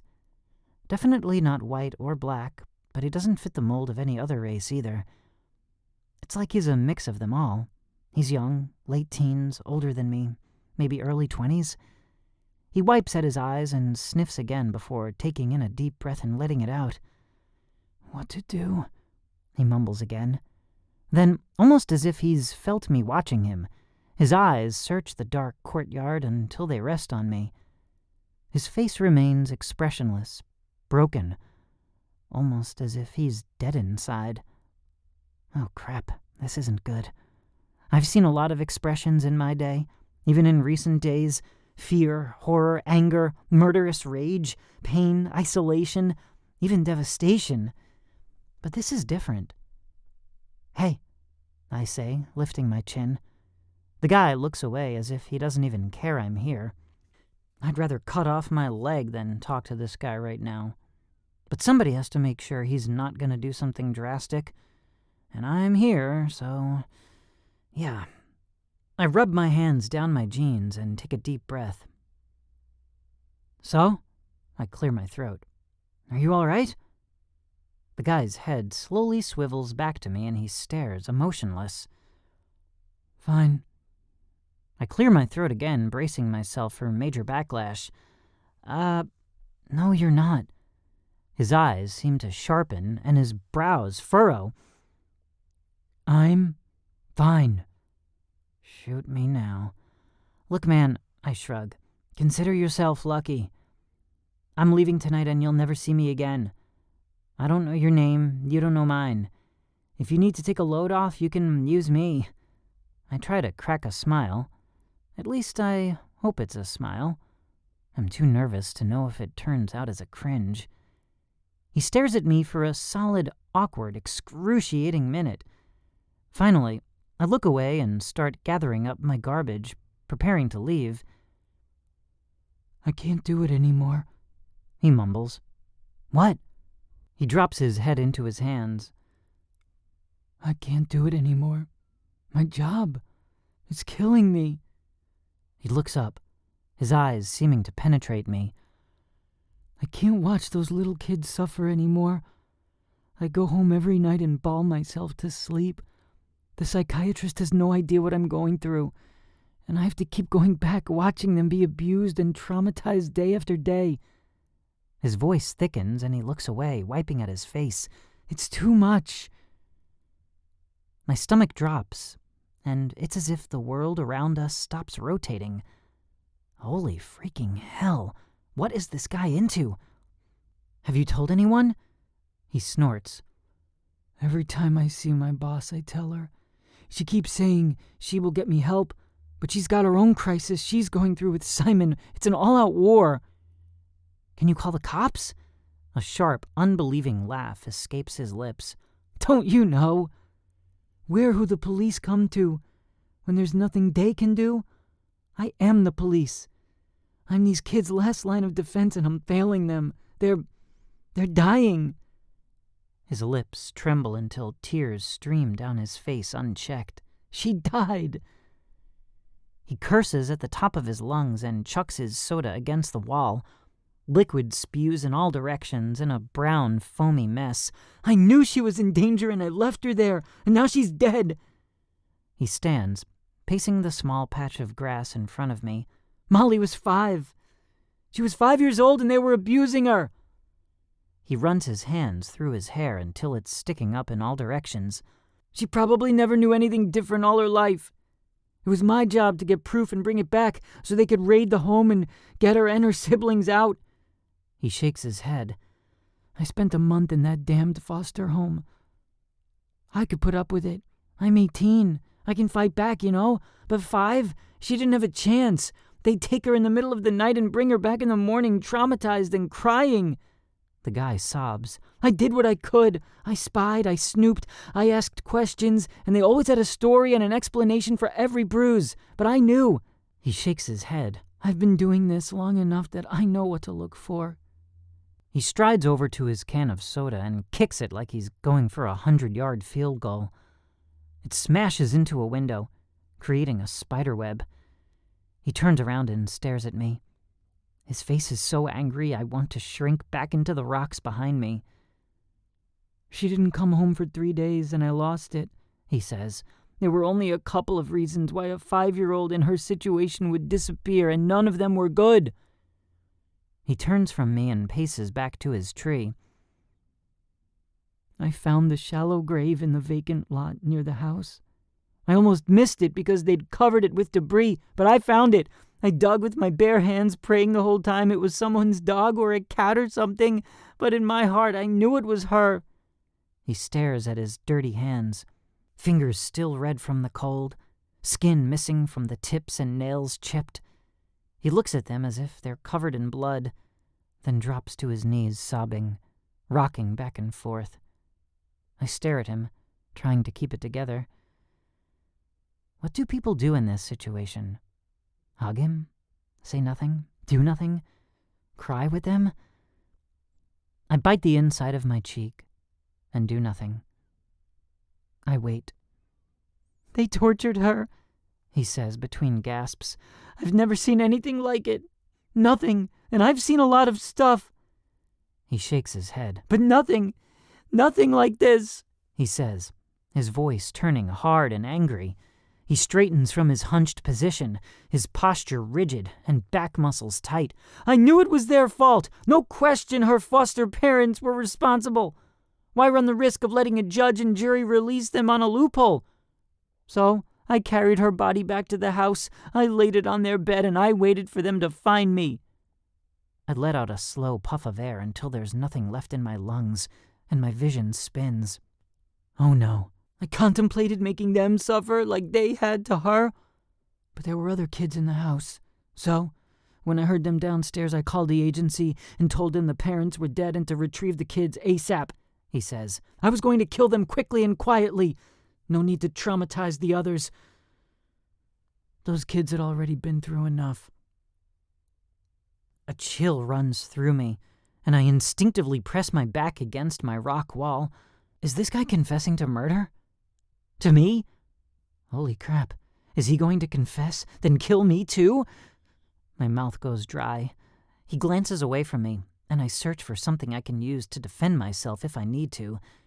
I move to sit on top of the rock wall so I'm not in such a vulnerable position.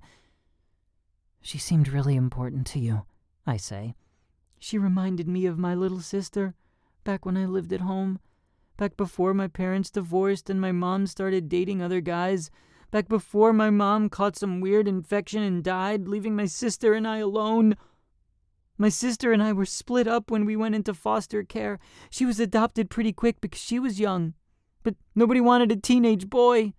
They thought I'd be a nightmare to work with. Pretty soon the anger took over, and I became exactly what they said I was. The guy sighs. When I saw that little girl, found out what they were doing to her, all I could think about was my sister and how I'd never let anything happen to her. And just when I lost my sister, I couldn't do anything. Not one damned thing about it. He paces the enclosure some more, walking in front of me and running his hands through his hair.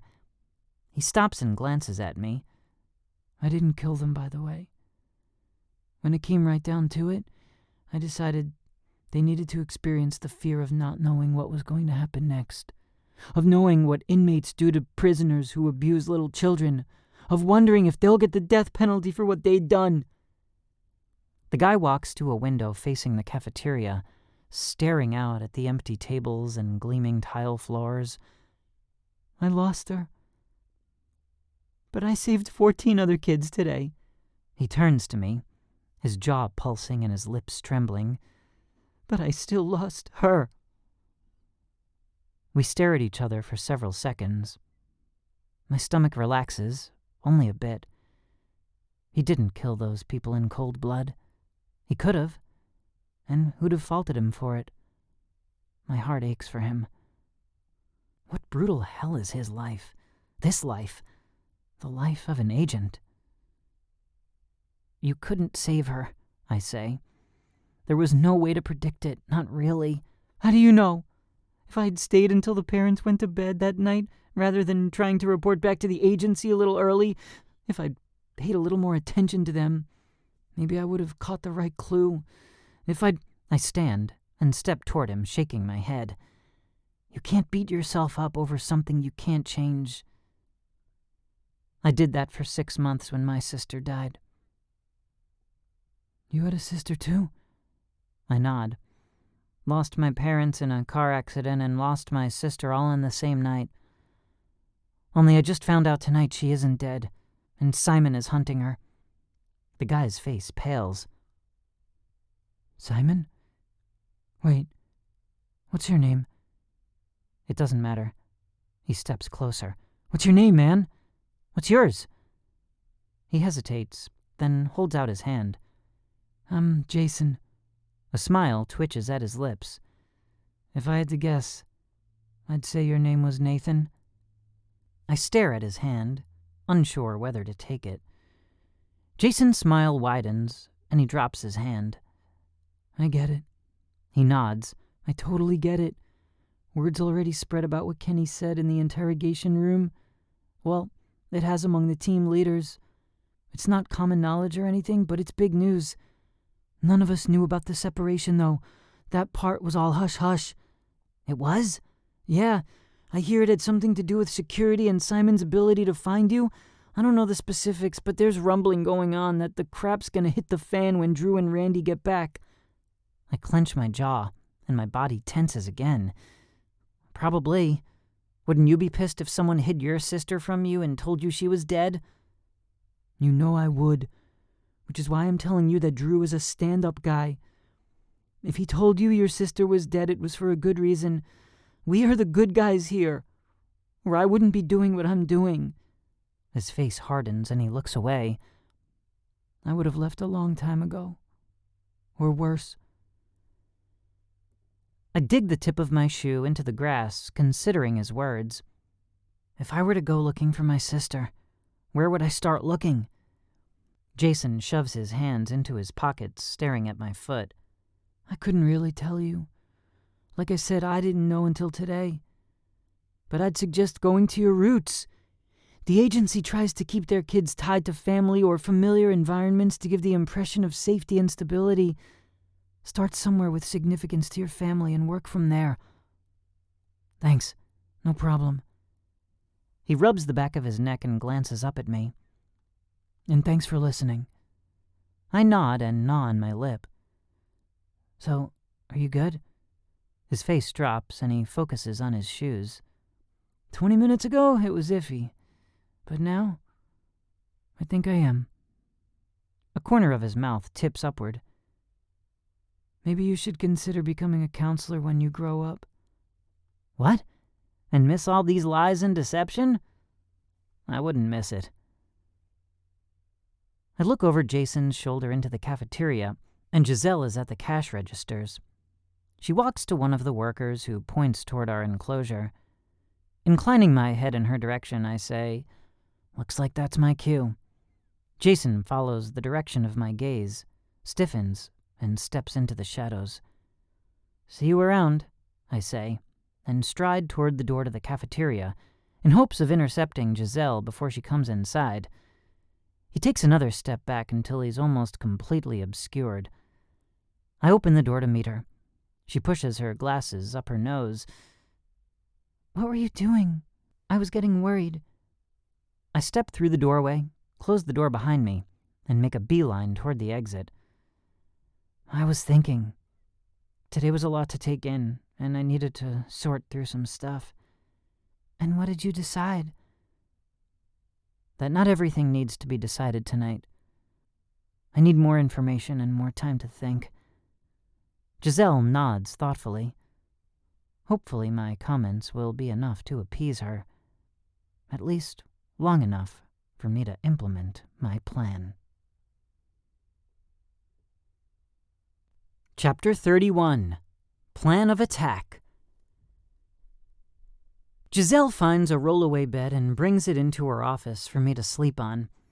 "Drew will be several more hours," she says, handing me a scratchy brown blanket, "unless you'd prefer to sleep on one of the rolling office chairs." I take the blanket, unfolding it and wrapping myself into it like a burrito. My eyelids droop, and I'm painfully aware of the toll this day has taken on me both physically and emotionally. "So, I'm sleeping here tonight?" I ask. "Why aren't they putting me in one of the rooms like Randy did the other night? They probably don't trust me anymore." She nods. "I have a ton more work to do before they get back, but you can get some shut-eye if you'd like." I sit on the lumpy mattress. "Wake me when they get here. I'd like to talk to Drew, too." She presses her lips together, then finally nods. "I'll let him know." I blink several times. Each time my eyelids remain closed a fraction of a second longer. My eyes cross, and finally I give up, laying on my side and falling into a fitful sleep. "How's he doing?" Drew whispers behind me. "How do you expect?" Giselle murmurs. "Kenny says you've been keeping him from his sister, then you open your mouth and remove all doubt." She sighs. "How would you feel?" There are several moments of silence, which is perfect, because I need some time to regain my bearings. I slowly open my eyes to verify nobody is in front of me. The office is dimmer than when I went to sleep. Giselle must have turned off a few lights. "Did he say anything?" Drew says. "Just that he needs more time to process the information and talk to you." Sigh. "I'm not looking forward to that conversation." "Why won't you tell him about her?" "I can't. This is what Keith wanted, and the director won't budge. She says it's for his safety." Giselle snorts softly. "And how's that going? Simon still found him.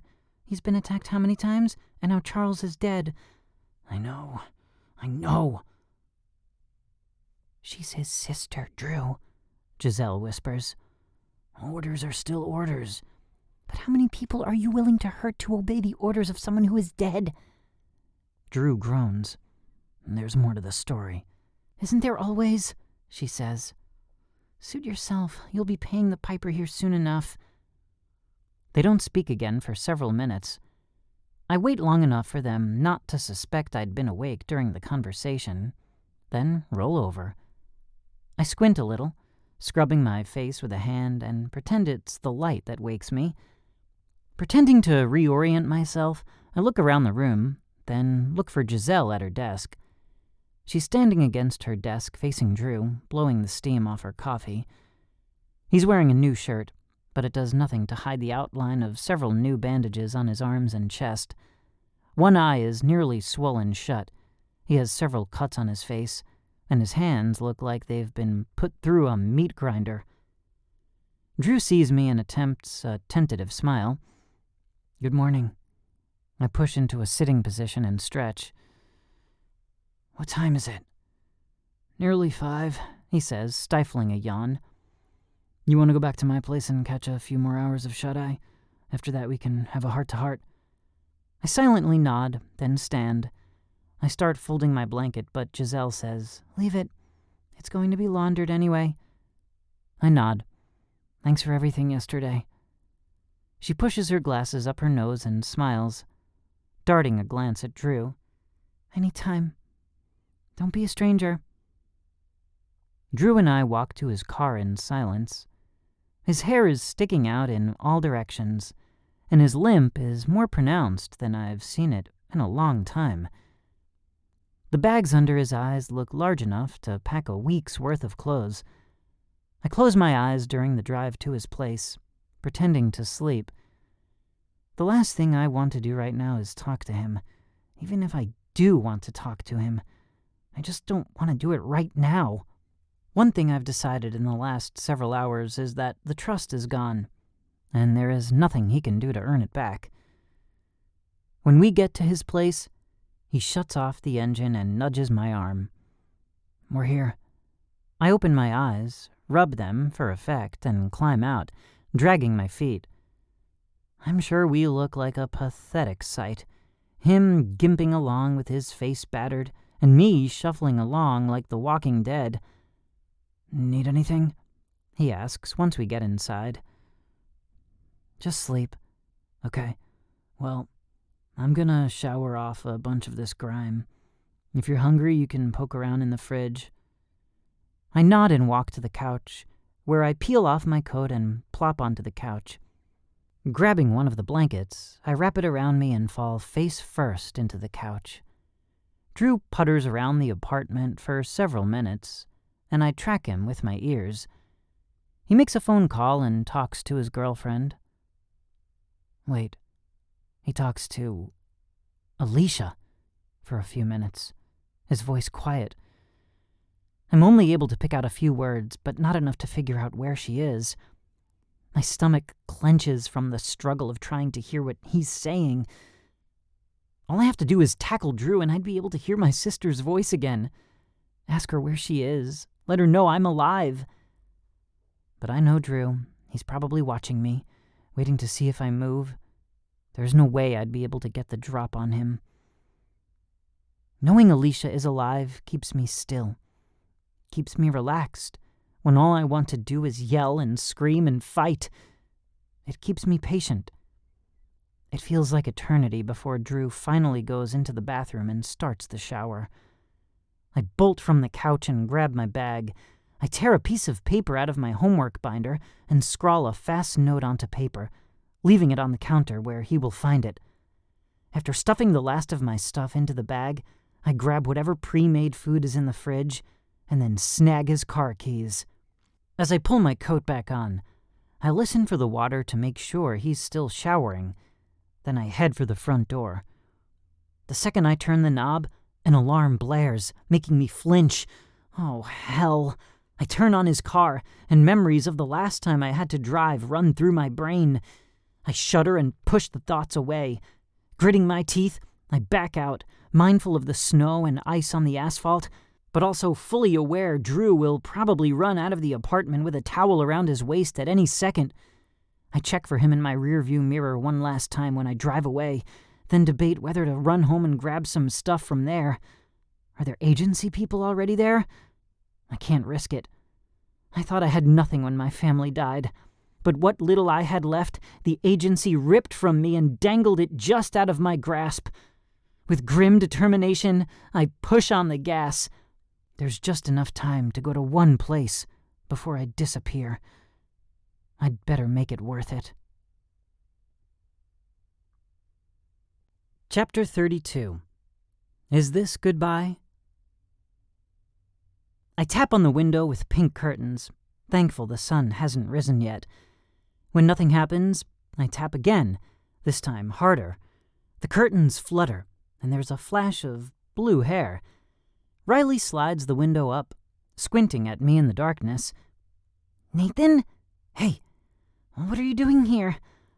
"I've come to say goodbye." Riley's eyes widen, and she's immediately alert.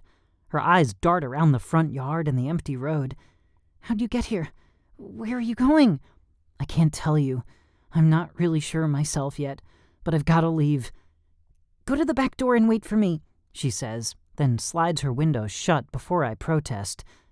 I sigh, then trudge to the chain-link fence, opening and closing it behind me. Puffs of cloudy breath billow from my mouth and nose as I wait for her at the back door. A chill settles through the material of my jeans. When she cracks the door open, she motions for me to come in. "I don't want you to get in trouble."